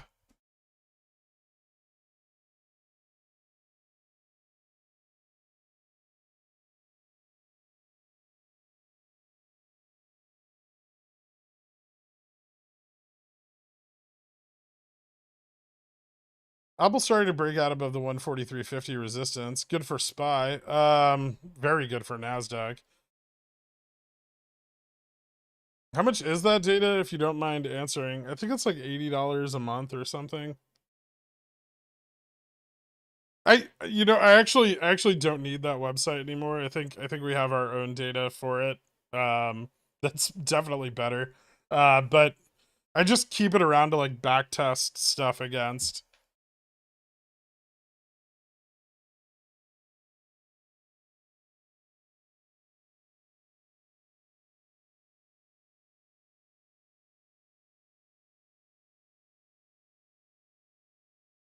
If we get a market crash, can I have your autograph?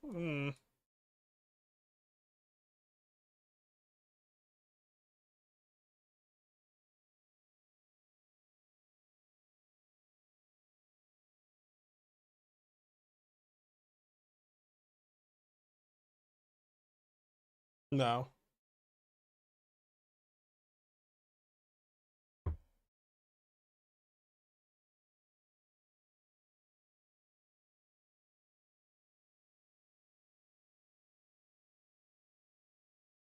Does CPI data affect your outlook of a crash downturn in the coming months? I think the more upward forces we see present in the market right now, the more likely it is we crash.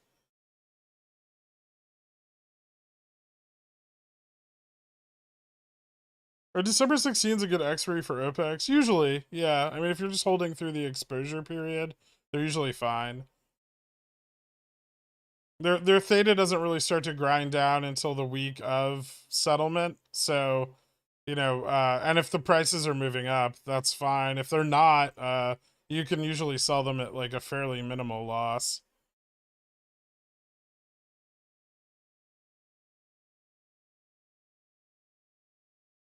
But I wore the other hat yesterday, the old one.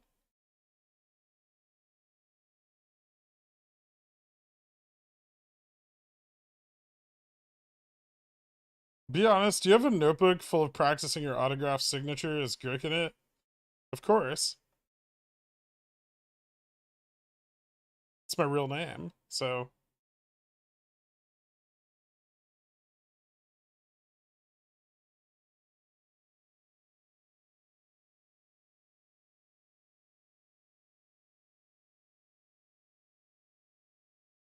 My wife is frosting our child's birthday cake, and when I laughed and said, "You're making a lot of white," she said, "Yes, and pink too."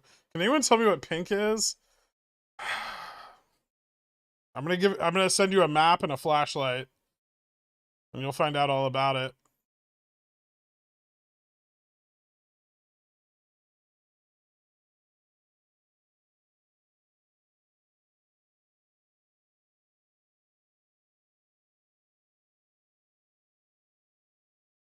Fairly Minimal Loss is the name of my band.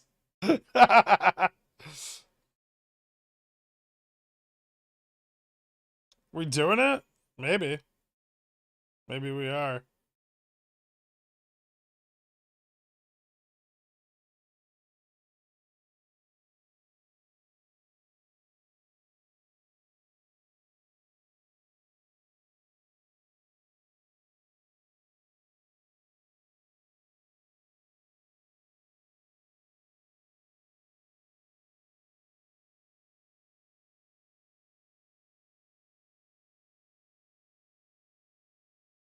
Giuseppe Vipsensenhauer?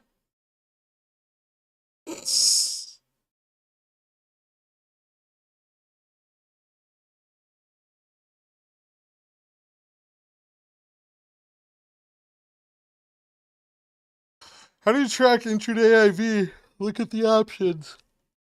Ugh. I think Fidelity has a chart for it.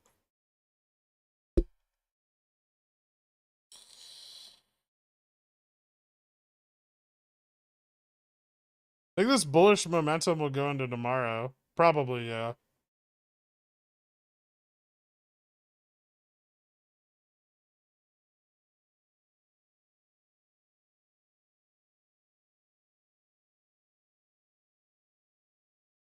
How many brain cells do you think this chat owns collectively? I don't know. I worked out my DGen account from being down 98% to being down 92% in 3 weeks.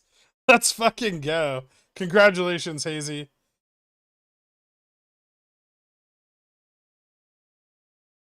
Hey, Gurk, where can I look up exactly what SLD is? When I Google it, I can only find special learning disabilities. LOL. Supplemental liquidity deposits from FINRA. They have a guidebook that you can download and read it all about it.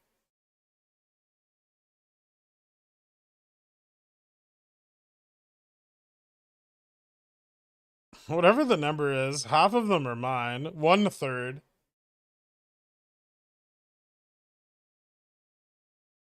Don't forget it's your birthday next week. Anything fun planned? I don't know. I guess we'll do like a birthday stream on a day that's not my birthday because my birthday's on the weekend.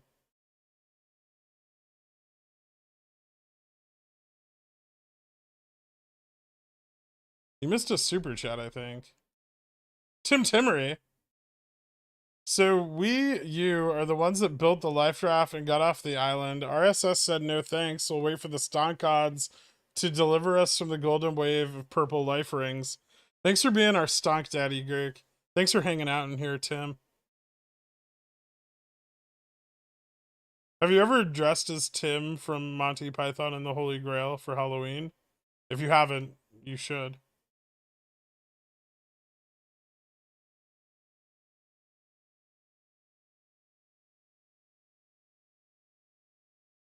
Fix the Upstart chart, you barbarian.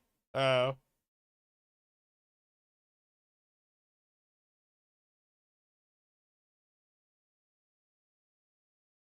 What's Fubo doing? $3.14.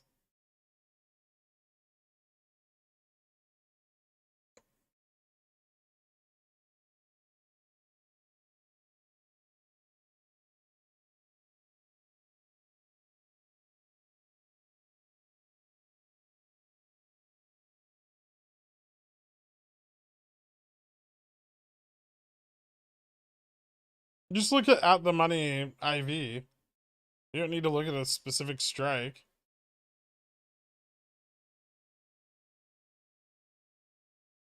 I have? That's awesome.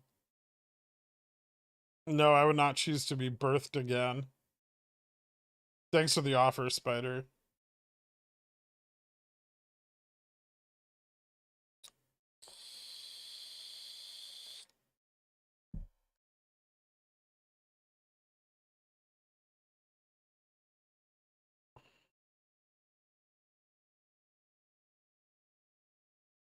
Oh, fuck you, Average Joe.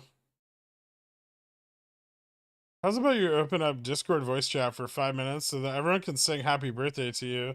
I'm 100% certain that nothing could go wrong. Everything would go wrong.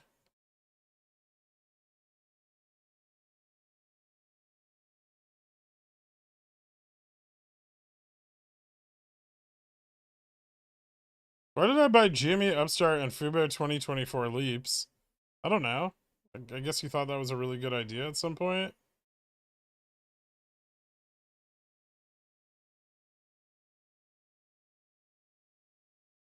Your birthday should be referred to as Gherk Packs. It's my expiration date.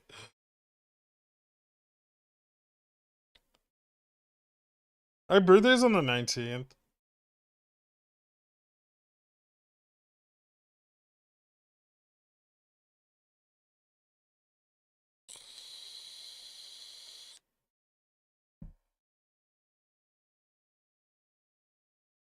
LMT bouncing pretty hard. There you go.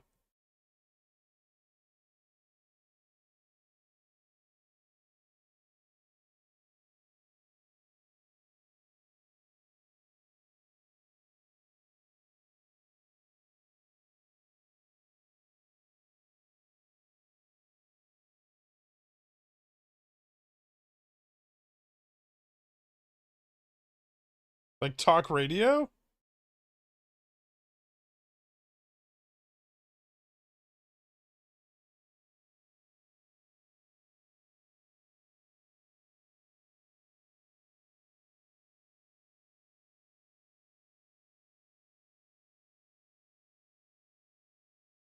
You doing anything for the birthday? Probably not.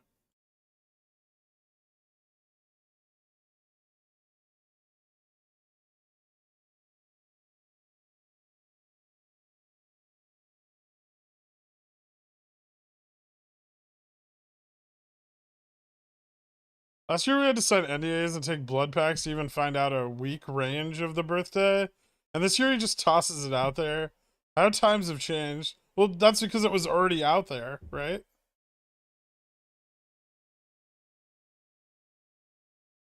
SPX gonna make me lose my mind up in here. Have you ever spoiled yourself? No, not really. Well, sometimes. Generally, no. My birthday is today, November 10th. Guess what I'm doing? Door dashing. Thanks, Gerg. No problem, Poker.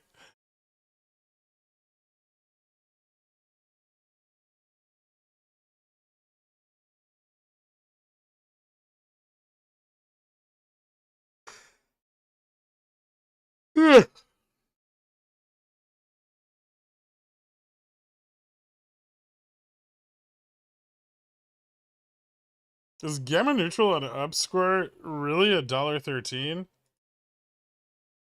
Hold on, I'll tell you.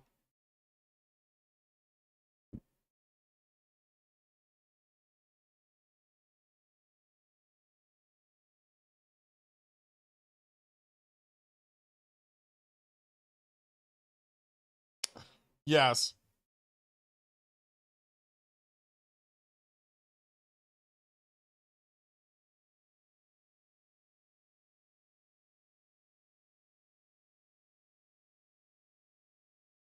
Wife got the vid over the weekend. I'm still negative. Am I same like immortal? Calls on wine slams and mad honey for infinite immune liquidity. Are you staying in a hotel right now? You should stay in a hotel. Or if you have like a girlfriend.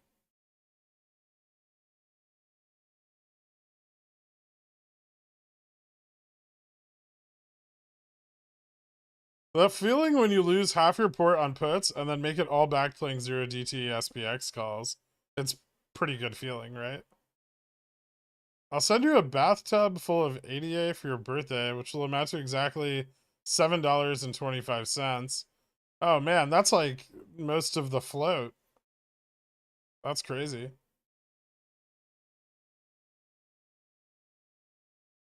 The supply.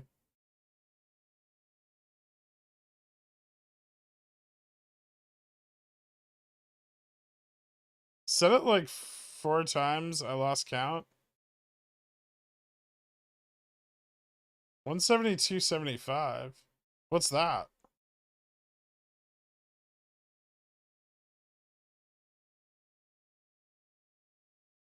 Did you buy 1,400 Upstart calls yesterday? No. No, I bought 100 more yesterday. A little more than 100, but something like that.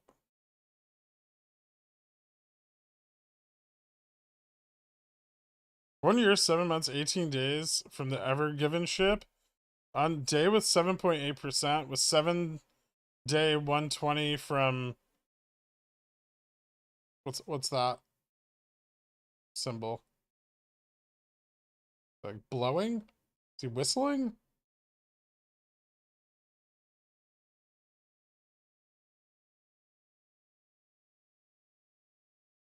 $39.50 is still possible. Yeah, absolutely.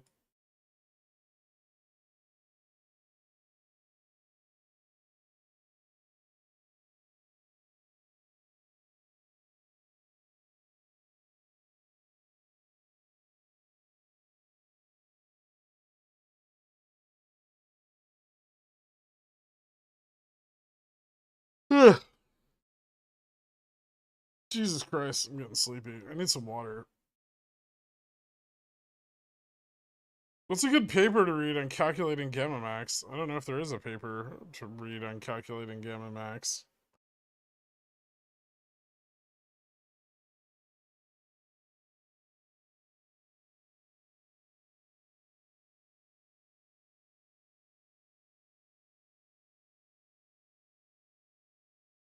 Are you making up a conspiracy theory? Is that what's going on?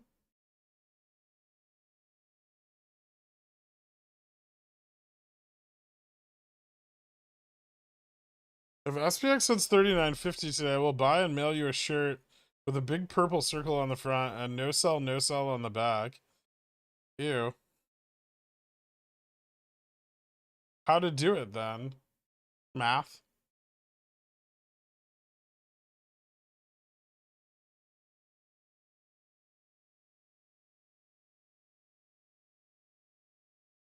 With math?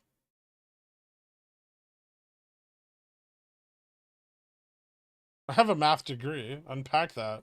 If you have a math degree, you should be able to unpack it yourself.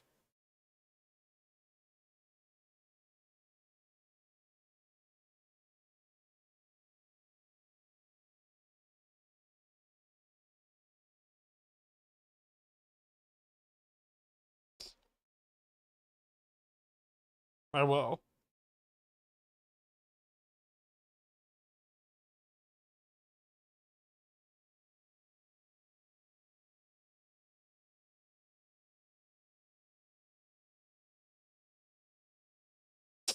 I'm not sure the specific smoothing that's used on the Greek neutrals.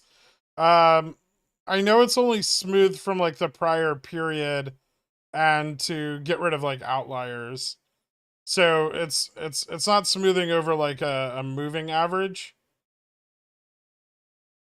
Black Shoals, Dr. Waifu? You need the options OI and Black Shoals.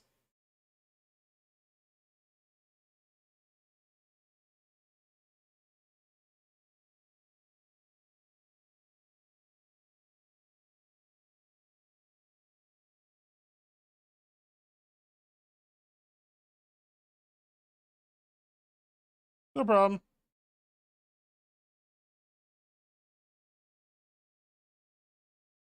Yeah, no, he's not smoothing over like a rolling period because that would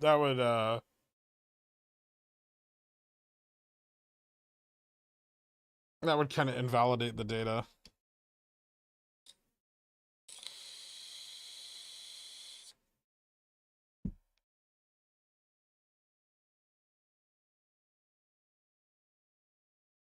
SPX picking up momentum? Sort of? Not a lot of it.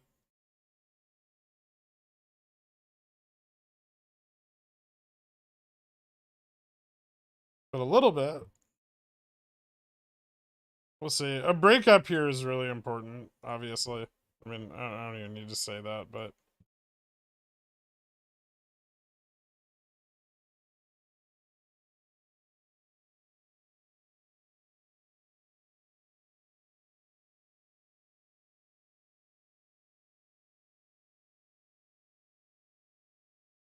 You're also getting a hat that says Wrinkle Brain.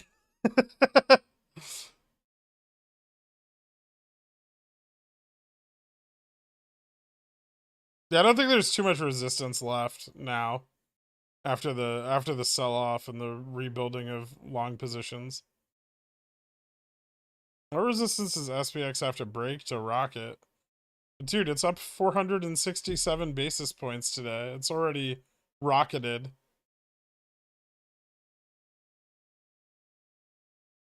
There's gonna be a 2+2 for Upstart, right? There could be, yeah. How you doing, Tom? Where's Bithead? I haven't seen Bithead in a little while.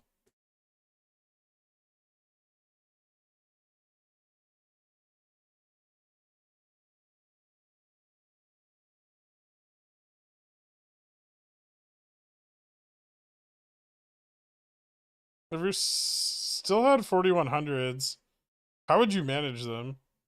I'd probably take some profits on them. I don't know. I might hold on to them if I still had them at this point. At least for this test. Above 3950, it's a little shakier. Then you need to see more positioning at 4000 and 4100. It starts to get a little more slippery.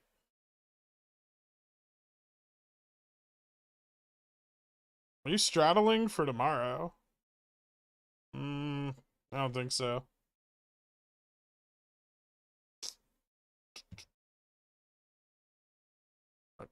I might do something, but probably not. Oh, you.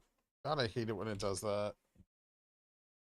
Let's see how positioning looks now. Ooh. 3900's fucking stacked. So's 3950.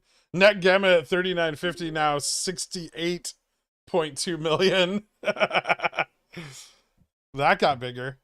That's 10x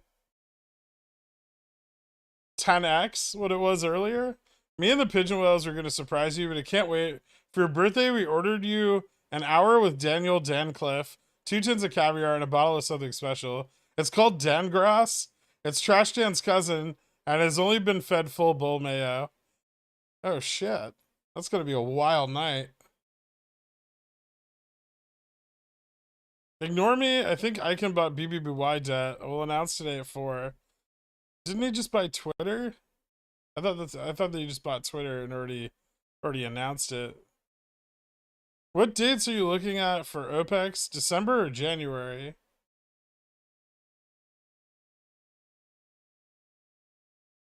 Probably December's. Mostly December's. For Upstart, I have further dated calls, but that's because I've been holding them longer. If I buy more Upstart calls, I'll probably buy them for December.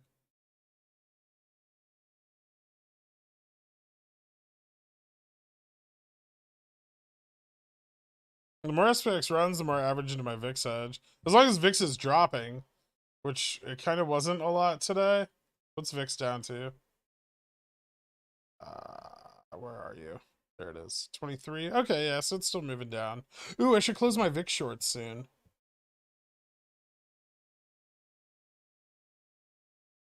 I already closed a few of them.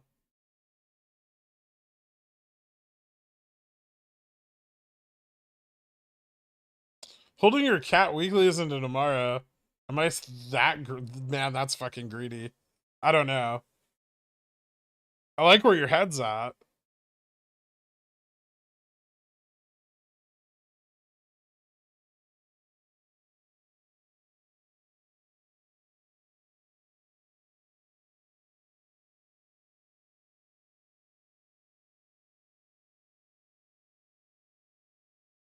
Consolidation at 39.25 bullish feels like it.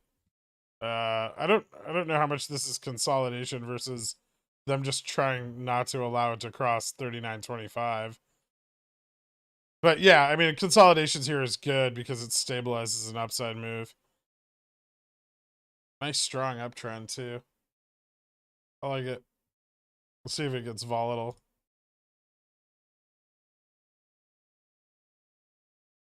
Is the bond market being closed tomorrow affect settlement dates? Shouldn't. Not for Opex, at least.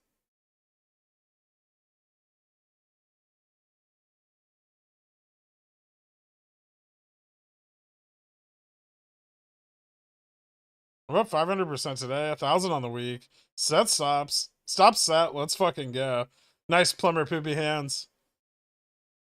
You playing Tesla Opex? Nah, probably not. I got enough fucking Opex exposure.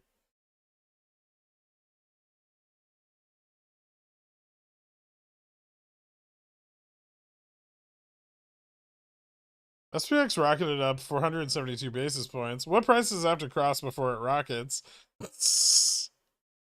What price point does RC rug pull it? When we least expect it. Today I've made nearly $8. How would you manage these profits? Carefully. Carefully, Walt. How long till Tesla bond downgrades? That's what I want to know. What do you think, Gaff? 3 months?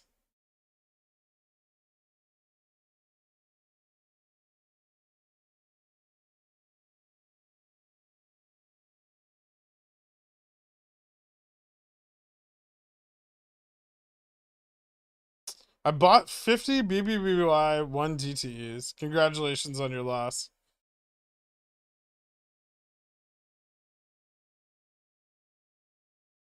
Who's the biggest stoner in chat? It used to be, what's his face? Uh, Smooth Gotti Beats. You guys remember that guy?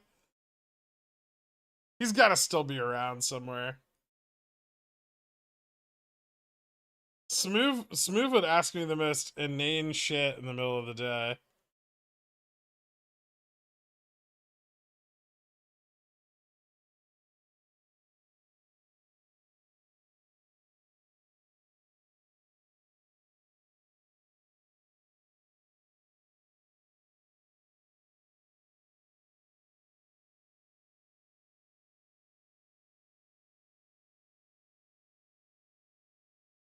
He was fine, and then we get incredibly high and ask the dumbest questions.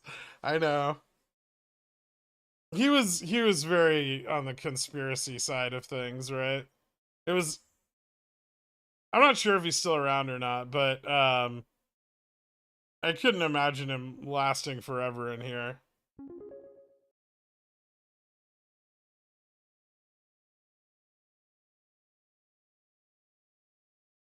Do you think we're about to short squeeze on the SPY? Maybe.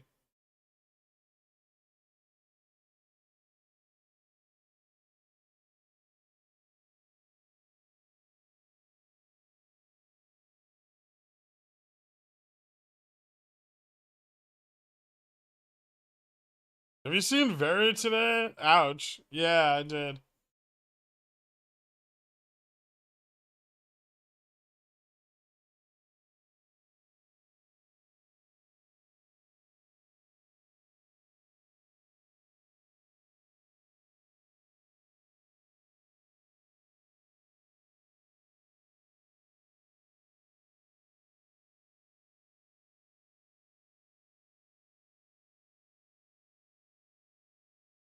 I think Tesla bonds are actually on decent footing at the moment. Already broadly tranched, so I don't expect there's a lot of movement from Moody's on them.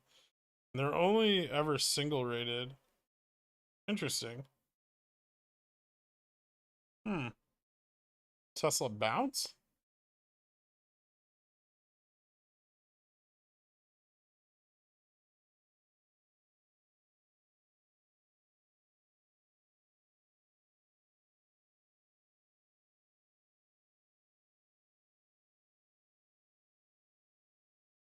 Prophylactics?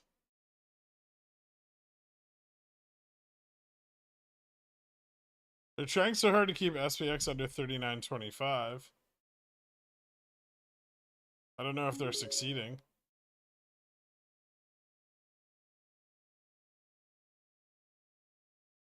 RC is going to rug pull SPX to make GME go down with it, so Superstar goes DRS more quickly. I saw it in a dream, so it's true. Oh, Jesus.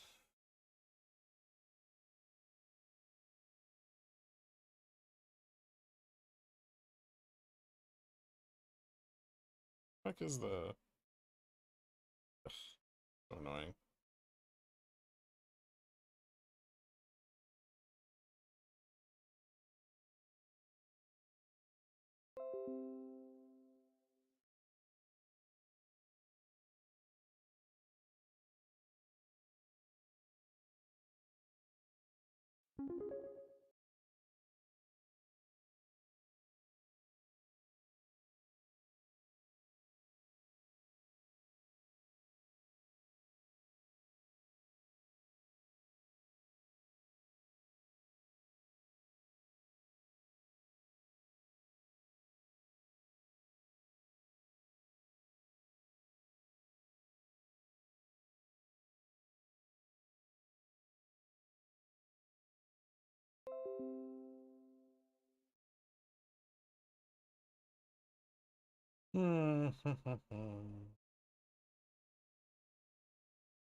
They? I think we all know who they is. Dude, would you get some medication?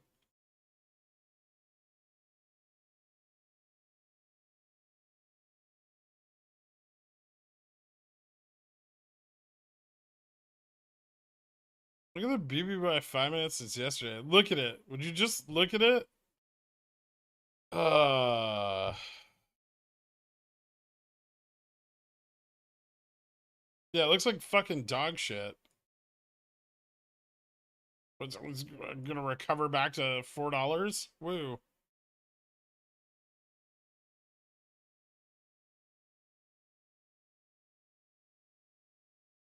Oh, not again.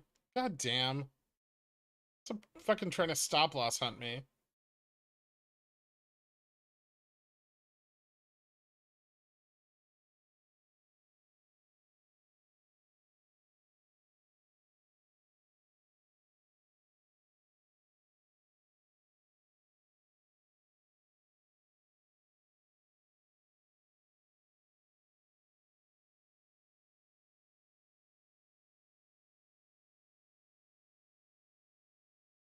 Any long-term plays on coin or better wait out this crypto downturn into next year? I'd be patient.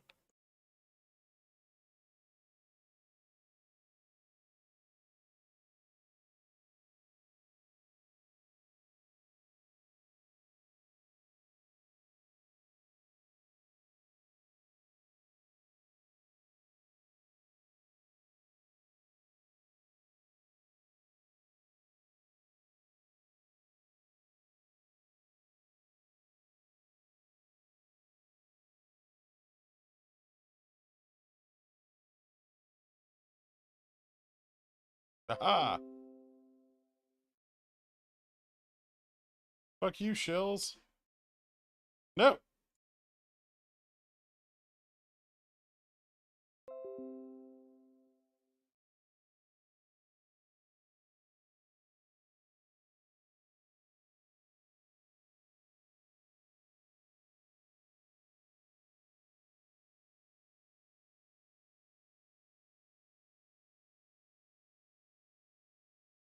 Oh, they're getting so close.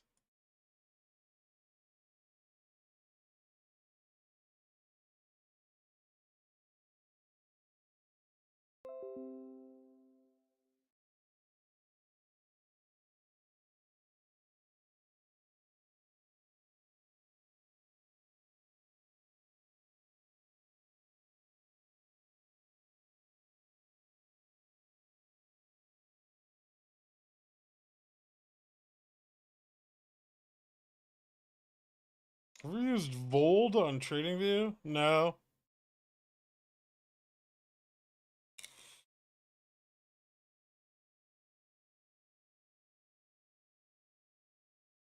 Biggest Tesla risk is 2025 due HY unsecured note. The rest appears to be solid since they're back to the immediate assets. Ford has some interesting international ones floating for 2023. Ooh.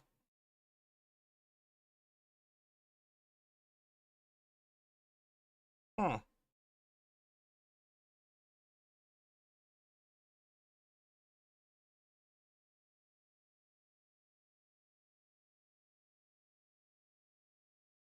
This is a call side sell off.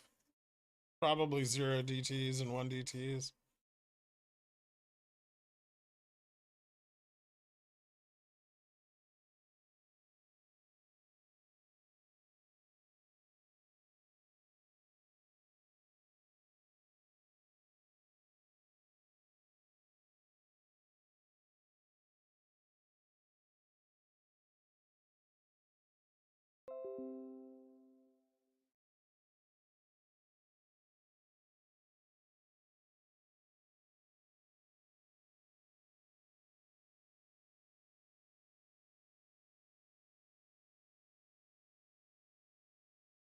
I have my options chart open right now. That's why GME's not on the screen.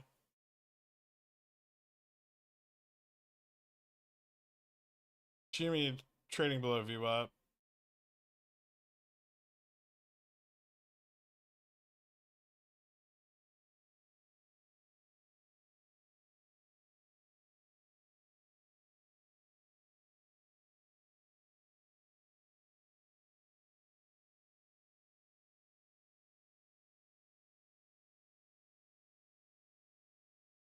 Fidelity has SPX. I forget the ticker for it, but it definitely has it. About spy calls for tomorrow. A couple seconds before that first red bar. Fuck my life. You'll probably be okay in a minute. Gary Gensler's twin, thank you so much. I'm glad you're happy.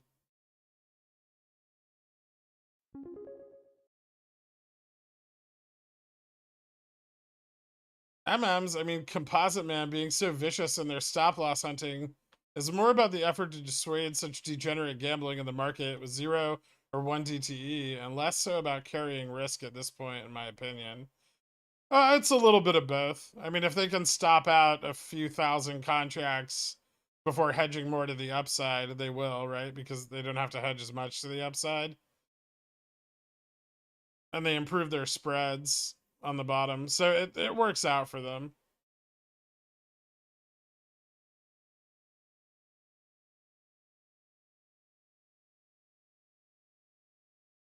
SPX on Fidelity is SPX. Dot SPX? I don't know what it is. It makes many seconds. It takes many seconds to load the data. Okay.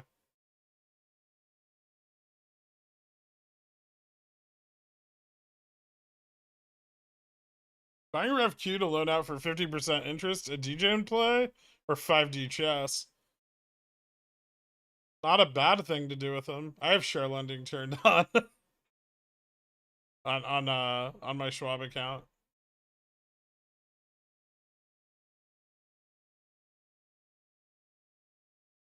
Is Schwab only offering 50% on 120% borrow rate? What a shit deal.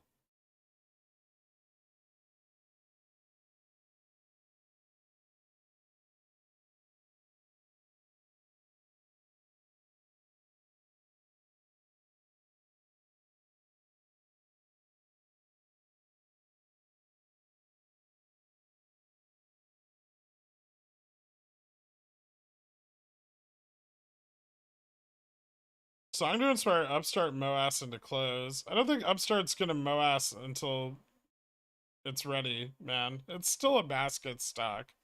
And Ivy is way down today, so they're still accomplishing their goal even though the price is up.